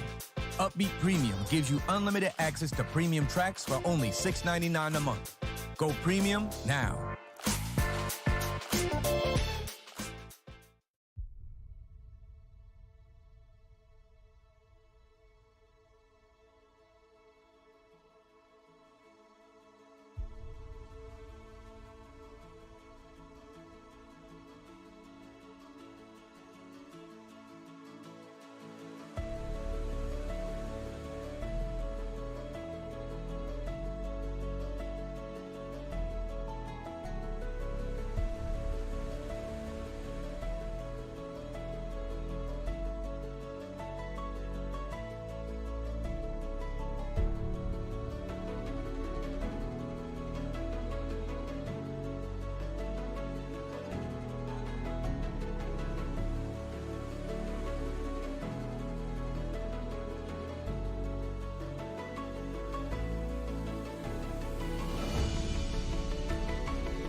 All right, guys, I'm back. I just realized, a long, long time ago, I used to do a lot of throat gurgles. Uh, those seem to have gone away. But then I just had one just now, and I was like, wow, it's been a while since I had one of those. I just want to mention here, I'm kind of looking over AMC right now, and 854 is the bottom that we've seen so far. That is a 20.6% decrease in price from 1075 that we last saw as a high. That is a key turnaround point, not necessarily the bottom. We won't know that unless we break above $9.82, which would be the reset. So I'm going to actually pull that value down.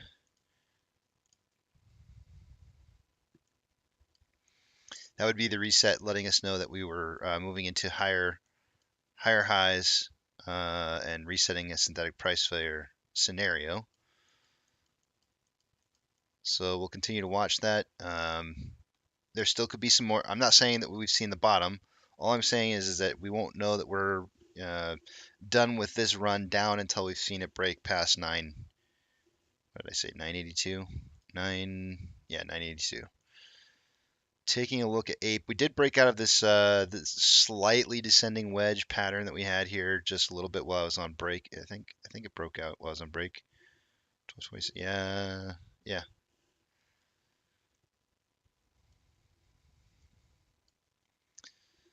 We've got about 50 more minutes until we get the Fed's numbers on the rate hike.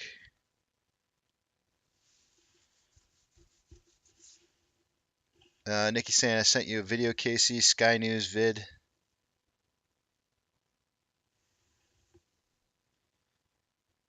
Let me check it out here in just a minute.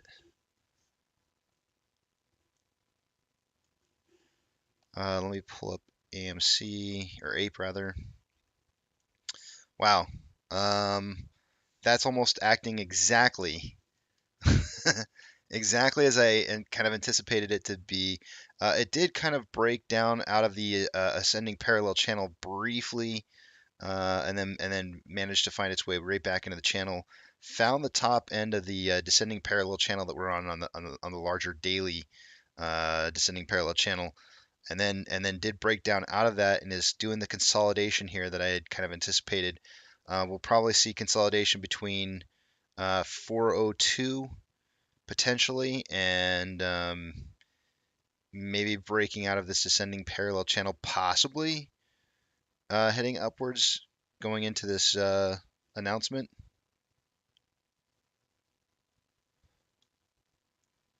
It may end up being short-lived because of the announcement, but we'll see.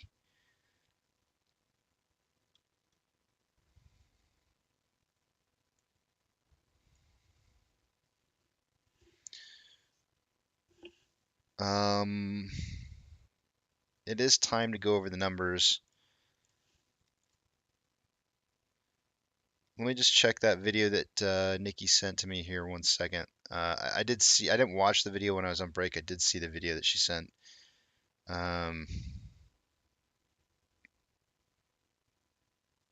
It looks like it's a 4-minute video. But it's from Sky News. Anti-war protesters have gathered in Moscow to protest President Vladimir Putin's announcement of partial conscription of reservists to fight in Ukraine. And then she mentioned that he's sending 300,000 men. So yeah.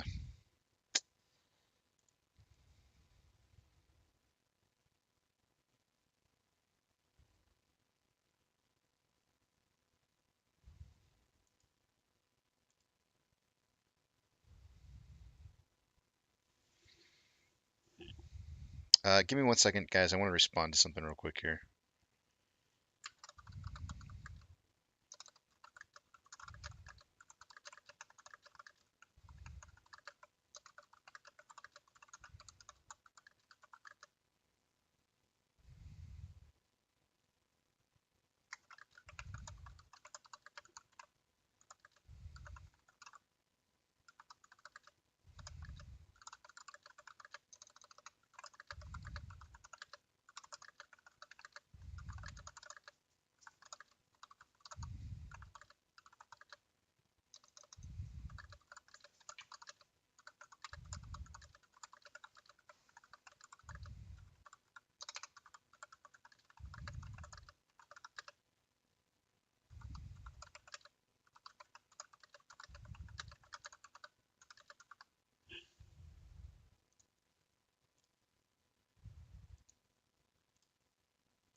Let's see here. It is time to go through the numbers. Jeff says Casey is being discussed on Newsmax right now. Easter Beast says you type fast. Yeah, probably not as. I think I've heard some of the other guys who are YouTubers also type as well, like Bigums and uh, who else, Astro and whatnot, and some of those guys do type pretty quickly as well. Uh, I working in the semiconductor industry for as long as I did, you have to learn to type super quick. You got to beat the system. Computers are really really fast, and if you're not beating the system, then you're getting you're getting the beating. So you always got to type quick.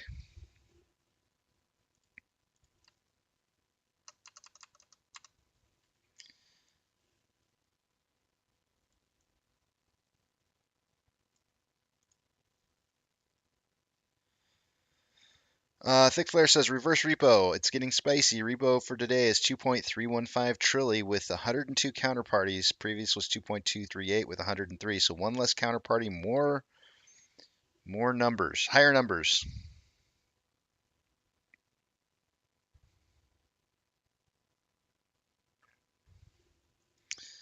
All right, let me take a look at the numbers, guys, and then we can. Easter B says I type 5 words a minute. Yeah, that would seem what I did would probably seem fast for you then. Yeah, I could understand that. Let's take a look at the numbers, guys, and I'll put up Nikki's video.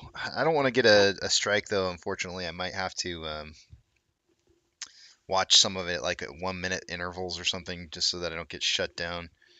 I do get content strikes usually when I try to like pull up other media and play it. So unfortunately, it's kind of one of those things where I can't. I gotta be careful about what I play. But two-factor authentication, guys, if you don't have it, you may want to consider getting it, as it could potentially keep somebody out of your account that shouldn't be in your account. While you're at it, go ahead and set yourself up for a second phone to be able to receive the code, as you never know what's going to happen. You might need a backup. Try it out, see if you like it. If you don't like it, get rid of it. Hopefully your broker has two-factor authentication. Taking you guys over to the other page, I'm not going to be able to see what it is you guys are writing, so hold those thoughts specifically for me. But definitely talk amongst yourselves. Let's see what we got going on here. All right. Off exchange. As of an hour ago, was 49.15 for AMC and 12.71 in the EDGX. The current numbers are showing 51.17 and 11.78. For a grand total, 62.95% of our volume going through off exchanges. That is definitely more elevated than it was an hour ago. So more price discovery being lost to off exchanges, and price did rise during that period of time.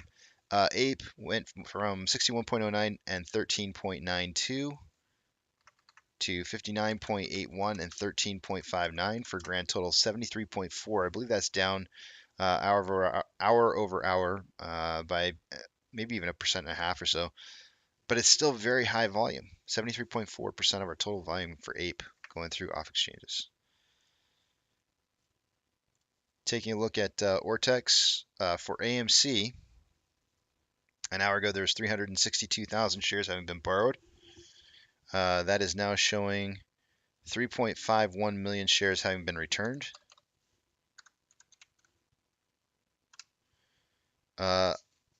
Which ironically is the exact amount of shares that had been returned on Ape an hour ago. That's kind of odd. But that's how much it's showing for AMC in return shares. The total estimated amount of the short share interest of the free float is currently at 19.03%. Cost bar average at 16.88. Shares on loans at 184.27 million shares for the day today. That is 1.8 million shares less on loan today than there was previously. With about 566,000 shares of that in what I'm estimating to be short interest.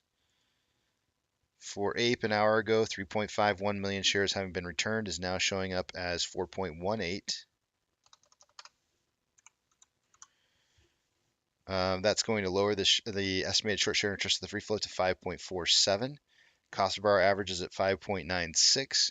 Shares on loans at 33.18 million shares for the day-to-day. That is 1.5 million shares less day over day in short interest that was closed. Taking a look at the options.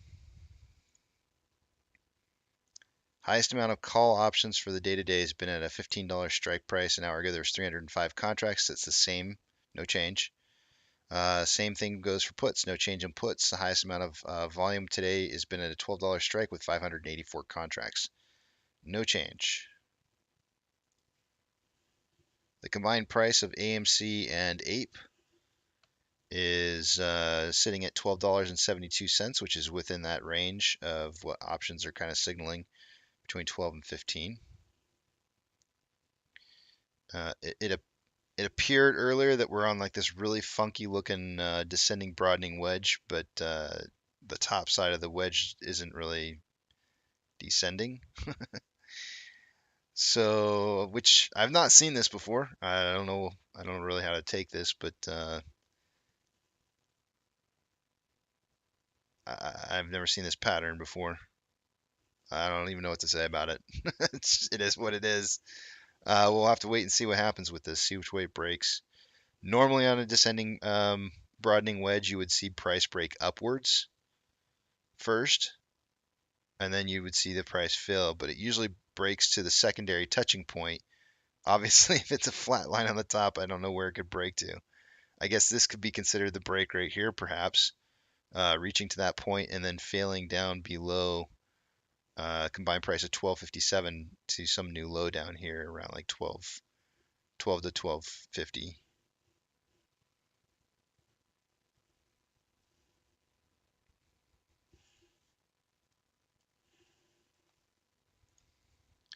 Orders by Fidelity customers. An hour ago, AMC had fallen off the list. Ape is the highest on the list right now with 75% buys to 24% sales. Looking really strong there. GME is on the list at 61% buys to 38% sales. AMC not on the list right now. Low volume, low orders. Keeping us off the list. AMC is at $7.84 for tripping price for SSR. Shares borrowed in the last hour. Looks like they did indeed borrow an additional 15,000 and returned them. Some of them. If they do another 10,000, I'm going to count that as another 50,000 shares having been borrowed for the day, which will put us at 300,000 shares. As it stands right now, I've got us at 250,000 shares borrowed so far for the day today. Fees are at 16.1%.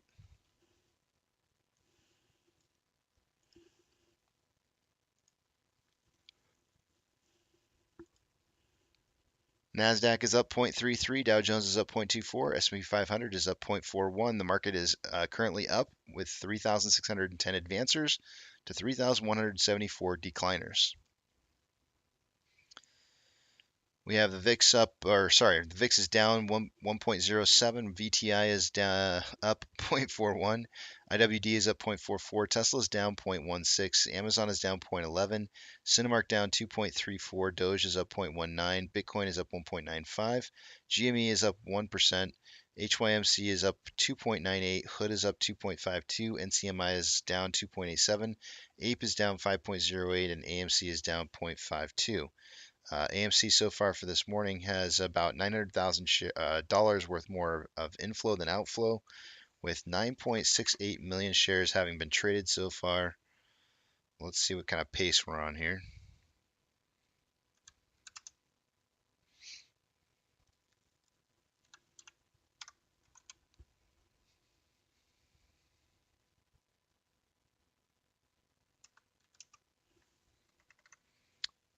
Is that right? Hold on a second here. I don't think this math is. I'm not mathing right here. Hold on a second. Plus. There we go. Very low volume on AMC. At this point, we're on pace to hit about 16 million shares traded by the end of the day today, which is obviously very, very low volume for AMC. Extremely low volume. On an hourly scale, we have more buying pressure than selling pressure, with what appears to be a divergence occurring on that. And RSI is sitting at 37.87, which is below average. On a 30-minute interval, we have more selling pressure than buying pressure with an RSI of 43.65, which is slightly below average. And on a 5-minute interval, more buying pressure than selling pressure with an RSI of 45.53, which is slightly below average. On Ape, for the day today, we have 4.35 million shares having been traded.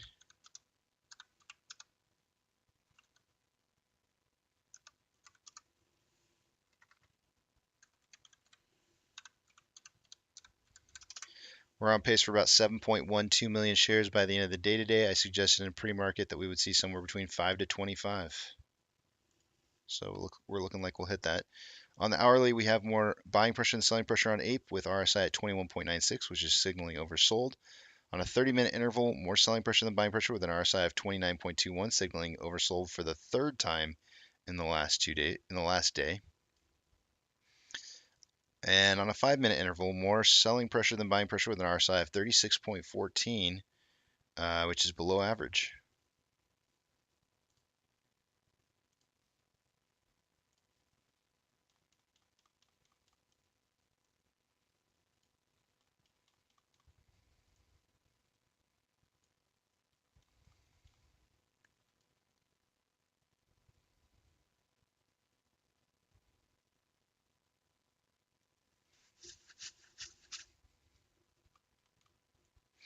Trying to look at this to see if I can have an idea as to where we might head to here, and I'm not really.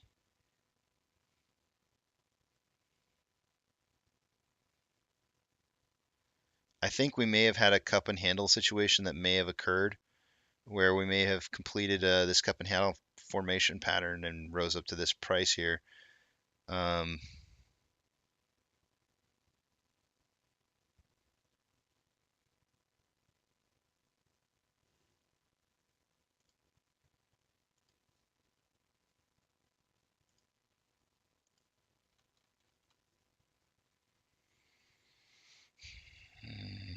I don't know where we're going though. Let me give me some time on AMC. I'm not sure where this is quite headed right now. Just not quite seeing it.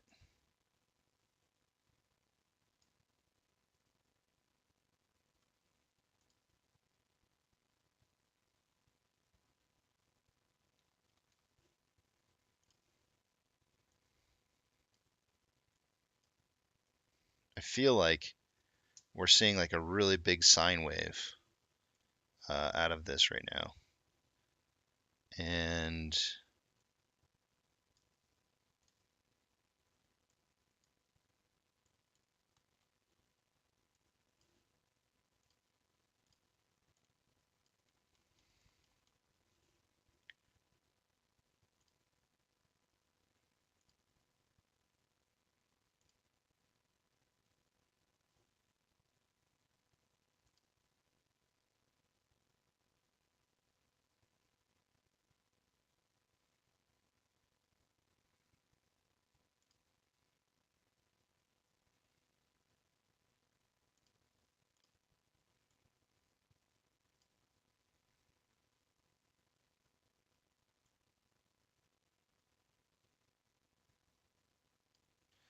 I feel like we are in a descending wedge, multiple days descending wedge that starts back on the 15th of this month to current.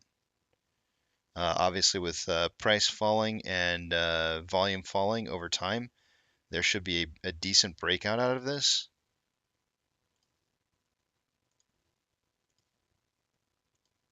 The question is how soon and where, which direction. It should be up.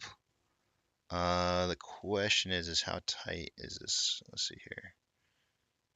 865 to 843. Looks like it could be right around like here. leaving out the tip, which puts us really close to the end of the day today.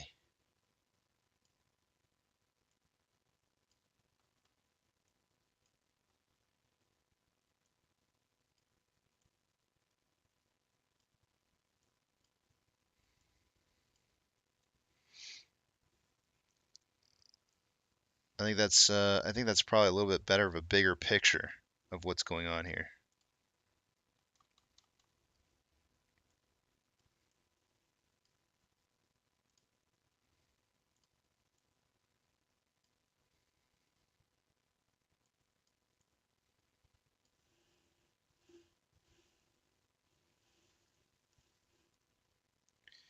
In regards to Ape,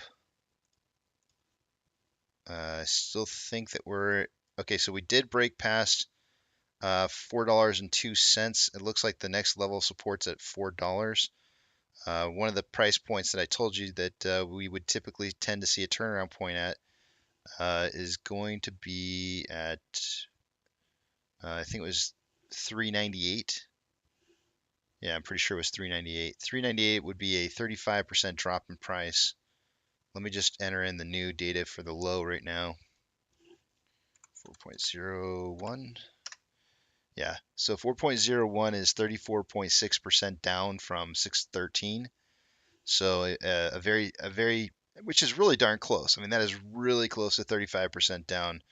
But I think 398 is the actual 35%. Let me just check it real quick. It's close enough. Like 399. 399 would do it. So we are really, really close to the bottom of a potential turnaround point on a synthetic price failure. Let me also change while I'm at this the price to where it has to rise to, which is 461, in order to see a reset of synthetic price failure.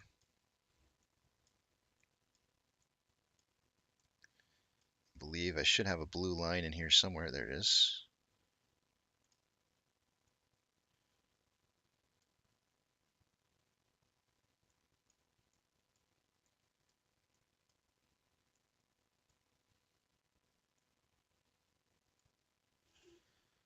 $461.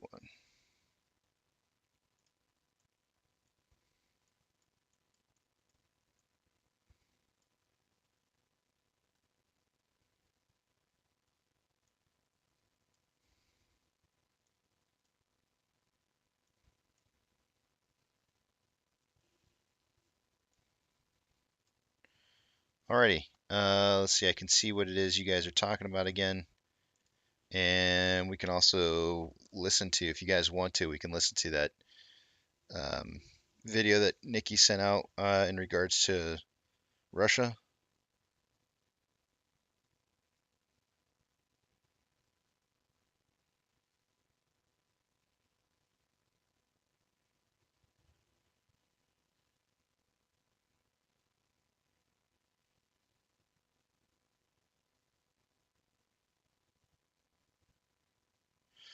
MC Prosperity, it's going to be the whole market, man.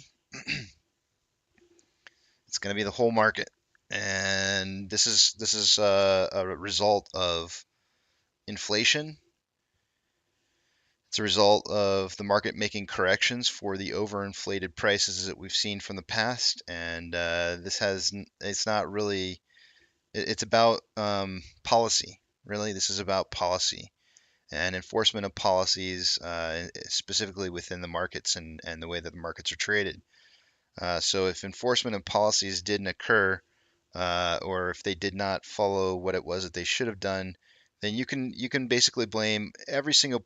It doesn't matter which side it is, left and right side. You can blame policy, monetary policy not being upheld by uh, politicians across the board, right? Our government has failed us in the policies that they were supposed to uphold, and so this is the failure. You're seeing a failure of a market because of the policies from the past. The continued money just being printed. You can't run an economy like that. It just doesn't work, and eventually you end up having a failure in the market. So it's everything, man. It's everything.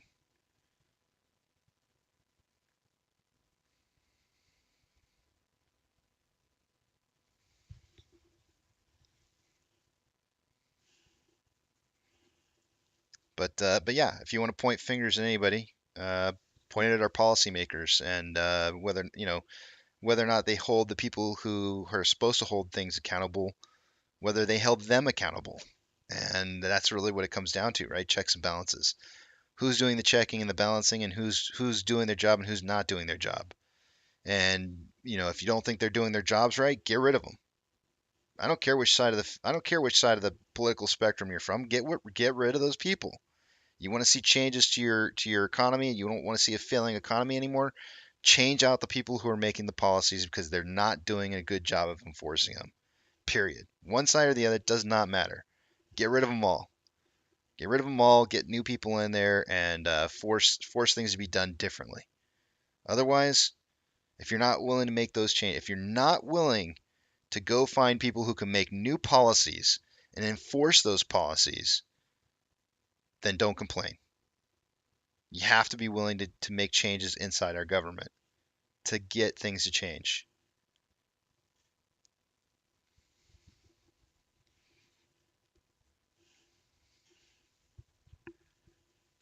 Both sides. I'm not taking sides here. I'm not taking sides. I refuse to take sides. It's a failure on our entire government across the board. Everybody's got their hand in this.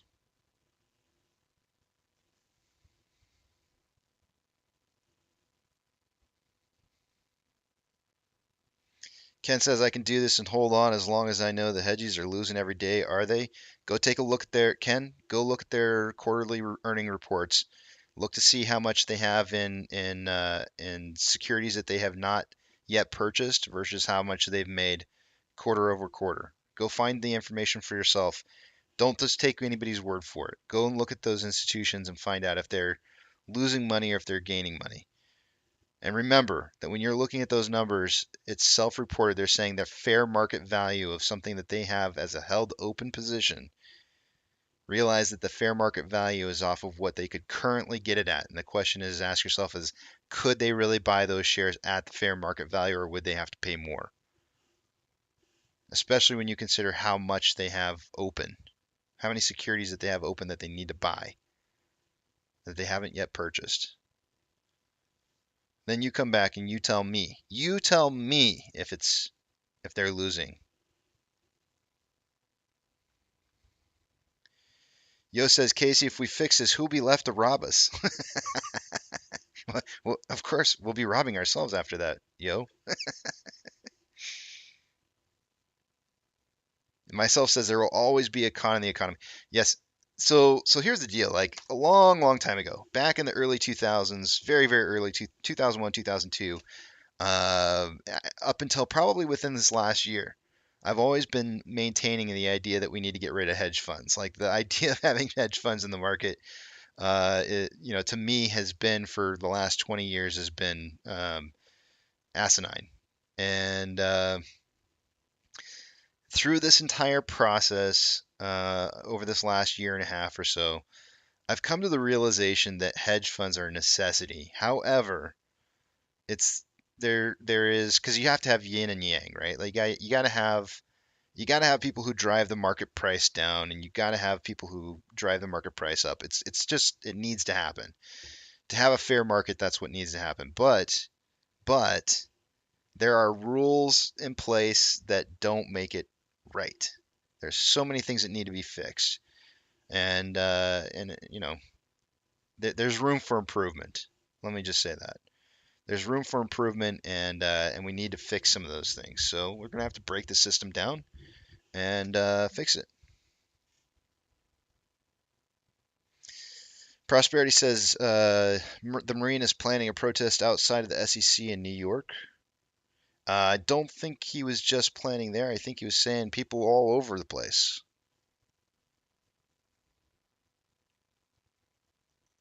Nick says that's right. Get rid of them all. Get younger people, and they should all have term limits. Yep, I'm okay with that. It doesn't have to be young people. It could be older people too. I don't have a problem with. Actually, if you go back and you look at historically, if you if you go back and you sort out all the presidents that we've had since the beginning of the United States, from George Washington to Joe Biden, and you sort them out by age, and you stack all the presidents who you think were some of the best presidents in history into one pile, right? And then you sort them all out by age, but stack them in three different piles: best presidents, mediocre presidents, and worst presidents, right? Then sort them out by age and show and see how much of the percentage of the older presidents actually stacked up as being some of the better presidents that we've had throughout history. Go look and see. You'll find some interesting things. You'll actually find some very younger presidents. It's been on both spectrums. We've seen some really old presidents and really young presidents who've been amazing presidents in this country. So um, don't count out older people. Just because they may have old ideas doesn't necessarily mean they're bad ideas. You need balance.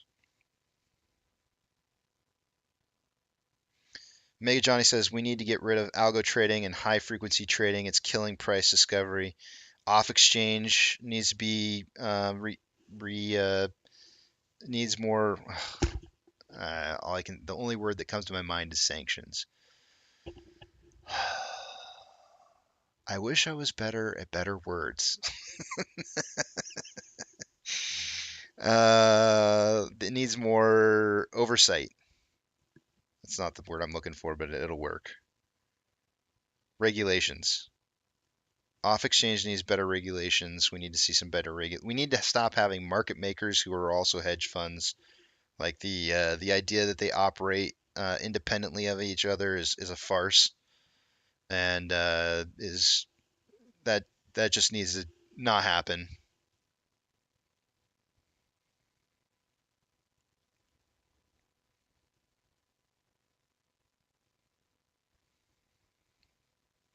Tim's coming in here with the positive vibes, saying, "Hope everyone's having a great lunch break."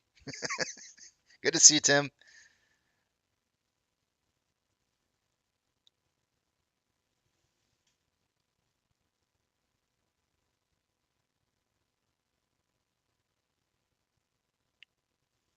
Myself says, "quote I wish I was better at words or at better words." Casey 2022. Yep, that's me.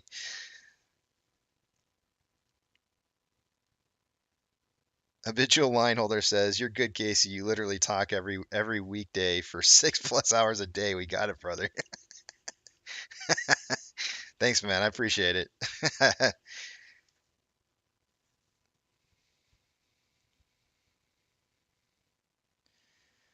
Mega Johnny says there's a talk where Mark Cuban was, and I think there's still he's still totally against algo trading. I think letting computers loose on the market is such a fraud and should be stopped. Mm, I don't have a problem with it so long as the computers are trading within allowable limitations and not doing things that they shouldn't be doing.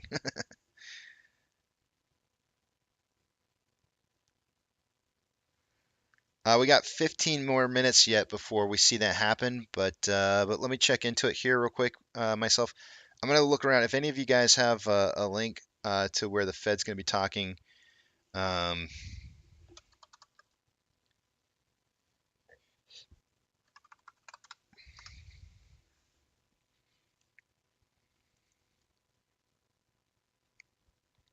two-year Treasury yields top 4% for the first time since 2007.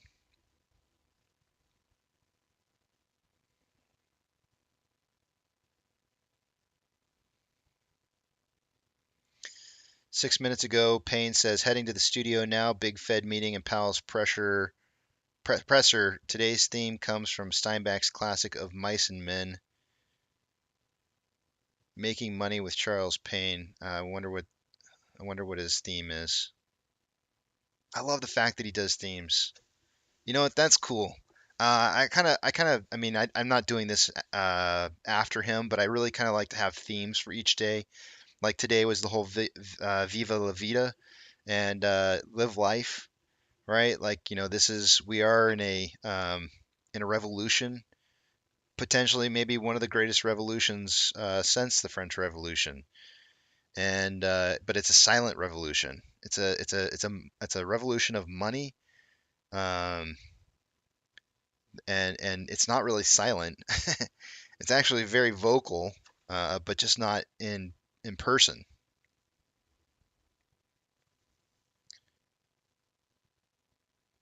Yeah, I'm gonna try to, Nikki, if I can find a link to it. I'm looking.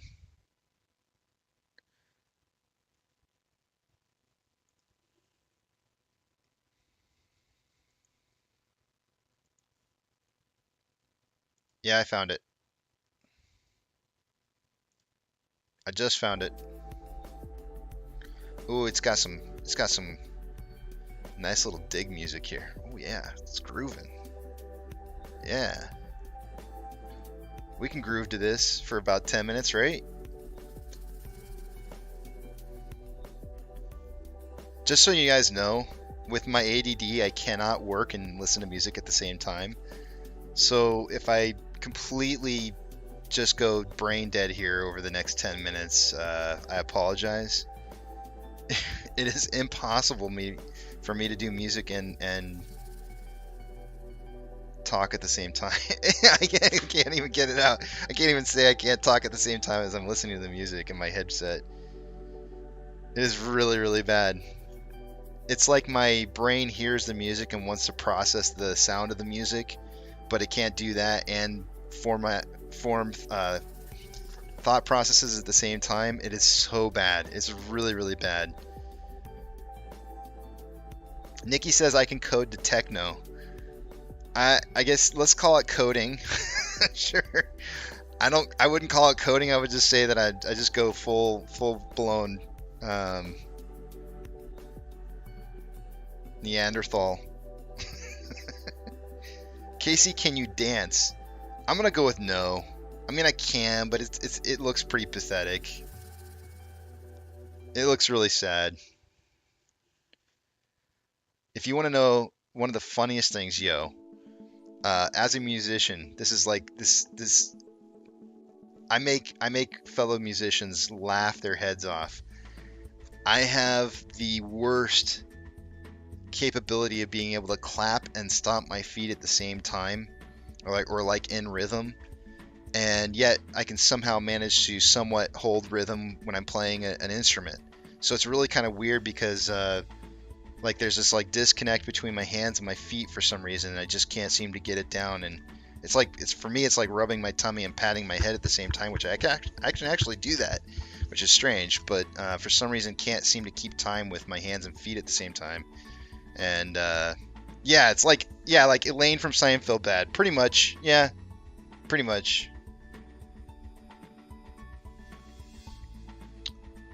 But it's cute though. I'll say that it's cute dancing, like, so the girls think it's funny.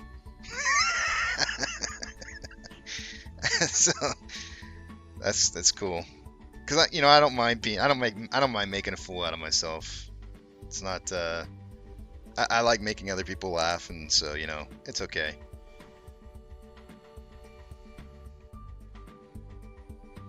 Back in the day, I took some breakdancing classes, and that was interesting when I was a kid.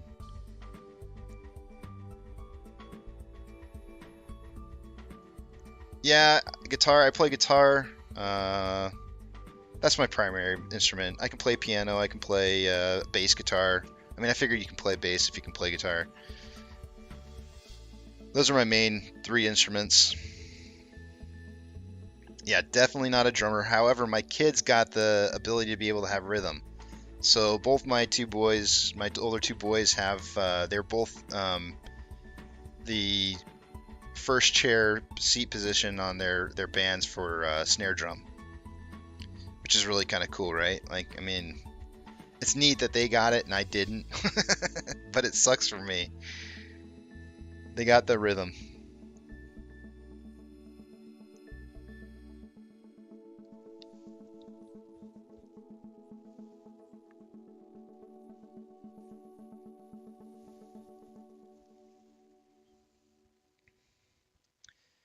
Myself says, Casey, please don't do a cute dance. Okay. All right.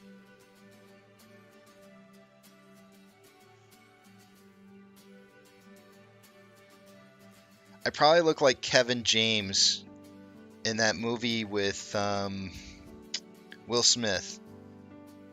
I don't remember what it was called. Hitch. I think it was Hitch or something like that, right? I'm like Kevin James trying to dance.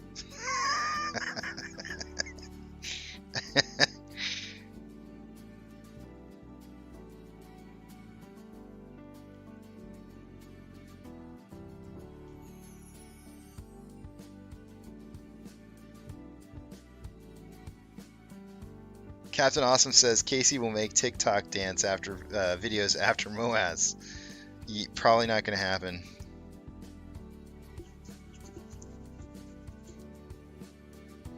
Are you serious? No, it's supposed to be 2 o'clock, JP. Is it really 2:30? Hold on a second. If it is 2:30... there's 8,000 people who are watching this FOMC press conference. It does not say what time. Hold on a second here.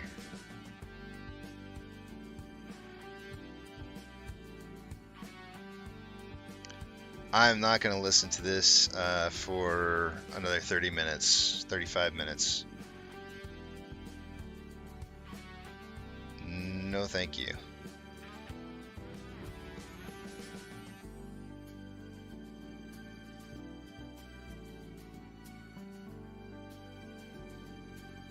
I'm going with... I'm going to stay here. I'm going to stay here until 2 o'clock and we'll see what happens.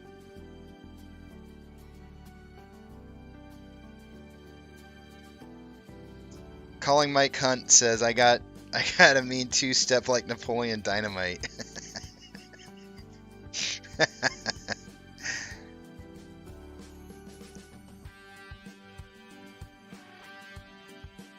Hitch. I think it was Hitch myself, not Hutch.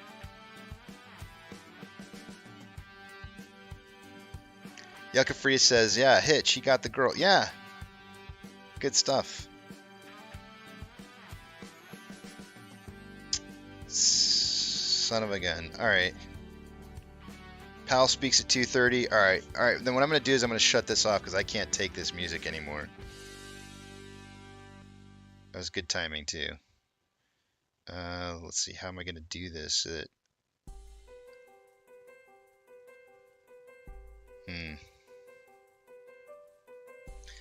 I'll tell you what I'm going to do. I'm going to let you guys listen to the music. I'm going to turn it off on my headphones, so I don't hear it, but you guys hear it, and then that way you guys can signal to me and tell me when you start hearing Powell talk at 2:30. So I'll let you guys listen to the music. I don't have to hear it. That way I can speak and actually form a thought process. The American Trader says, I grew up in a family band like the Partridge Family. That's pretty cool, man.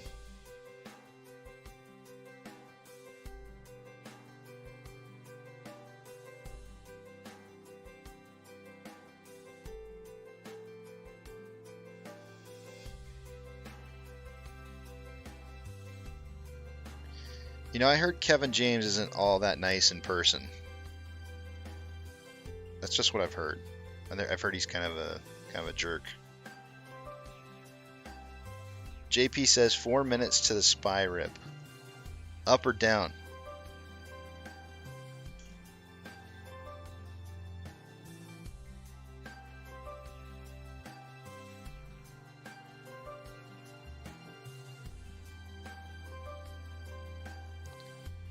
As of right now, the VIX is showing... actually, you know what? Let me look at the futures. I wonder if the futures are already signaling. Futures are showing the market's up about somewhere between 0.5 and 1% here. So let's see where... yeah, 0.5 to 1%. So let's see where the markets are now and see if there's a discrepancy there. Market's already up that much. Okay, so no signals on the futures yet. Market's already sitting at where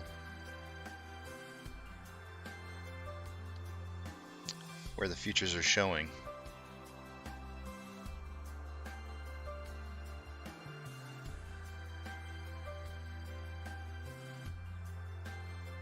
Up, rippy up.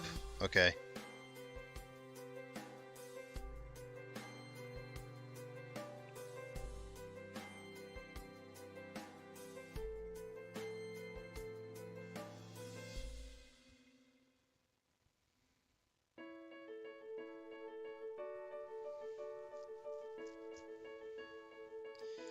Yeah, so my sister, the American trader, my sister used to do, I'm not sure what they call them exactly, but like a handler. They've got people that act as like handlers for awards shows, and so they basically like they will, drive them around from their trailers to maybe a set or something like that, or they basically are the person that takes care of them throughout the entire process, and especially if they're a host or somebody who has to speak or whatever. Sometimes they'll also fill in and sit in their seats. Just a lot of different things that they do, but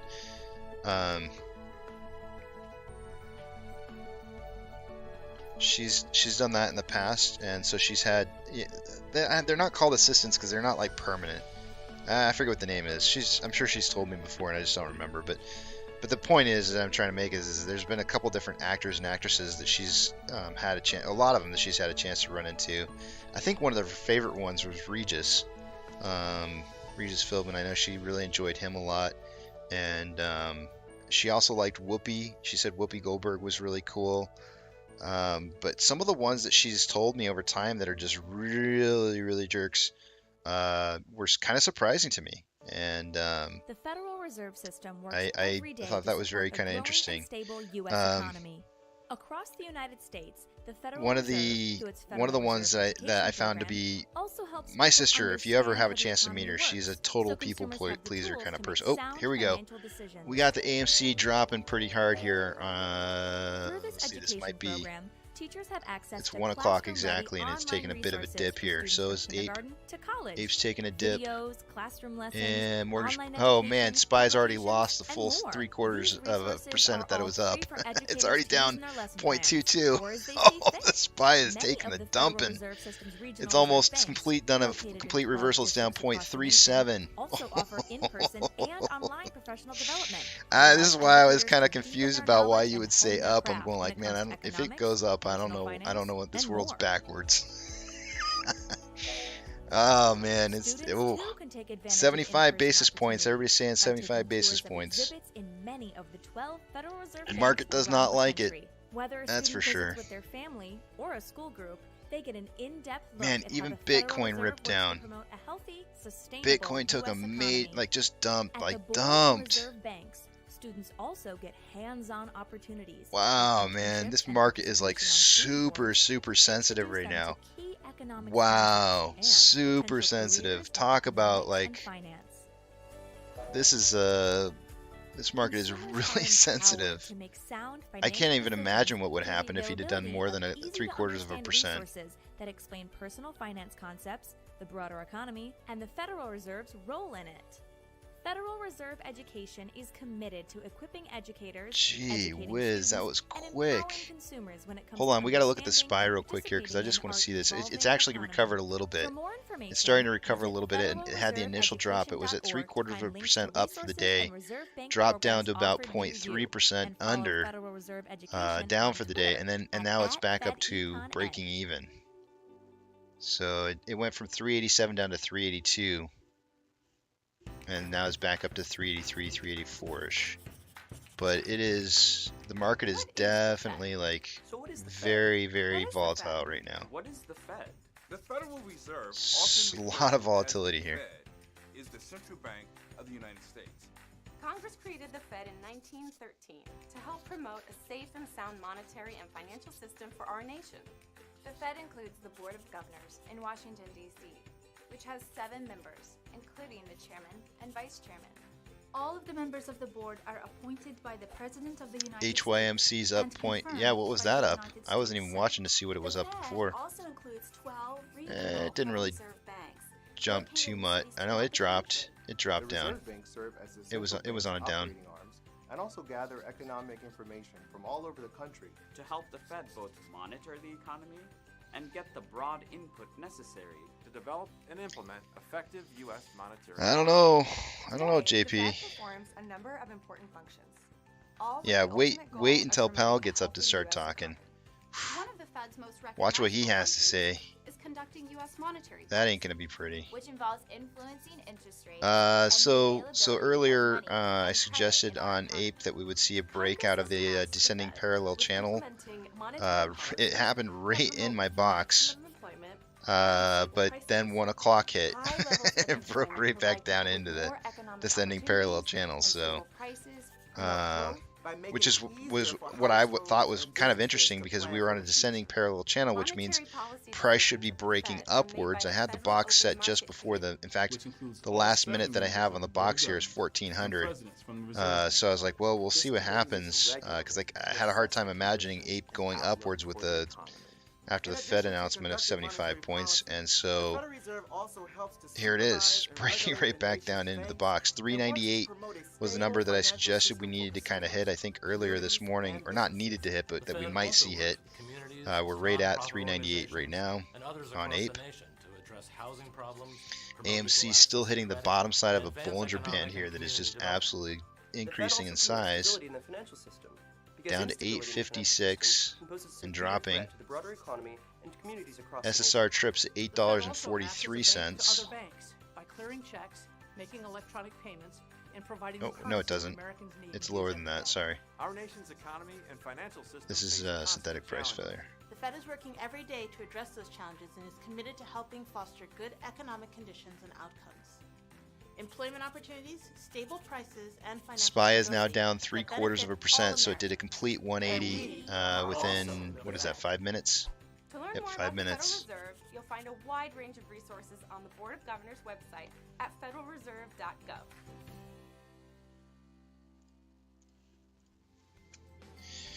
You guys are watching history being made, guys. This is history. Don't you worry about it, KL. Don't you worry about it, man. They can take it down as far as they want, and it's going to cost them dearly. Don't you worry about it, though. There's going to be ramifications for taking it down too far. Nope, we're not screwed at all. This is the entire market going down here. This is to be expected and very, very natural. We are going to go down with the market.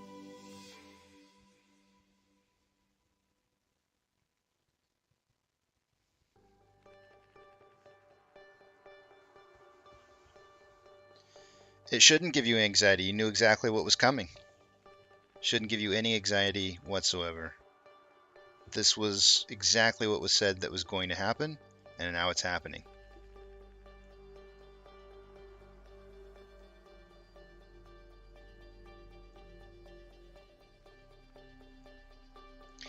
You're only afraid because you didn't believe.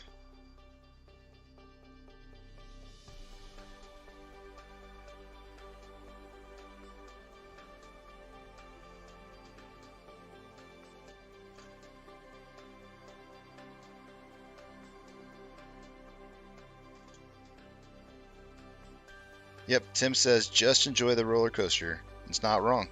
All right, guys, I got to go through the numbers real quick here before Jerome Powell talks, but I really kind of wanted to just kind of absorb this drop in the market here because I saw this coming from this morning. I said it first thing this morning.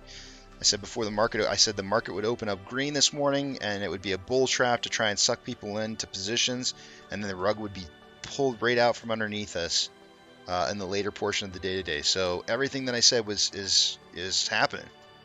It's absolutely happening just like I said it was.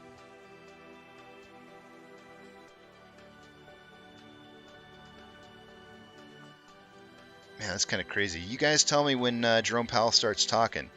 Hopefully I can get the numbers done here before he does.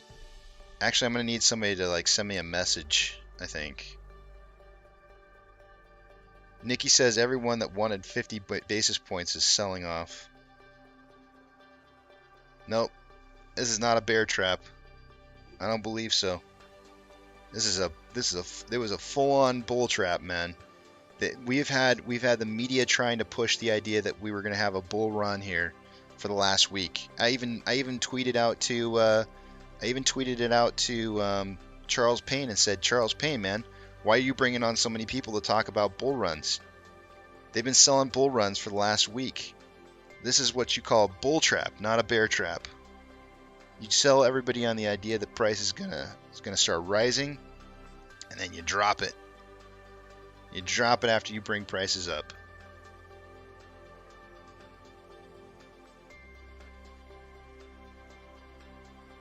SPY is down 0.25 now. It is improving.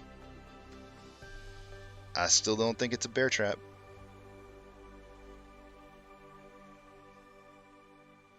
All right, let me go through the numbers.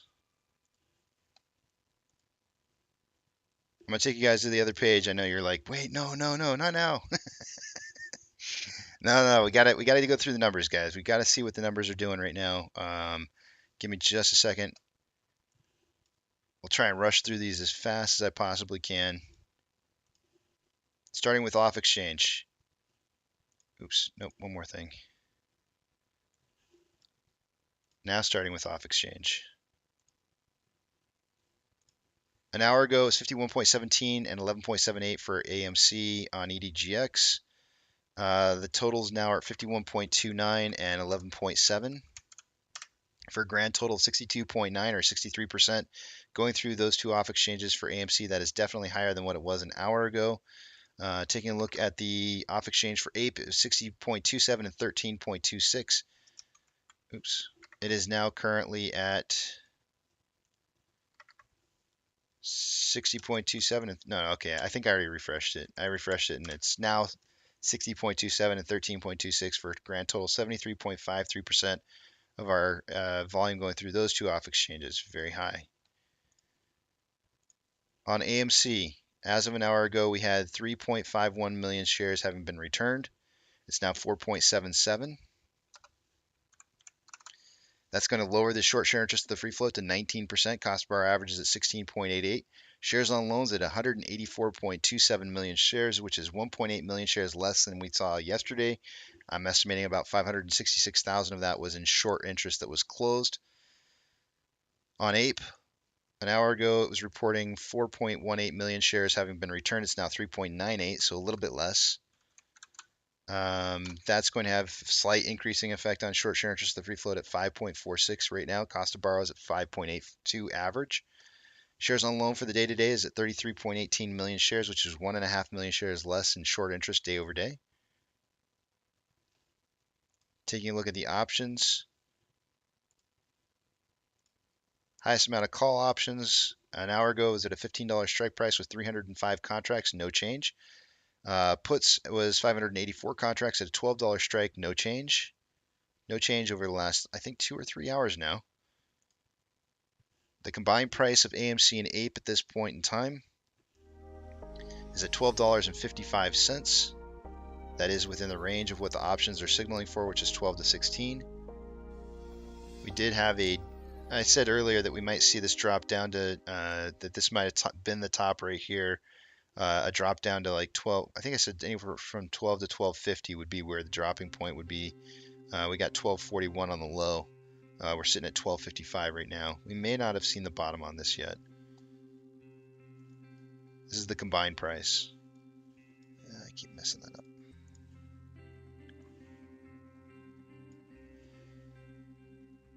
Orders by Fidelity customers.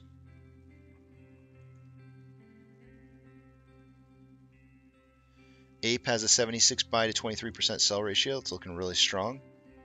GME's got a 60% to 39% buy to sell ratio. Not bad at all. It's the bare minimum, but it works.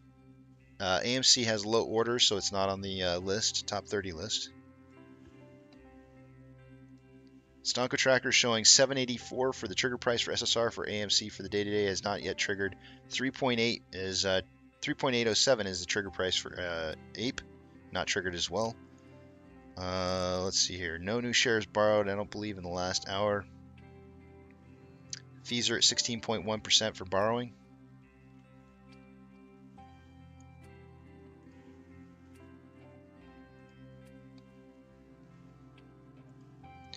NASDAQ is down 0.69, Dow Jones is down 0.57, the S&P 500 is down 0.55.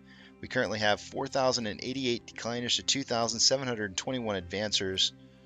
The VIX is up 0.85, VTI is down 0.63, IWD is down 0.57, Tesla's down 0.73, Amazon is down 1.95, Cinemark is down 2.45, Doge is down 0.09, Bitcoin is up 0.28, GME is up 1.42, HYMC is up 1.95, Hood is up 1.01, NCMI is down 3.19, Ape is down 5.44, and AMC is down 2.24.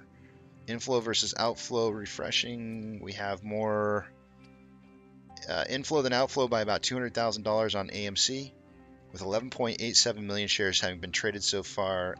Let's see, we got about 106 minutes left of trading. Oh shoot, dang it. 284. We're on pace for 16.3 million shares traded by the end of the day. We did have a volume increase on that movement down in price on AMC. I suggested in pre-market 10 to 30 million shares. We're on pace. On an hourly, we have more selling pressure than buying pressure with RSI at 31.72, which is below average. On a 30-minute interval, more selling pressure than buying pressure with an RSI of 36.88, which is below average. And on a 5-minute interval, more selling pressure than buying pressure with an RSI of 28.91, which is signaling oversold. On Ape, we have $250,000 more roughly in outflow than inflow. 5.36 million shares having been traded so far.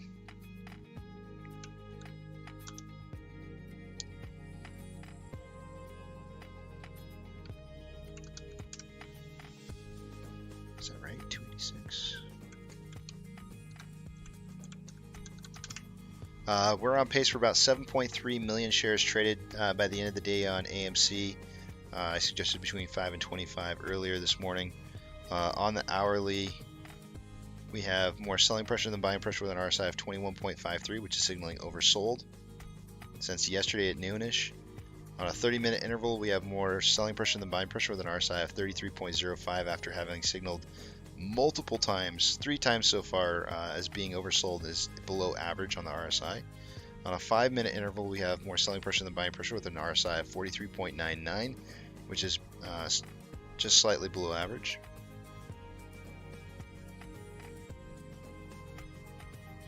And with that,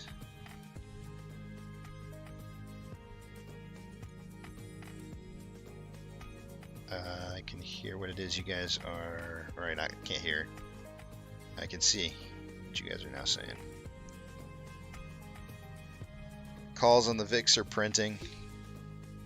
Oh shoot, VIX up 11.12%.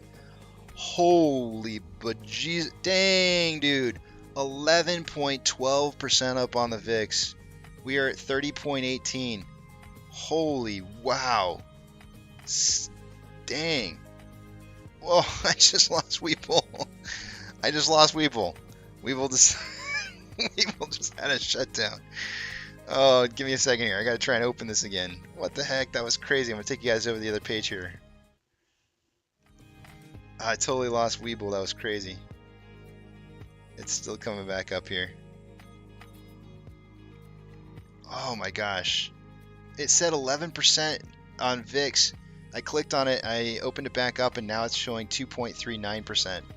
Wait a minute, what happened there? What happened? That's so crazy. That is really, really crazy. I'm so confused. Like either that was a glitch. That was either a glitch or something happened there, because it was legit showing VIX was up. Hold on a second. I gotta go back and see this. It was showing 30. I gotta go back and see if it was oh my gosh, it was. No, it was real. It was legit.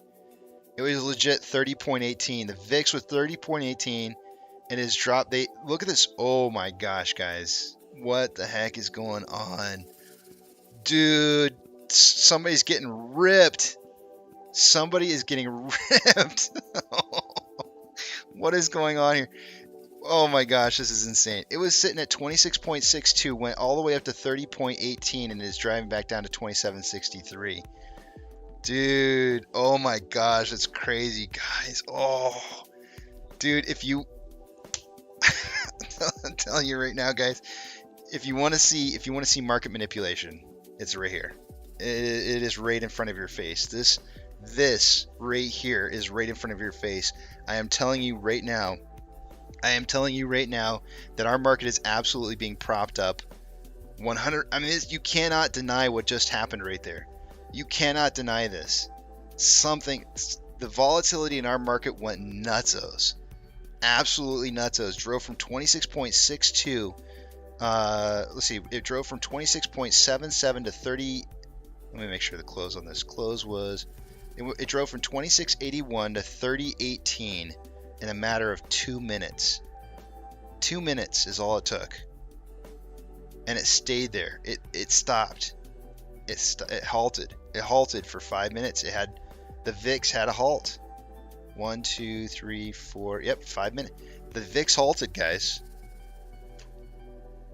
The VIX halted. Wow. That's insane. Dude, this market is like it is living on borrowed time. It is legitimately living on borrowed time right now. That is so insane. That's how close we are to seeing a market crash, guys. That is how close we are to seeing a market crash.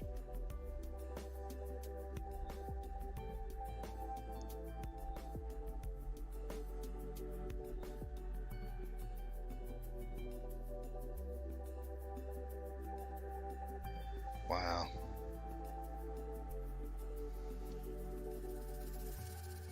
I don't even know what the music sounds like right now.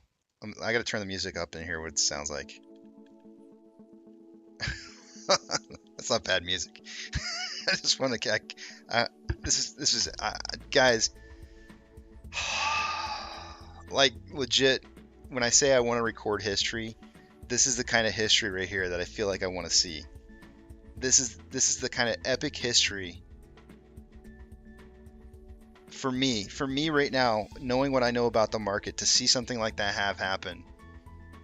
We're watching history being made right here.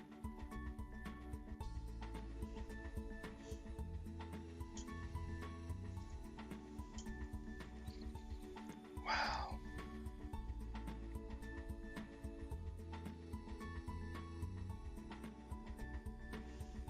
That's just so crazy. A market halt on the VIX. Wow.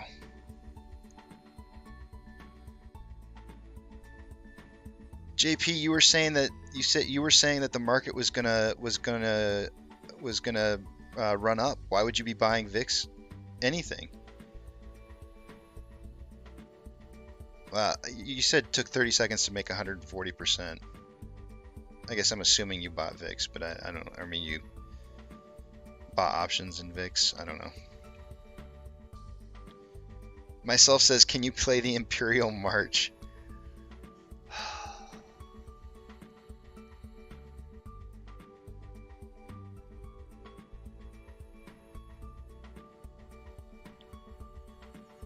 Ariel says, has there ever been a market halt on the VIX? I can actually look that up. Give me a second. Let me look it up and see.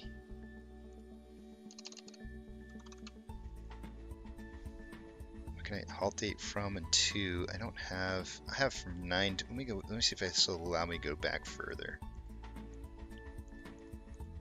Let me see. It actually is allowing me to go back to. Oh, I can go back to 2008. I'm gonna try going back to 2008 and see if I can't pull. Oh man, wait.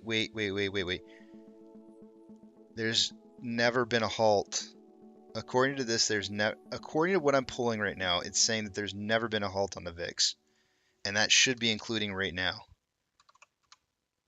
Yeah, it says no data found. If there, so there was either a glitch right here. There's either a glitch that caused that. Somebody do me a favor and check that. Can somebody do a double check on this for me on another platform? I'm gonna check it out on TradingView, something other than TradingView or Webull, and just verify that that occurred or not. Let's see here. 15 minutes. Let's go to 1 minute.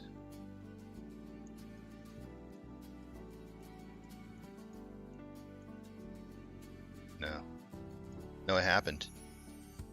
It totally happened. 3018. Yep, I got the same number. I got the same number, 2 different platforms. I've got confirmation now on TradingView. I've got confirmation on Webull. 1/3 confirmation would be perfect if I can get that one. But if it really truly and honestly happened on 3 different charts. Dr. Zena says 3018. Yes. Dude, no way, man. There's just, wow. They're not even reporting the halt.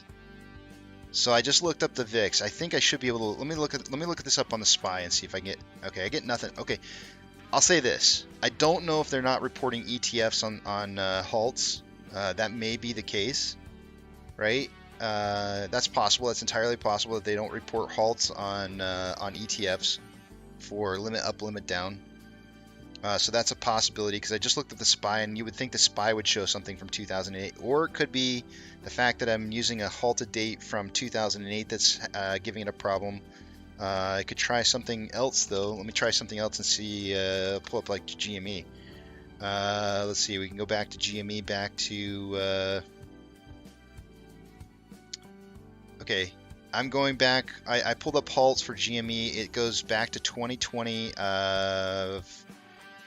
10/8 of 2020. I can see all the market halts that have occurred since then. So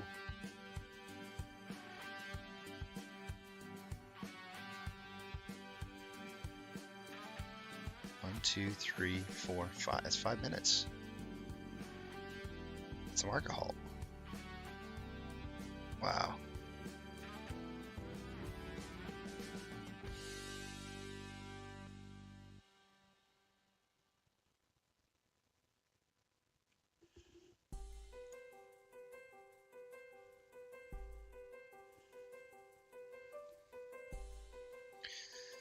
$75 basis points.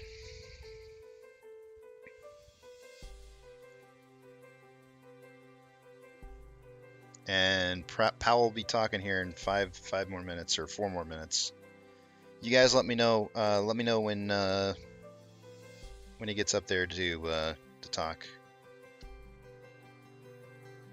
Man. Yo says it printed on Bloomberg as well. Wow. That is epic history right there, guys. I think that, I don't know, man. I don't know.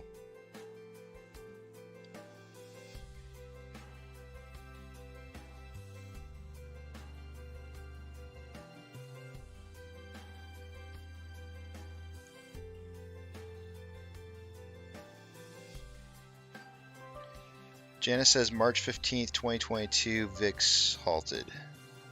Oh, VXX.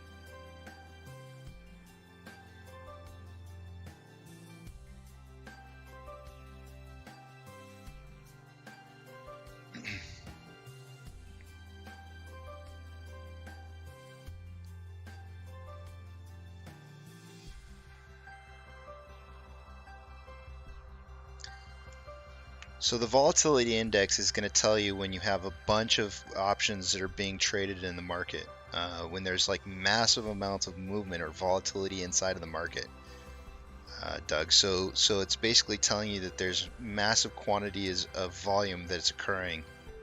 So I guess one way to look at it is somebody was making some massive position change, either changes or somebody was getting raped in the options. Somebody was getting absolutely just trashed in the options. A lot of options movement that was going on, and usually when you see VIX moving upwards, not always, but usually when the VIX moves up, the market goes down, right? And once you break a threshold of 35 is like the magic number on the VIX.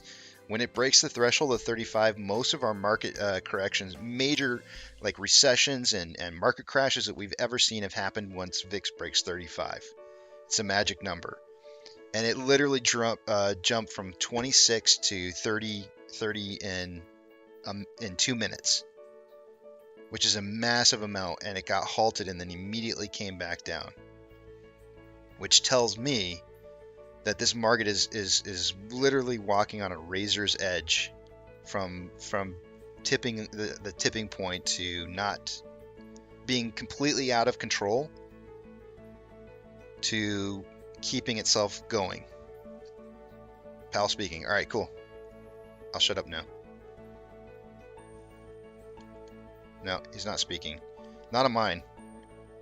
Wait till you hear it on mine. You may see it someplace else, but he's not on mine.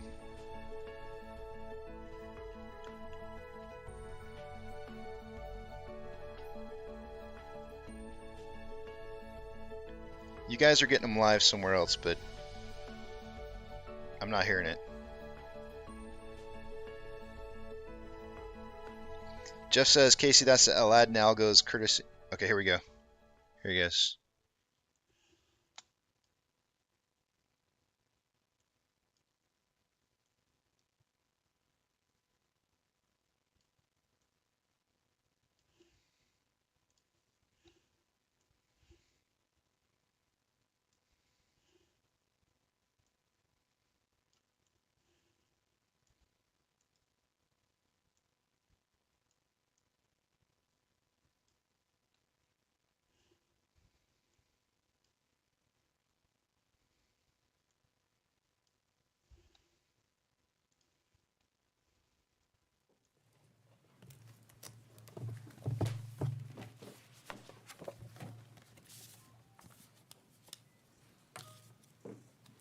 Good afternoon. My colleagues and I are strongly committed to bringing inflation back down to our 2% goal. We have both the tools we need and the resolve that it will take to restore price stability on behalf of American families and businesses. Price stability is the responsibility of the Federal Reserve and serves as the bedrock of our economy. Without price stability, the economy does not work for anyone. In particular, without price stability, we will not achieve a sustained period of strong labor market conditions that benefit all. Today, the FOMC raised its policy interest rate by 0.75 percentage point, and we anticipate that ongoing increases will be appropriate. We are moving our policy stance purposefully to a level that will be sufficiently restrictive to return inflation to 2%. In addition, we are continuing the process of significantly reducing the size of our balance sheet. I will have more to say about today's monetary policy actions after briefly reviewing economic developments. The U.S. economy has slowed from the historically high growth rates of 2021, which reflected the reopening of the economy following the pandemic recession. Recent indicators point to modest growth of spending and production. Growth in consumer spending has slowed from last year's rapid pace, in part reflecting lower real disposable income and tighter financial conditions. Activity in the housing sector has weakened significantly, in large part reflecting higher mortgage rates. Higher interest rates and slower output growth also appear to be weighing on business fixed investment, while weaker economic growth abroad is restraining exports. As shown in our summary of economic projections, since June, FOMC participants have marked down their projections for economic activity, with the median projection for real GDP growth standing at just 0.2% this year and 1.2% next year, well below the median estimate of the longer-run normal growth rate. Despite the slowdown in growth, the labor market has remained extremely tight, with the unemployment rate near a 50-year low, job vacancies near historical highs, and wage growth elevated. Job gains have been robust, with employment rising by an average of 378,000 jobs per month over the last 3 months. The labor market continues to be out of balance, with demand for workers substantially exceeding the supply of available workers. The labor force participation rate showed a welcome uptick in August, but has little changed since the beginning of the year. FOMC participants expect supply and demand conditions in the labor market to come into better balance over time, easing the upward pressure on wages and prices. The median projection in the SEP for the unemployment rate rises to 4.4% at the end of next year, a half percentage point higher than in the June projections. Over the next 3 years, the median unemployment rate runs above the median estimate of its longer-run normal level. Inflation remains well above our 2% longer-run goal. Over the 12 months ending in July, total PCE prices rose 6.3%. Excluding the volatile food and energy categories, core PCE prices rose 4.6%. In August, the 12-month change in the consumer price index was 8.3%, and the change in the core CPI was 6.3%. Price pressures remain evident across a broad range of goods and services. Although gasoline prices have turned down in recent months, they remain well above year-earlier levels, in part reflecting Russia's war against Ukraine, which has boosted prices for energy and food and has created additional upward pressure on inflation. The median projection in the SEP for total PCE inflation is 5.4% this year and falls to 2.8% next year, 2.3% in 2024, and 2% in 2025. Participants continue to see risks to inflation as weighted to the upside.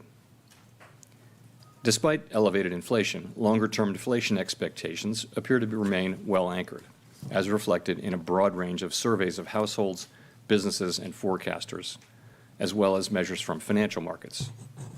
But that is not grounds for complacency. The longer the current bout of high inflation continues, the greater the chance that expectations of higher inflation will become entrenched. The Fed's monetary policy actions are guided by our mandate to promote maximum employment and stable prices for the American people. My colleagues and I are acutely aware that high inflation imposes significant hardship as it erodes purchasing power, especially for those least able to meet the higher costs of essentials like food, housing, and transportation. We are highly attentive to the risks that high inflation poses to both sides of our mandate, and we are strongly committed to returning inflation to our 2% objective. At today's meeting, the committee raised the target range for the federal funds rate by 0.75 of a percentage point, bringing the target range to 3 to 3.25%. And we are continuing the process of significantly reducing the size of our balance sheet, which plays an important role in firming the stance of monetary policy. Over coming months, we will be looking for compelling evidence that inflation is moving down, consistent with inflation returning to 2%. We anticipate that ongoing increases in the target range for the federal funds rate will be appropriate. The pace of those increases will continue to depend on the incoming data and the evolving outlook for the economy. With today's action, we have raised interest rates by 3 percentage points this year. At some point, as the stance of monetary policy tightens further, it will become appropriate to slow the pace of increases while we assess how our cumulative policy adjustments are affecting the economy and inflation. We will continue to make our decisions meeting by meeting and communicate our thinking as clearly as possible. Restoring price stability will likely require maintaining a restrictive policy stance for some time. The historical record cautions strongly against prematurely loosening policy. As shown in the SEP, the median projection for the appropriate level of the federal funds rate is 4.4% at the end of this year, 1 percentage point higher than projected in June. The median projection rises to 4.6% at the end of next year and declines to 2.9% by the end of 2025, still above the median estimate of its longer-run value. Of course, these projections do not represent a committee decision or plan, and no one knows with any certainty where the economy will be a year or more from now. We are taking forceful and rapid steps to moderate demand so that it comes into better alignment with supply. Our overarching focus is using our tools to bring inflation back down to our 2% goal and to keep longer-term inflation expectations well anchored. Reducing inflation is likely to require a sustained period of below-trend growth, and there will very likely be some softening of labor market conditions. Restoring price stability is essential to set the stage for achieving maximum employment and stable prices over the longer run. We will keep at it until we're confident the job is done. To conclude, we understand that our actions affect communities, families, and businesses across the country. Everything we do is in service to our public mission. We at the Fed will do everything we can to achieve our maximum employment and price stability goals. Thank you, and I look forward to your questions.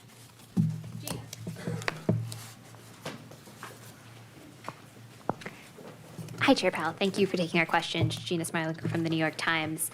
I wonder if you could give us a little detail around how you'll know when to slow down these rate increases and how you'll eventually know when to stop. So I will answer your question directly, but I want to start here today by saying that my main message has not changed at all since Jackson Hole.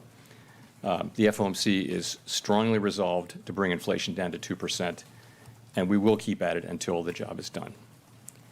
So the way we're thinking about this is the overarching focus of the committee is getting inflation back down to 2%. To accomplish that, we think we'll need to do two things in particular: to achieve a period of growth below trend and also some softening in labor market conditions to foster a better balance between demand and supply in the labor market. So on the first, committee's forecasts and those of most outside forecasters do show growth running below its longer run potential this year and next year. On the second, though, so far there's only modest evidence that the labor market is cooling off. Job openings are down a bit. As you know, quits are off their all-time highs. There's some signs that some wage measures may be flattening out but not moving up. Payroll gains have moderated, but not much. And in light of the high inflation we're seeing, we think we'll need to, and in light of what I just said, we think that we'll need to bring our funds rate to a restrictive level and to keep it there for some time. So what will we be looking at, I guess, is your question. So we'll be looking at a few things. First, we'll want to see growth continuing to run below trend. We'll want to see movements in the labor market showing a return to a better balance between supply and demand. And ultimately, we'll want to see clear evidence that inflation is moving back down to 2%. So that's what we'll be looking for. In terms of reducing rates, I think we'd want to be very confident that inflation is moving back down to 2% before we would consider that. Steve. Thank you, Mr. Chairman. Steve Leisman, CNBC. Can you talk about how you factor in the variable lags on inflation and the extent to which the outlook for rates should be seen as linear in the sense that you keep raising rates, or can you envision a time when there's a pause to kind of look at what has been wrought in the economy from the rate increases? Thank you. Sure. So, of course, monetary policy does famously work with long and variable lags. The way I think of it is our policy decisions affect financial conditions immediately. In fact, financial conditions have usually been affected well before we actually announce our decisions. Then changes in financial conditions begin to affect economic activity fairly quickly, within a few months. But it's likely to take some time to see the full effects of changing financial conditions on inflation. So we are very much mindful for that. And that's why I noted in my opening remarks that at some point, as the stance of policy tightens further, it will become appropriate to slow the pace of rate hikes while we assess how our cumulative policy adjustments are affecting the economy and inflation. So that's how we think about that. Your second question, sorry, was? Is there a point in time you can see pausing? Is it linear that you keep raising rates, or is there? Oh, I'm sorry. I should know better than to not talk with my microphone. I should know better than to answer your second question. Oh, there you go. Is it linear? Do you keep raising rates, or is there a pause that you could envision where you kind of figure out what has happened to the economy and give time to catch up in the real economy, the rate increase is time to catch up in the real economy. Thank you. So I think it's very hard to say with precise certainty the way this is going to unfold. As I mentioned, what we think we need to do and should do is to move our policy rate to a restrictive level that's restrictive enough to bring inflation down to 2%, where we have confidence of that. And what you see in the SEP numbers is people's views as of today, as of this meeting, as to the kind of levels that will be appropriate. Now, those will evolve over time, and I think we'll just have to see how that goes. There is a possibility, certainly, that we would go to a certain level that we're confident in and stay there for a time. But we're not at that level. Clearly, today we've just moved, I think, probably into the very lowest level of what might be restrictive. And certainly, in my view and in the view of the committee, there's a ways to go. Rachel. Hi, Chair Powell. Rachel Siegel from The Washington Post. Thank you for taking our questions. The projections show the unemployment rate rising to 4.4% next year.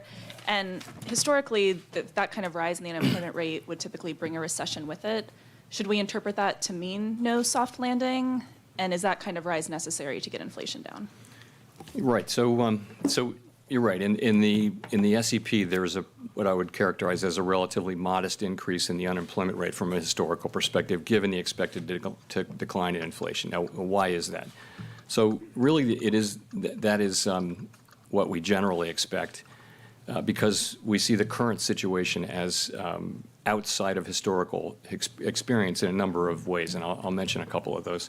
First, and you know these, but first, job openings are incredibly high relative to the number of people looking for work. It's plausible, I'll say, that job openings could come down significantly, and they need to, without as much of an increase in unemployment as has happened in earlier historical episodes. So that's one thing. In addition, in this cycle, longer run inflation expectations have generally been fairly well anchored. As I've said, there's no basis for complacency there. But to the extent that continues to be the case, that should make it easier to restore price stability. And I guess the third thing I would point to that's different this time is that part of this inflation is caused by this series of supply shocks that we've had, beginning with the pandemic and really with the reopening of the economy, and more recently amplified and added to by Russia's invasion of Ukraine, have all contributed to the sharp increase in inflation. So these are the kinds of events that are not really seen in prior business cycles. And in principle, if those things start to get better, and we do see some evidence of the beginnings of that, it's not much more than that, but it's good to see that. For example, commodity prices look like they may have peaked for now. Supply chain disruptions are beginning to resolve. Those developments, if sustained, could help ease the pressures on inflation. So let me just say, how much these factors will turn out to really matter in this sequence of events, it remains to be seen. We have always understood that restoring price stability while achieving a relatively modest decline, or rather increase in unemployment, and a soft landing would be very challenging. And we don't know. No one knows whether this process will lead to a recession, or if so, how significant that recession would be. That's going to depend on how quickly wage and price inflation pressures come down, whether expectations remain anchored, and whether, also, do we get more labor supply, which would help as well. In addition, the chances of a soft landing are likely to diminish to the extent that policy needs to be more restrictive or restrictive for longer. Nonetheless, we're committed to getting inflation back down to 2% because we think that a failure to restore price stability would mean far greater pain later on. Just to follow up on one small thing, are vacancies still at the top of your list in terms of understanding the labor market and how much room there is there? Yes, vacancies are still almost 2-to-1 ratio to unemployed people. That and quits are really very good ways to look at how tight the labor market is and how different it is from other cycles, where generally the unemployment rate itself is the single best indicator. We think those things have for quite a time now really added value in terms of understanding where the labor market is. Nick.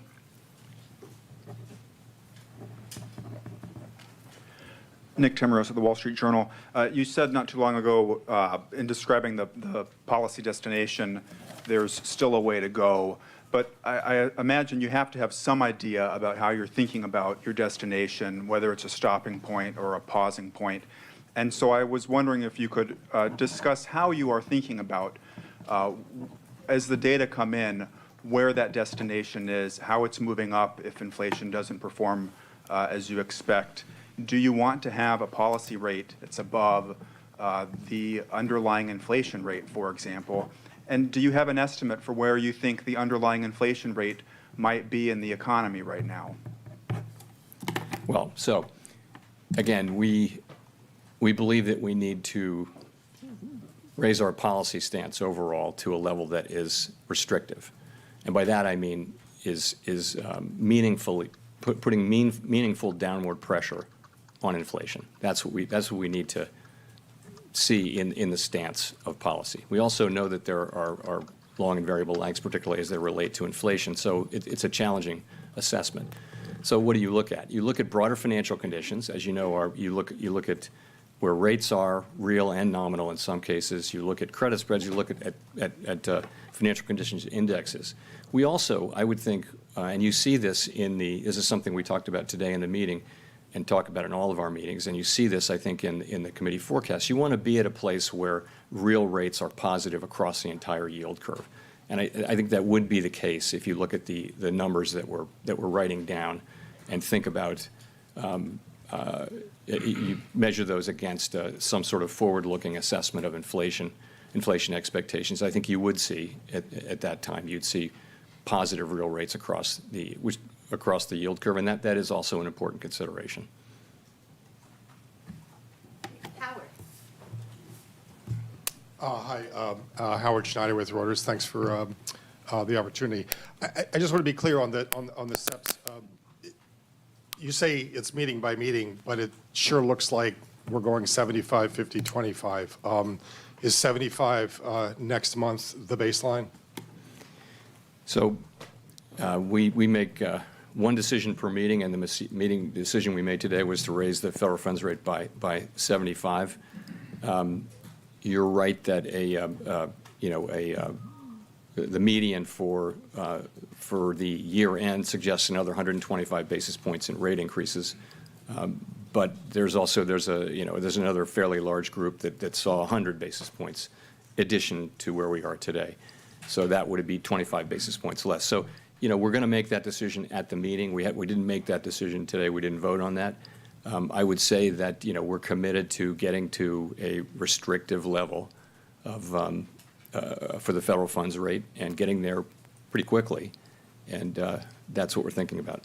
So just as a follow-up to that, I'm wondering about the sort of risk management considerations here. Given there's some discussion now of overdoing it, what's the incentive to continue front-loading right now? Is it lack of progress on inflation seen in the CPI reports, or is it a motivation to get as much done while the job market is still as strong as it is?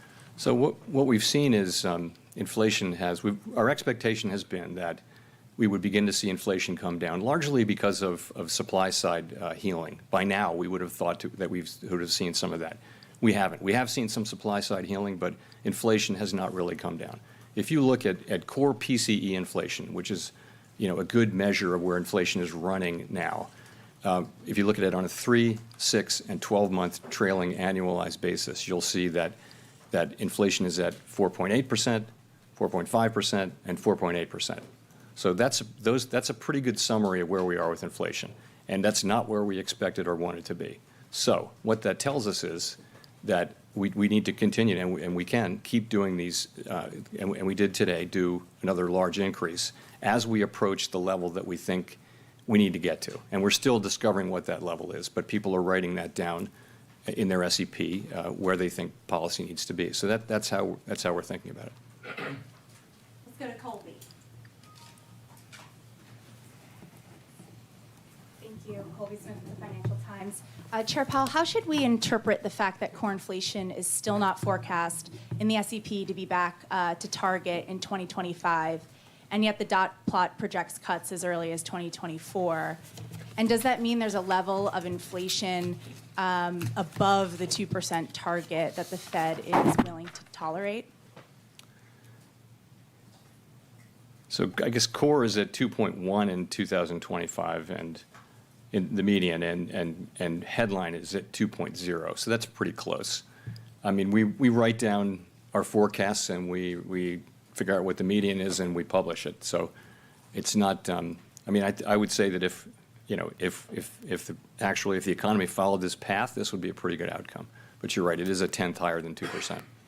Okay, just as a quick follow-up, I mean, if the concern is that underlying inflation is becoming more entrenched perhaps each month, then why forego the more aggressive 100 basis point increase today? And does that risk having to do more later on? Yeah, so we, as we said, at the last press conference and in between that one and this one, we said that we would make our decision based on the overall data coming in. So if you remember, we got a surprisingly low reading in July, and then a surprisingly high reading for August. So I think you have to, you never want to overreact too much to any one data point. So if you look at them together, and as I just mentioned, if you really look at this year's inflation, 3, 6, and 12-month trailing, you see inflation is running too high. It's running 4.5% or above.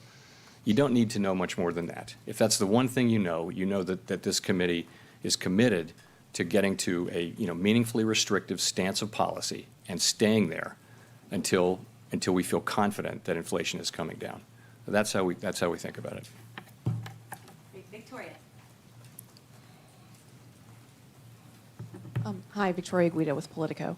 I wanted to ask about the balance sheet. You all have left open the possibility that you might sell mortgage-backed securities, but we've seen significant slowing in the housing market. Mortgage rates have gone up significantly, and I'm just wondering whether conditions there might affect your plans for how quickly you have the runoff on the MBS side.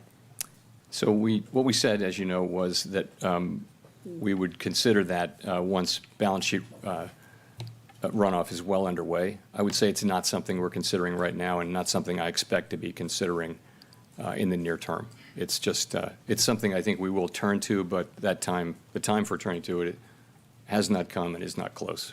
Well, and will conditions in the housing market affect that decision? I think a number of things might affect that decision. But the main thing is we're not considering that decision, and I don't expect that we will anytime soon. Neil. Thanks. Neil Irwin with Axios. A number of commentators have come to the view, and including over at the World Bank, that simultaneous global tightening around the world creates a risk of a global recession that's worse than is necessary to bring inflation down. How do you see that risk? How do you think of coordination with your fellow central bankers?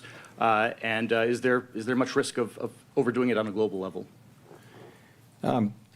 So we actually, my colleagues and I, a number of my FOMC colleagues and I, just got back from one of our frequent trips to Basel, Switzerland, to meet with other senior central bank officials from around the world.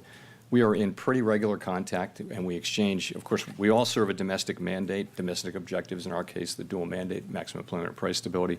But we regularly discuss what we're seeing in terms of our own economy and international spillovers. And it's a very ongoing, constant kind of a process. So we are very aware of what's going on in other economies around the world and what that means for us and vice versa. The forecast that we put together, that our staff puts together and that we put together on our own, always try to take all of that into account. I mean, I can't say that we do it perfectly, but it's not as if we don't think about the policy decisions, monetary policy and otherwise, the economic developments that are taking place in major economies that can have an effect on the U.S. economy. That is very much baked into our own forecast and our own understanding of the U.S. economy as best we can. It won't be perfect. So, I don't see it's hard to talk about collaboration in a world where people have very different levels of interest rates. If you remember, there were coordinated cuts and raises and things like that at various times, but really we're in very different situations. But I will tell you that our contact is more or less ongoing, and it's not coordination, but there's a lot of information sharing, and we all, I think, are informed by what other important economies that are important to the United States are doing.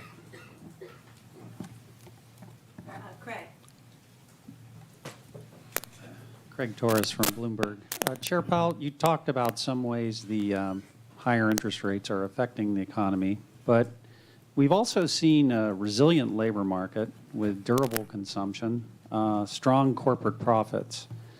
And I'm wondering what your story is on the resilience of the economy. After all, you and your colleagues said, well, we started tightening in March when we were talking about interest rates in the future. And indeed, Treasury rates moved up. So we should have had a lot of tightening taking effect. Why is the economy, in your view, so resilient? And does it mean that we might need a possibly higher terminal rate? You're right, of course. The labor market in particular has been very strong, but there are the sectors of the economy that are most interest rate sensitive are certainly showing the effects of our tightening. And of course, the obvious example is housing, where you see declining activity and of all different kinds, and housing price increases moving down. So we're having an effect on interest sensitive spending. I think through exchange rates, we're having an effect on exports and imports. I think so. All of that's happening, but you're right. And we've said this. This is a strong, robust economy.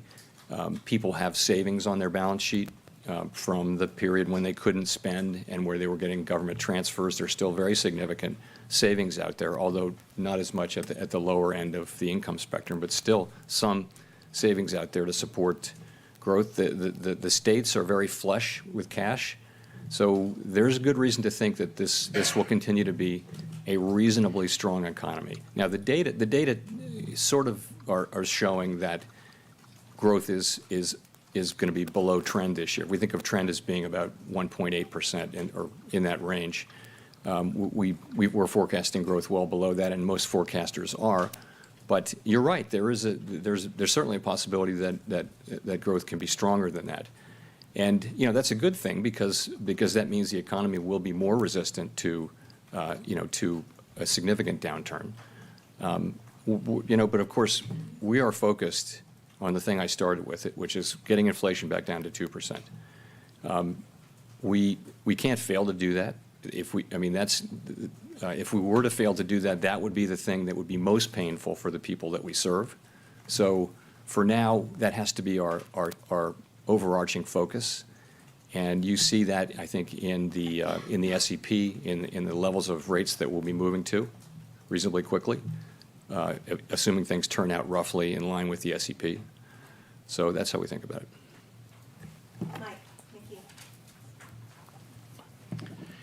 Thank you, Mr. Chairman. In a world of euphemisms that we live in here with below-trend growth and a modest increase in unemployment, I'm wondering if I could ask you a couple of direct questions for the American people. Do the odds now favor, given where you are and where you're going with interest rates, favor a recession? 4.4% unemployment is about 1.3 million jobs. Is that acceptable job loss? And then given that the data you look at is backward-looking and the lags in your policy are forward-looking and you don't know what they are, how will you know, or will you know, if you've gone too far? So I don't know what the odds are. I think that there's a very high likelihood that we'll have a period of what I've mentioned is below-trend growth, by which I mean much lower growth, and we're seeing that now. So the median forecast, I think, this year for among my colleagues and me was 0.2% growth. So that's very slow growth, and then below trend next year. I think the median was 1.2, also well below. So that's a slower, that's a very slow level of growth, and it could give rise to increases in unemployment. But I think that is something that we think we need to have, and we think we need to have softer labor market conditions as well. We're never going to say that there are too many people working, but the real point is this. Inflation, what we hear from people when we meet with them is that they really are suffering from inflation. And if we want to set ourselves up, really light the way to another period of a very strong labor market, we have got to get inflation behind us. I wish there were a painless way to do that. There isn't.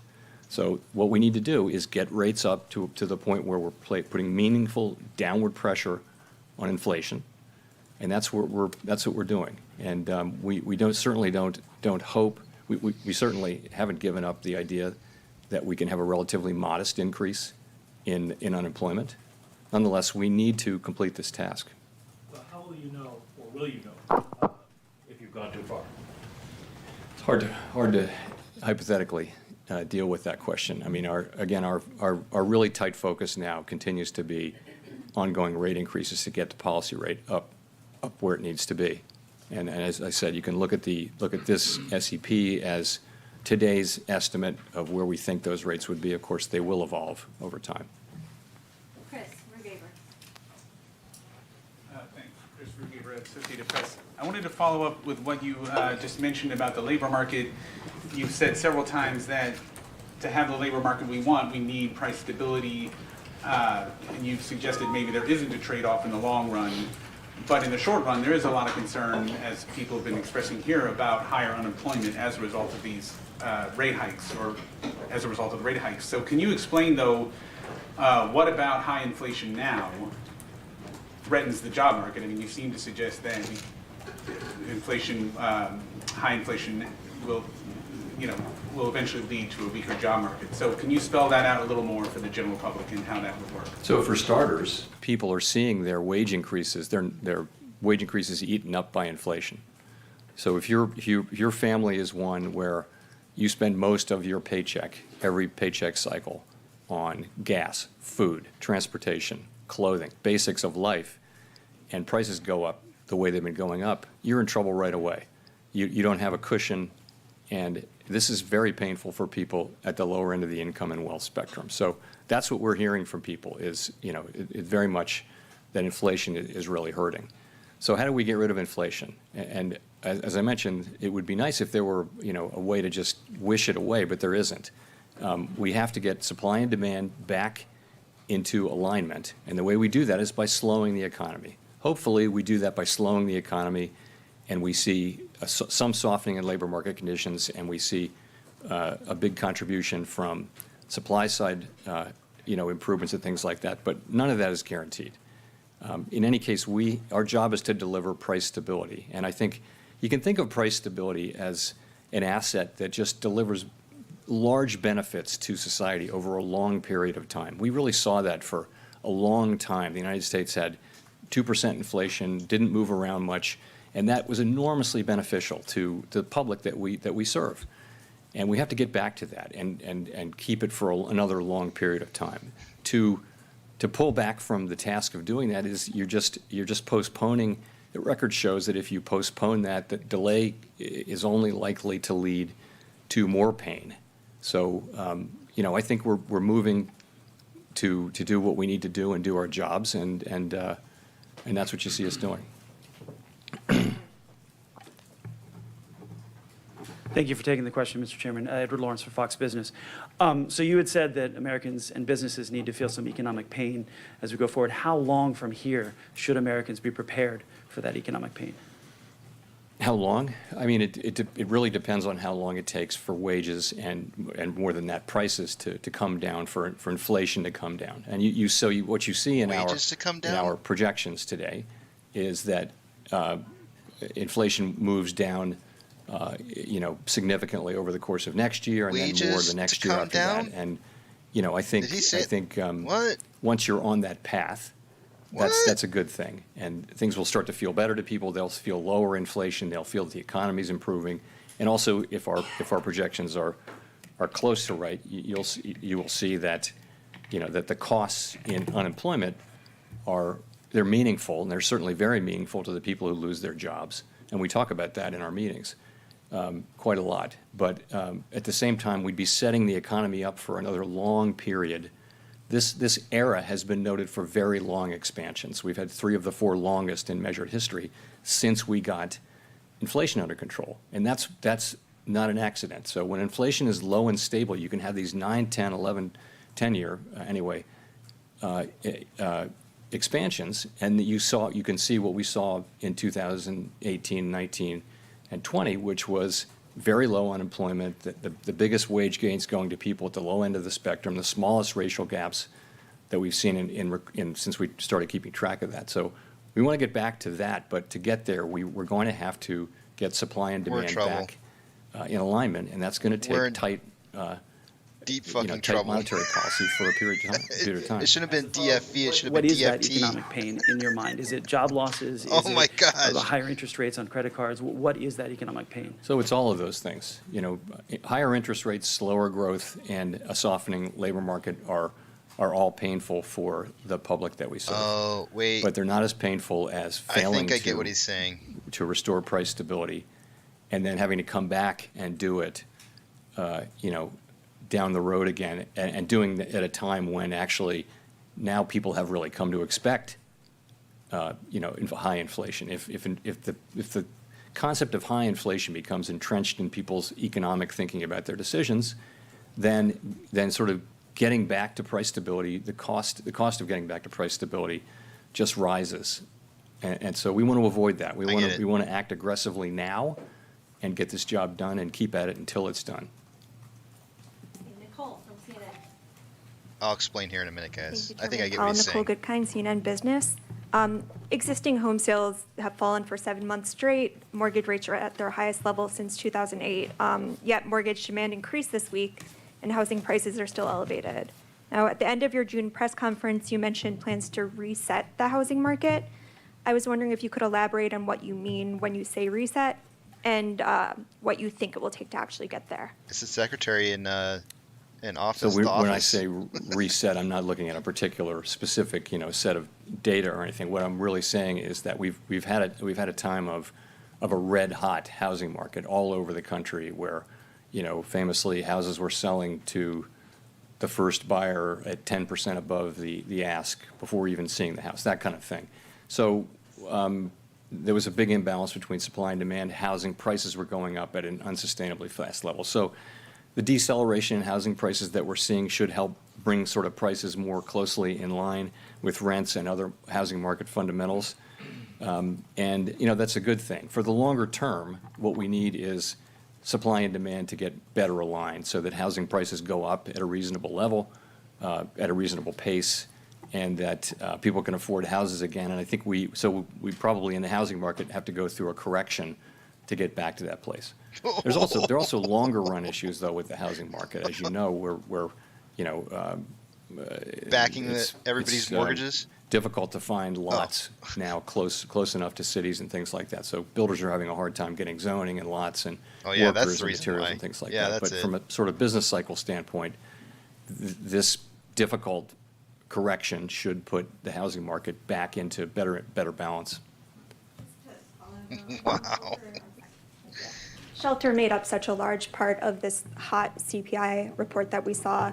Do you think that there is a lag and that we will see that come down in the coming months, or do you think that there's still this imbalance that needs to be addressed?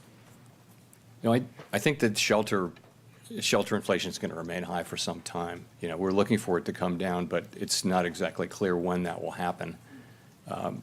So it may take some time. So I think you know, hope for the best, plan for the worst. So I think on shelter inflation, you've just got to assume that it's going to remain pretty high for a while. Okay, we'll go to Jean for the last question. Hi, Jean Young with Market News. You've talked about the need to get real rates into positive territory, and you said earlier that policy is just moving into that territory now. So I'm curious, how restrictive is rates at 4.6% expected? Is that expected to be next year? How restrictive? So I think if you look, you know, when we get to, let's assume we do get to that level, which I think is likely, you know, what you're going to do is you're going to adjust that for some forward-looking measure of inflation. And, you know, that could be, you pick your measure. It could be, you know, there are all kinds of different things you can pick and you get. But what you'll get is a positive number. In all cases, you will get forward inflation expectations in the short term, I think, that are going to be, assuming that we're doing our jobs appropriately, that will be significant. So you'll have a positive federal funds rate at that point, which could be 1% or so. But I mean, I don't know exactly what it would be, but it would be significantly positive when we get to that level. And let me say, you know, we've written down what we think is a plausible path for the federal funds rate. the path that we actually execute will be enough. It will be enough to restore price stability. So this is something that, as you can see, they've moved up, and we're going to continue to watch incoming data and the evolving outlook and ask ourselves whether our policy is in the right place as we go. Thank you very much. All right, enough pain, guys. Enough pain for you. Sorry about that. I know you guys sometimes don't want to hear, but I think it's really important to hear what it what it is that our leaders have in store for us. Lower wages. That's going to help. All right, so let me explain lower wages, because I think he's the way he said it doesn't really come across. I think the way that I think he means it, and let me kind of explain, because some of the things that he said after that kind of clicked a little bit for me when he said that.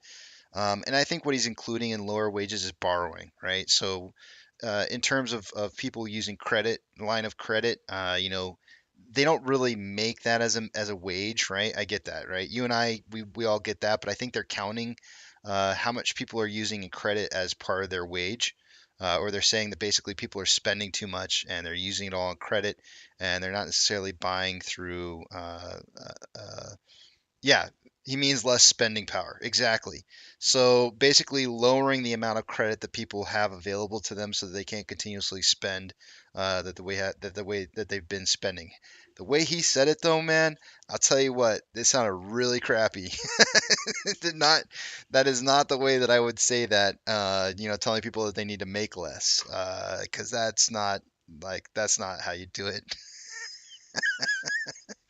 I mean, clearly somebody out of touch with what that means to the average person, when you tell them that they're going to have to make less money in order for this recession to stop. Um, yeah. So, and Yucca, so it makes sense, right? As you increase interest rates, the amount of credit that you have should become either less or more or less available, or seem less available, because you've got more interest you're going to have to pay. The problem with it, Yucca, is that the average American person really doesn't seem to pay too much attention to how much they actually really have to pay off on their credit cards. So they just keep running it up no matter what the interest rate is, because they got to. Right. So then what you end up having is you have failures, right? You have failures of people not paying their credit line, because interest rates are way higher than they should be. And so you see the eventual failure of a system. So, I mean, that's the only way I can take it. It's the only way that I can take a look at what he just said right there and try to make some sense of it. Because I mean, it just didn't. Otherwise, it just didn't make much sense. The idea that the housing market's not, that builders are having a hard time building more homes. Material prices went up. How about that? Material prices went up on building homes. Some homes are costing more. Prices are overinflated on homes all over the place. It's not just key locations anymore. Now all over the place. Here in Texas, even is having problems with that. So we got a housing market bubble that he kind of sort of touched on a little bit there, that needs to come down. People need to not be able to afford homes anymore, which is kind of, yeah, whatever. But people are legitimately, home builders are going to have a hard time getting lines of credit to start building homes, right? You start raising interest rates, and and that's one of the first things that I told you, that I saw as being a failure in the market was increased rates, to where home builders could no longer open up lines of credit to start their new builds, even with the money down that they got uh, from their buyers, potential buyers. So, it's not pretty. It's not pretty. Let's go back to talking about what happened earlier. I want to go back to this real quick here. I gotta go pour a drink. We need to toast. I need to go over numbers, and I want to go cover what happened on the VIX earlier as well. Because I think it's really important, because we watched the market kind of do a complete 180, right? It did 180 and started rising in price all of a sudden, shortly after we saw the volatility in the VIX do this explosive halt up to 30. Went from 26 to 30 in a 2-minute span. And I think we may have seen a small fish die here. So I'm going to take you guys over to the big page here, and I'm going to show you what happened. I think we saw a big fish die here. We've had it. Somebody came in. I think AEO came in and listed off like multiple different platforms, like 5 or 6 different platforms. I checked it on TradingView. I checked it on Webull. We have multiple verifications that this actually happened. This is not something. This is not like some kind of error in data reporting. The VIX literally jumped from 2681 to 3018 in a matter of 2 minutes. This is a massive amount of volatility. It halted the VIX because you can see that there was no trading for a 5 minute period of time and then opened back up and immediately went back down. Somebody was getting screwed right here. Somebody was getting screwed really, really bad. And I think this, to me, this is what you would probably see happen when you had forced closing of positions. When you start having forced closing of positions, you see a lot of positions being closed out all at once. That would cause the VIX to start rising super, super quick because you have a lot of volatility. That's what it is. It's an index that tells you that there's volatility happening in the market right now. This is it. This is a sign right here. It told you volatility happening in the market. Something's going on, and it was so volatile that it halted the market. So I think somebody got screwed here. Somebody who holds positions. I don't know who. We'll have to see how it impacts everything in regards to the play. But you can see that after the 5 minute halt, there was a correction. Somebody probably is picking up the slack. PPT, a little PPT action probably going on in here as well. And then almost instantly, let's look at the time on this. Almost instantly, when the VIX started unhalting at 1407, let's go to the times here and check it out. 1407 is right here. We found the bottom. We found the bottom at, this is 1407. We found the bottom at 1408 on AMC. And between 1408 and 1432, a whole lot of kind of nothing kind of happened. And then all of a sudden you started seeing this price started rising. I think somebody was probably being forced into buying some positions. There might have been some forced buying going on. Now, this is a very small blip. Very, very small blip in contrast to what I would expect to see if like some of the big guys started getting folding or started folding. This was probably small potatoes. Small potatoes just probably went under here. I'm guessing. This is all guessing, guys. Hold on a second. Wait. The tinfoil hat's on here. Tinfoil hat is on, so you can't hold me accountable for this. But this is what it looks like to me. This is what it looks like to me. Somebody got a massive amount of positions closed out, absolutely closed out, and somebody was taking some of those positions. There were probably somebody picking up slack, and that's what you started to see happening. As soon as that happened, we found a bottom, and there was purchasing that started happening across the whole market. It wasn't just AMC; it was across the whole market. Now, who would have positions open across the entire market, like everywhere? Who would do that? You know, long institutions and short hedge funds are the people that would have open positions across the entire market wide, right? And so if you see forced covering that's happening due to the fact that somebody got hit due to interest rates, that's what it's going to look like right there. That's exactly what it's going to look like. Somebody asked me if the VIX had ever halted before like this. And I had trouble finding an instance like that. No, we gotta think smaller, much smaller. Nobody big. This was not somebody big. If this was somebody big, this would have been way larger, much larger. We would have seen this thing just absolutely explode. This was small potatoes here, very, very small potatoes, and you can still see the volatility still moving around quite a bit, right? Like there's still a lot of reaction from that one particular moment in time. So, go and look and try and figure out like where, you know, that's what we're going to be looking for. We're going to be waiting for an announcement. We'll probably be getting some kind of like within the next week or two. I don't know. We'll probably see some kind of announcement of some hedge fund getting screwed. So maybe the little mom and pop hedge fund. Who knows? Maybe not too big, but somebody got screwed right there. Really got screwed big time. And I think that it did cause a little bit of forced buying on the market across the board because we watched everything start running green. So that's my take on it. Tinfoil hat, but I think that's what you just saw have happen. I don't think I've ever seen the VIX halted before, guys. I don't think I've ever seen it. So just throwing that out there for what it's worth. Maybe somebody else out there who's got more experience than I have has seen it before. I don't think I've ever seen it.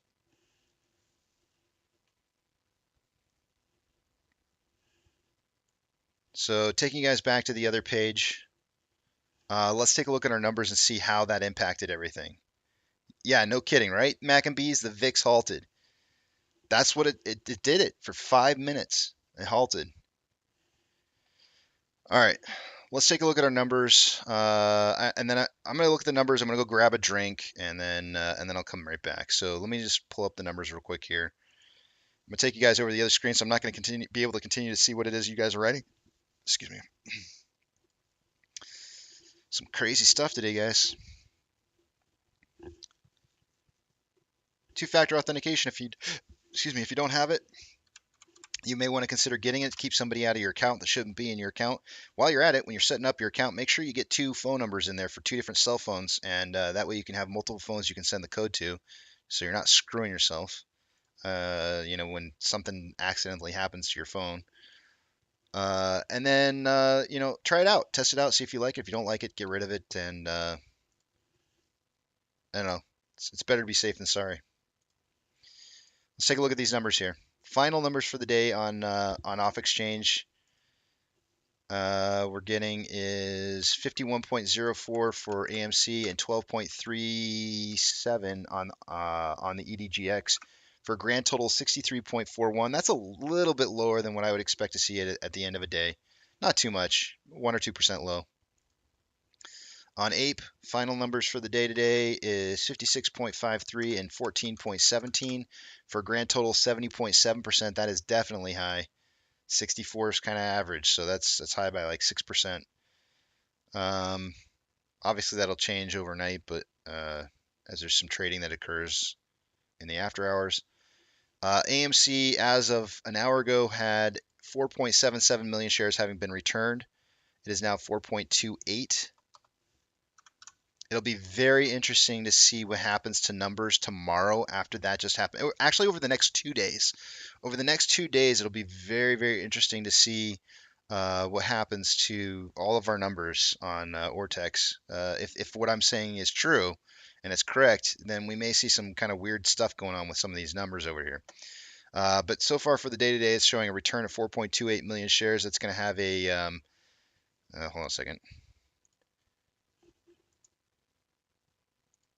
That's lower than what it was earlier, which was 4.77. So it's going to have an increasing effect on the short interest of the free float at 19.03%. Cost per hour averages at 17.01.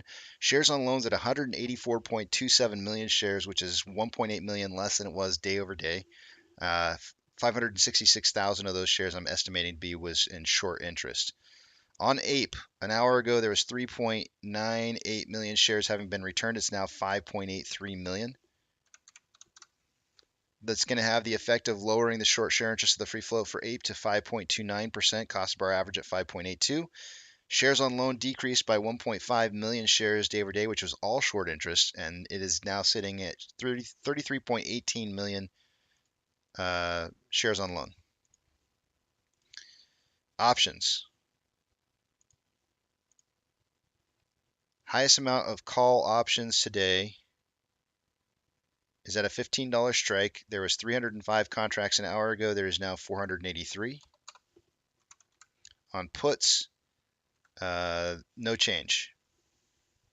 $12 strike price. There was 584 contracts an hour ago. There's still 584. Combined price between AMC and Ape,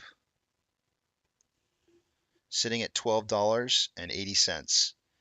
We did have price fall down to a low of about $12.41 right after that spike of both AMC and Ape after the VIX spike. We saw a high of 1320. Since the 1320, we've fallen down in price. It does look like we're kind of forming a bit of a wedge here. Almost looks like a pennant. Let me just check the time. 4:31 to 4:44. It's only like a 15. It's like a 14-minute. It's not enough. All right, so it's not a pennant, but it does look like we've got a bit of a wedge formation happening here, and it looks like it's about ready to break out of it, heading down here. So it looks like they're trying to push the price back down here. This is definitely going to add apply pressure, guys, right? Like if institutions weren't expecting somebody to fold on this, this is going to throw all their numbers a little wonky here. It's gonna throw a wrench in the gear chain. So do expect to see some interesting things happening as everybody tries to, if I'm correct, if everybody's trying to reposition themselves accordingly. Ape currently has 76% buy volume to 23% sell volume in orders. And GME is 29th on the list out of 30 with 59%, basically 60-40. So they met the bottom requirements. I don't have any data for you guys on AMC. It's not on the top 30 list. SSR was not tripped for AMC or Ape for the day today. We have 7.84 would have been the tripping price for AMC. Shares available to borrow mysteriously completely borrowed right there towards the end of the day at 1504, which would be 204 hour. Oh, guys, they borrowed those shares almost exactly at the time when the VIX exploded. So somebody needed shares really quickly. They borrowed them all. I mean, there wasn't a whole lot there, but there's 35,000 shares. So I'm going to go ahead and increase the amount of shares borrowed for the day-to-day on Stocko Tracker to 300,000. Last known fees were at 16.1%.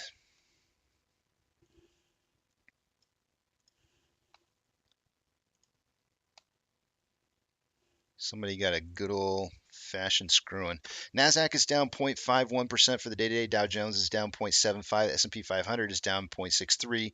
The market is currently has more decliners than advancers with 3,795 decliners to 3,031 advancers. The VIX is down 3.02%. VTI is down 0.73. IWD is down 0.76. Tesla down 0.94. Amazon is down 1.59. Cinemark is down 2.41. Doge is up 1.69. Bitcoin is up 1.81. Cryptocurrencies got super volatile, by the way. Go back and look at the history on cryptocurrencies. Got super volatile when we started seeing what was happening happen. Really, really volatile. So don't tell me they're not tied to the markets, man. Institutions have their hands all over these cryptocurrencies. You want to sign that cryptocurrencies are absolutely controlled by institutions. You just look at what happened to them when the market started having problems. GME is up 0.65. HYMC is up 5.46. Gold's up, guys. Gold's up. Hood is up 0.75. NCMI is down 2.2. Ape is down 4.96, and AMC was breaking even here. Let's see. AMC was got more outflow than inflow by about $300,000. 17.93 million shares traded with about 30 minutes left to go. Let's see. 361. Yeah, 361. We're on pace for about 19.3 million shares traded by the end of the day. We were doing closer to 16, I think 16 or 17 earlier. So we definitely had a volume jump up there, as which means to me somebody's getting forced into purchasing shares somewhere out there. So volume increase. That's still going to meet the target volume that I said for the day at 10 to 30 million. On the hourly, we have more selling pressure than buying pressure with an RSI of 43.82, which is slightly below average. On a 30-minute interval, we have more selling pressure than buying pressure with an RSI of 48.31, which is above or slightly below average. On a 5-minute interval, more selling pressure than buying pressure with an RSI of 46.22, which is slightly below average. On Ape, we have $500,000 more in outflow than inflow with 7.57 million shares having been traded so far. Let's see here. We're on pace for 8.15 million shares traded by the end of the day. I said somewhere between 5 and 20. 5 and 20 million. No, 5 and 25 million. On an hourly, we have more selling pressure than buying pressure with an RSI of 26.52, which is below average and signaling oversold since noon yesterday. On a 30-minute interval, more selling pressure than buying pressure with an RSI of 38.47, which is below average. And on a 5-minute interval, more selling pressure than buying pressure with what appears to be a divergence of those two values happening. RSI at 42.21, which is below average. One thing I will definitely say here that I think is kind of interesting is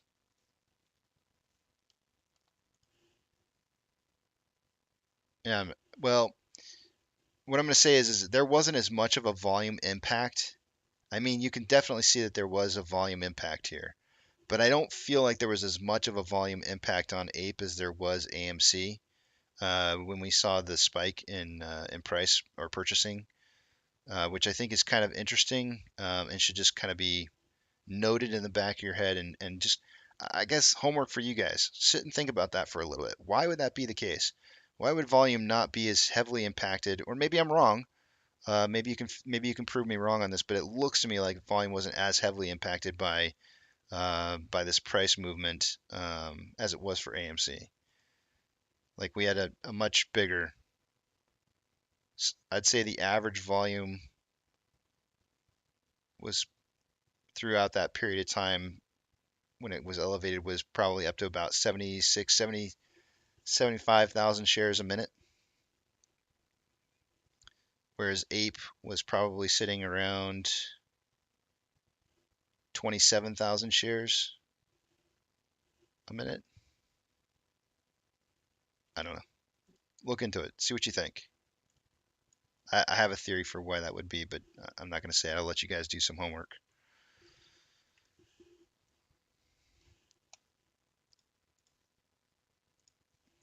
Don't do the homework now. You guys can come back tomorrow with your answers. I don't want any answers right now because I am going to stand up and go get a drink so we can toast out the day today because I got 30 minutes to drink a drink. I got a doctor's appointment after this is over. I got to go see a doctor, so I'm going to go in there all toasty with 3 shots of whatever it is that I put in, 2 shots of tequila and 1 shot of Kahlua. So my doctor's going to love that, I'm sure. What seems to be the problem? I don't know. Is it alcohol? No, nothing like that. It's something else entirely. Duncan, it's good to see you, buddy. Homework is so boring. I want you guys to exercise those brains. I know the whole idea is to have smooth brains and whatnot, but I really want you to exercise those brains. The assignment is to look at the volume on Ape in contrast to AMC during that spike in volume, and why didn't volume spike as much as AMC did, right? If outstanding shares are owned by who they're owned by. Oh, Funky Pizza. I got 2 people to hold on a second, Funky Pizza. Give me a second.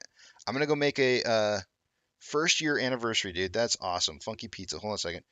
Funky Pizza first year. Got it. All right, let me go make my drink and then I'll toast to you. And I got another one to toast to you as well. First anniversary. All right. Give me 1 second. It takes me about maybe 3 or 4 minutes to mix up a drink, and I'll be right back.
All right. I'm back. So first, I'm going to toast out to the newlyweds, the newly not so newlyweds. Congratulations to your first year, Funky Pizza and wife, on your first year of marriage. May there be many, many more years ahead of you. We're approaching some dark times, but let me tell you, Funky Pizza's wife, uh, he's in the right place.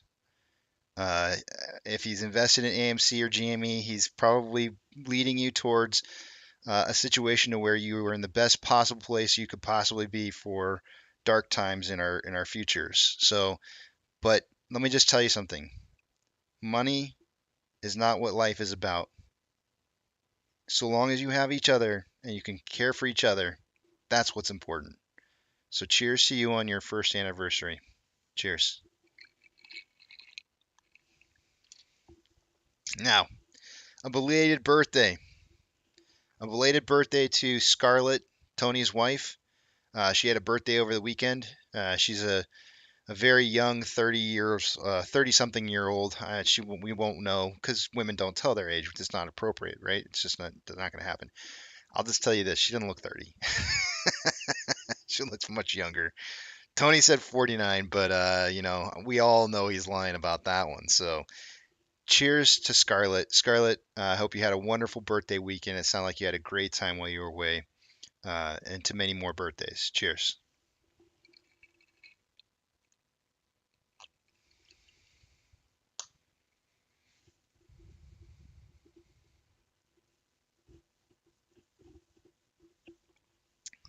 Kath, Roseanne says, "Don't listen to Casey. Money is important."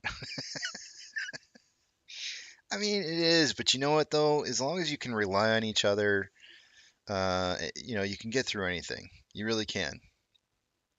You gotta have that trust though. You gotta have trust each other. That when you don't have anything that you through the good times, through the bad times, right? Doesn't matter.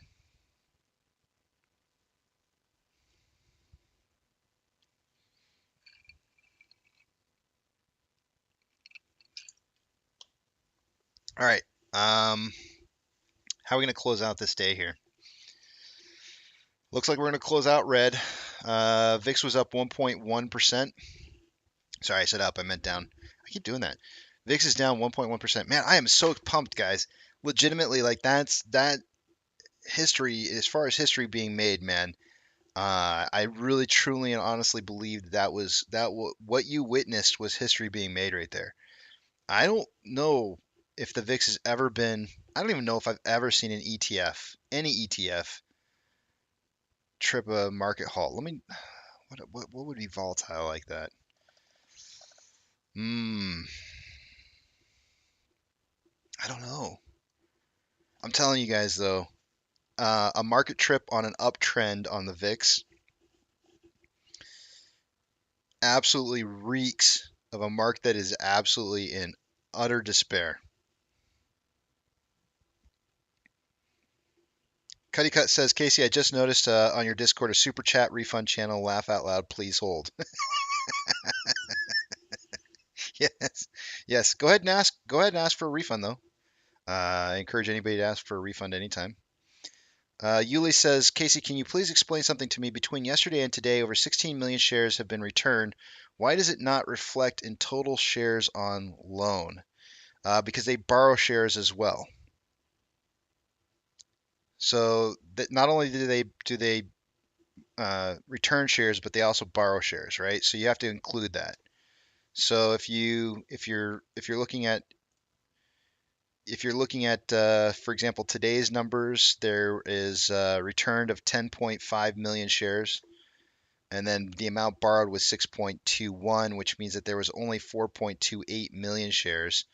If what you're saying to me is how come? Let me just look at something real quick here. Let me make sure that what I'm saying is not.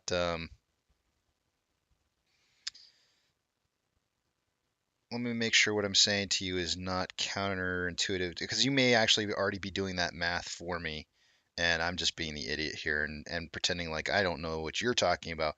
You might actually be doing the math already and saying the difference between yesterday and today is 16 million returned shares. Let me just look at something real quick. New returned. Give me 1 second.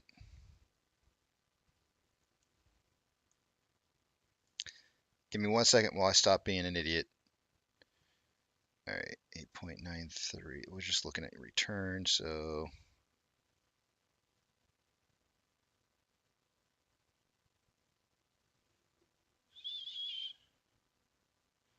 7 and 10, 17 returned. New is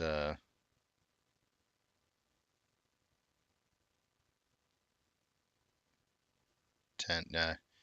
Yeah. So that's what it is. Because you're looking at today's versus and yesterday's on returned only. Because I just got like 17, which is really close to what it is that you just said right there. And you got to you got to factor in the amount of shares that were returned. And the amount of shares that were returned makes a difference, right?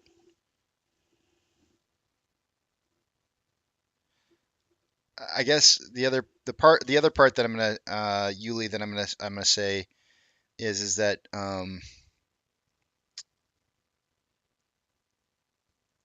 this is gonna lead you down a rabbit hole. It really is.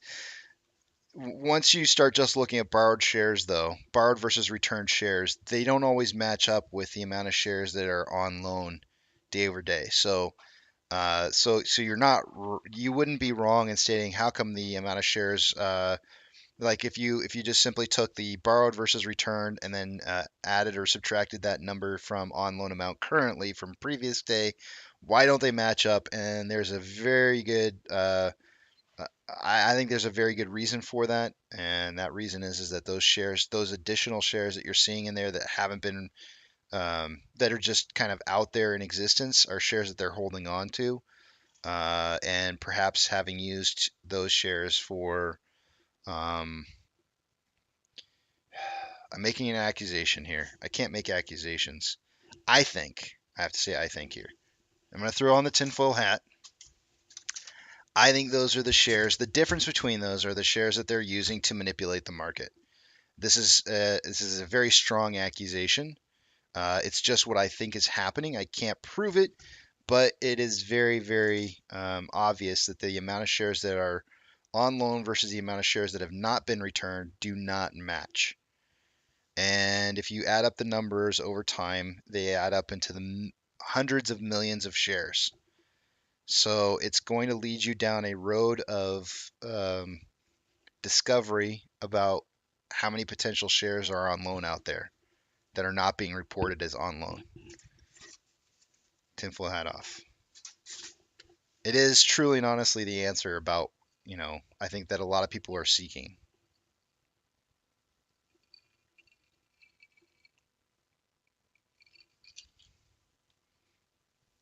Mo says, when do we moon? My lawyer just called. Why? Why did your lawyer call? And welcome to the channel. I don't think I've seen the name before. You're welcome, Yuli. I mean, you're barking down the right tree. I'll just tell you that. You're definitely barking down the right tree. It sounds to me like Yuli, like you have access to. Oh, wait a minute. What information am I giving? Okay, yeah. It sounds to me like you might have access to Vortex. You want to do something fun, Yuli? And I've done this a couple occasions on this channel here. Take your new loaned shares by and you I don't know if you know this or not, but you can pull an Excel spreadsheet from the data that you pull from Ortex. If you pull the Excel spreadsheet for download the Excel spreadsheet for new shares on loan, shares returned, and shares new shares borrowed. Right? Download that all that information.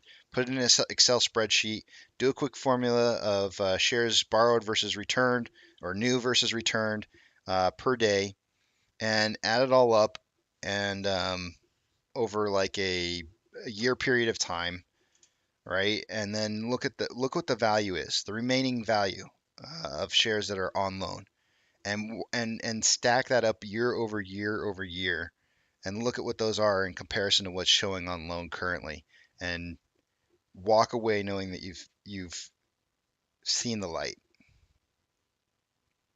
Walk away knowing you've seen the light.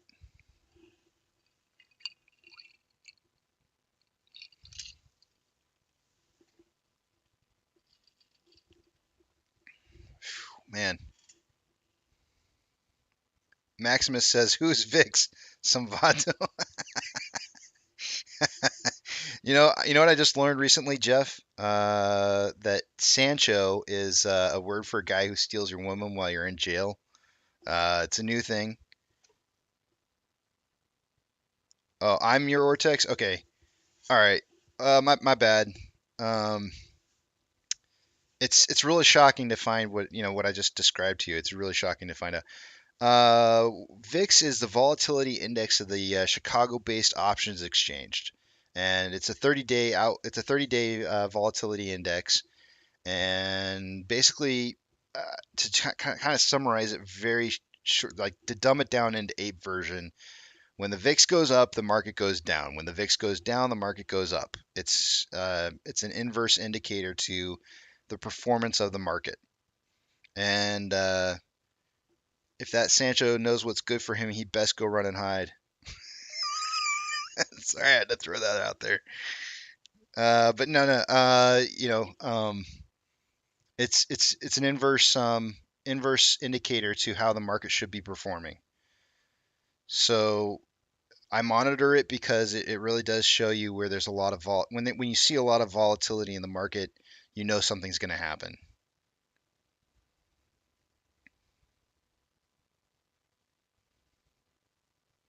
That's right, Daddy's got a new 45. RB knows where it's at. Man, it makes me want to play some Sublime for the end of the day today so bad, but I have to stick to my guns. I gotta stick to my guns and go and play the same thing I play. It really makes me want to play that song though. Can we can we play that? No, we can't play that song tomorrow.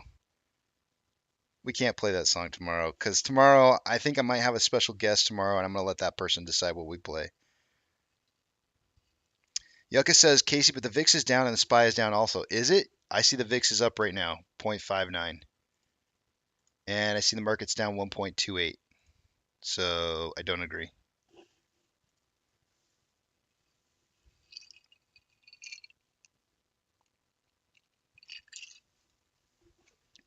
I had no idea that that's what that song was talking about when it said Sancho until Flat Earth. I have to give credit to Flat Earth. Flat Earth taught me what Sancho meant. Because we were looking up those prison terms for pumpkins. Um, if you guys don't know these prison terms, I'm sorry, you just don't know. You're not part of the lingo. We were doing some research for our future pumpkins, and now I know. That's what a Sancho is. I know what a dirty Sanchez is. I'm not going to go there. Yucca said, play one on the left speaker and the other song on the right. I don't even know if I can do that.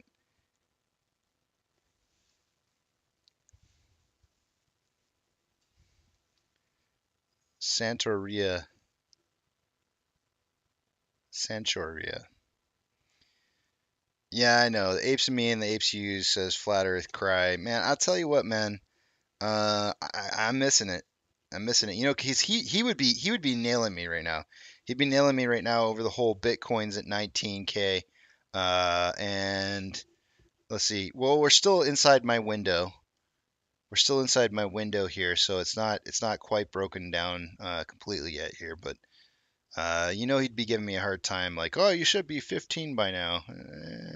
Go F yourself.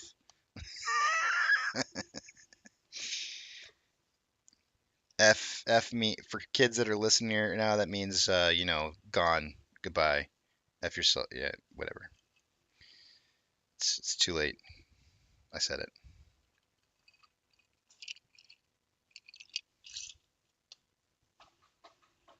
Boss Blunts just gave you a big shout out, and that's how I found your channel.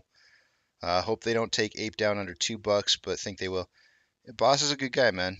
I don't know, I don't know what I did to get the shout out, but that's cool, man. That's awesome. Welcome.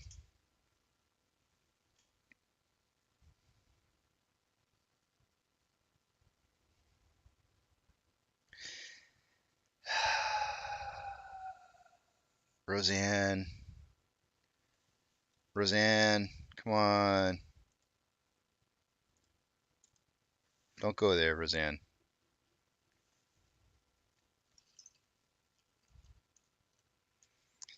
Over the VIX halt. Dude, it was crazy, man. I've never seen anything like that. The VIX halt is absolutely insane. Absolutely insane. Like, it's up 1.84% right now. Dude, this is insane. And the fact that it was over, like, at first I started thinking to myself, like, this has got to be like some kind of data reporting issue. The crazy part to me is that I saw the VIX go up to 11% up, and I started reporting it to you guys, and instantly my Weeble shut down, like, just boom, gone. It was like that guy that was talking about surfing.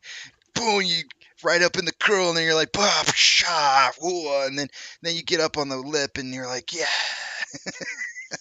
Dude, this is legit like surfer talk right here, man. This is riding the wave. This is riding the. This is legit. This is history making stuff right here. History making stuff. We're probably gonna see more of this, but it was pretty cool. It was legit pretty cool.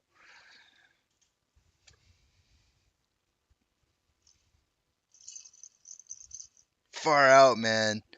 Totally gnarly. That's right. Outrageous. Epic. Dude. Oh man, those are the days.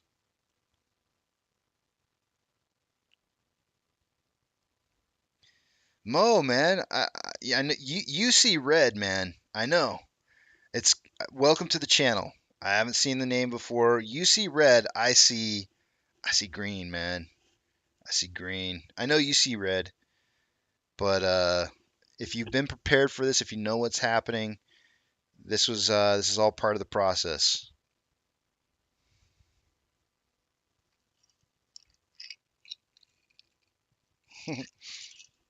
Tubular. Tubular, dude. Oh man.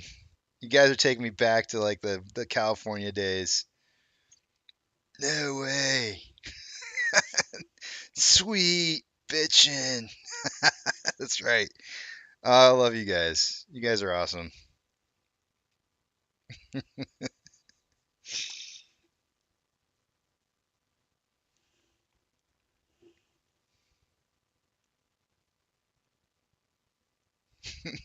Dos semanas. Dos semanas.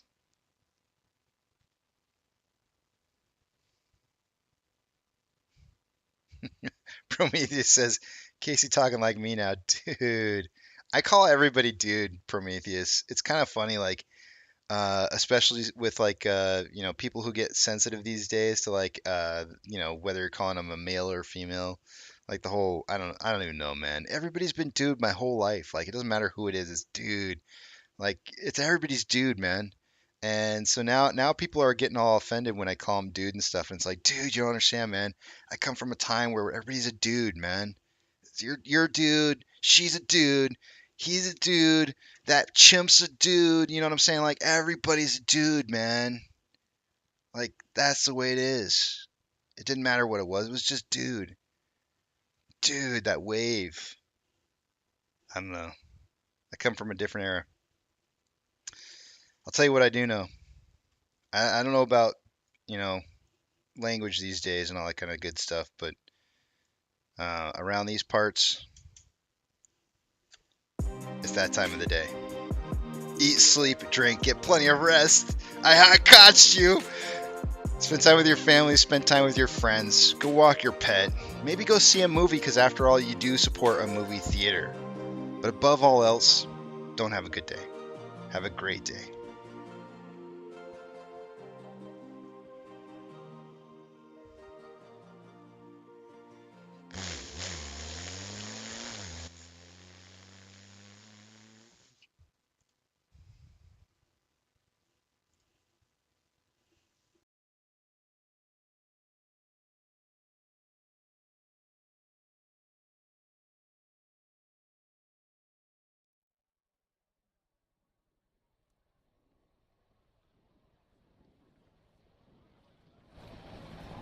T-minus 90 seconds and counting.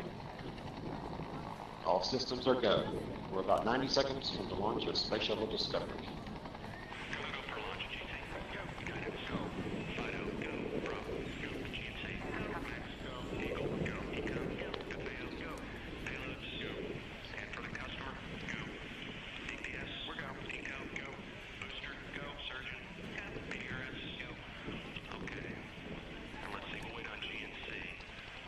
T-minus 60 seconds and counting.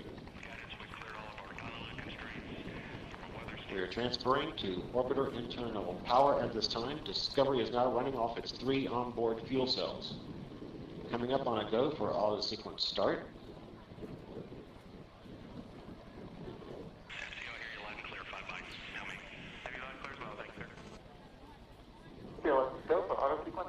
And we have a go for auto sequence start.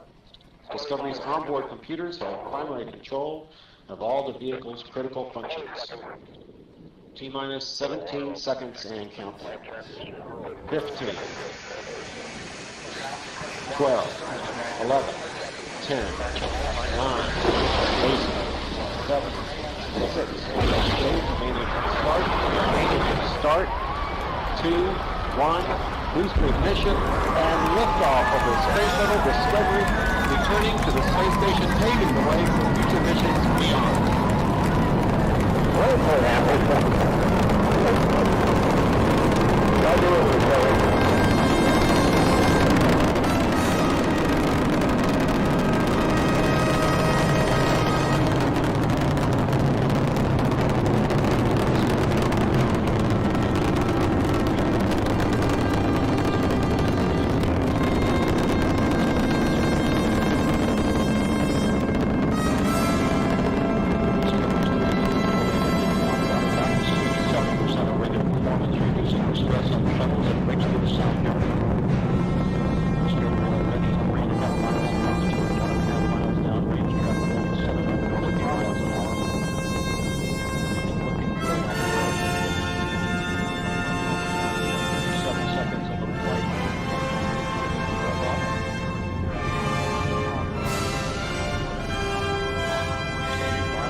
Discovery's onboard computers commanding the main engine nozzles to swivel, aiming the shuttle for its precise target in space for main engine cutoff. Okay, you sound good.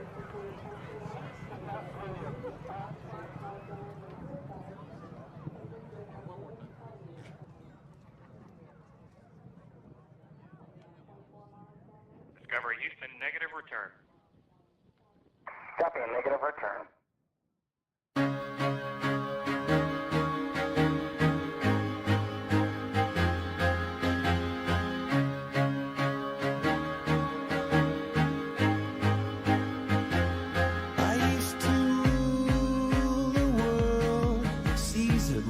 When I gave the word, now in the morning I sleep alone, sweep the streets I used to own.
couldn't believe what I'd become. Revolutionaries wait for my head on a silver plate, just a puppet on a lonely string.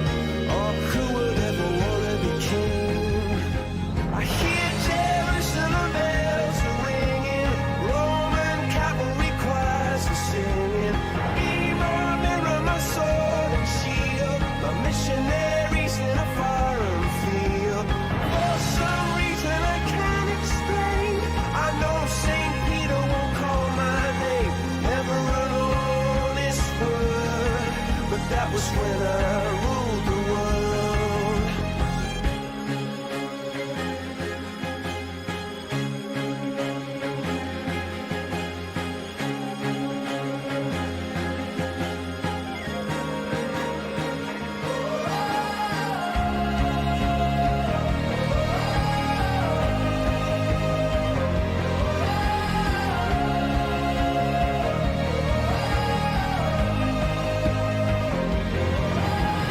Hear Jerusalem bells are ringing, Roman cavalry choirs are singing. Be my mirror, my sword and shield, my missionaries in a foreign field. For some reason I can't explain, I know St. Peter won't call my name, never an honest word, but that was when I ruled the world.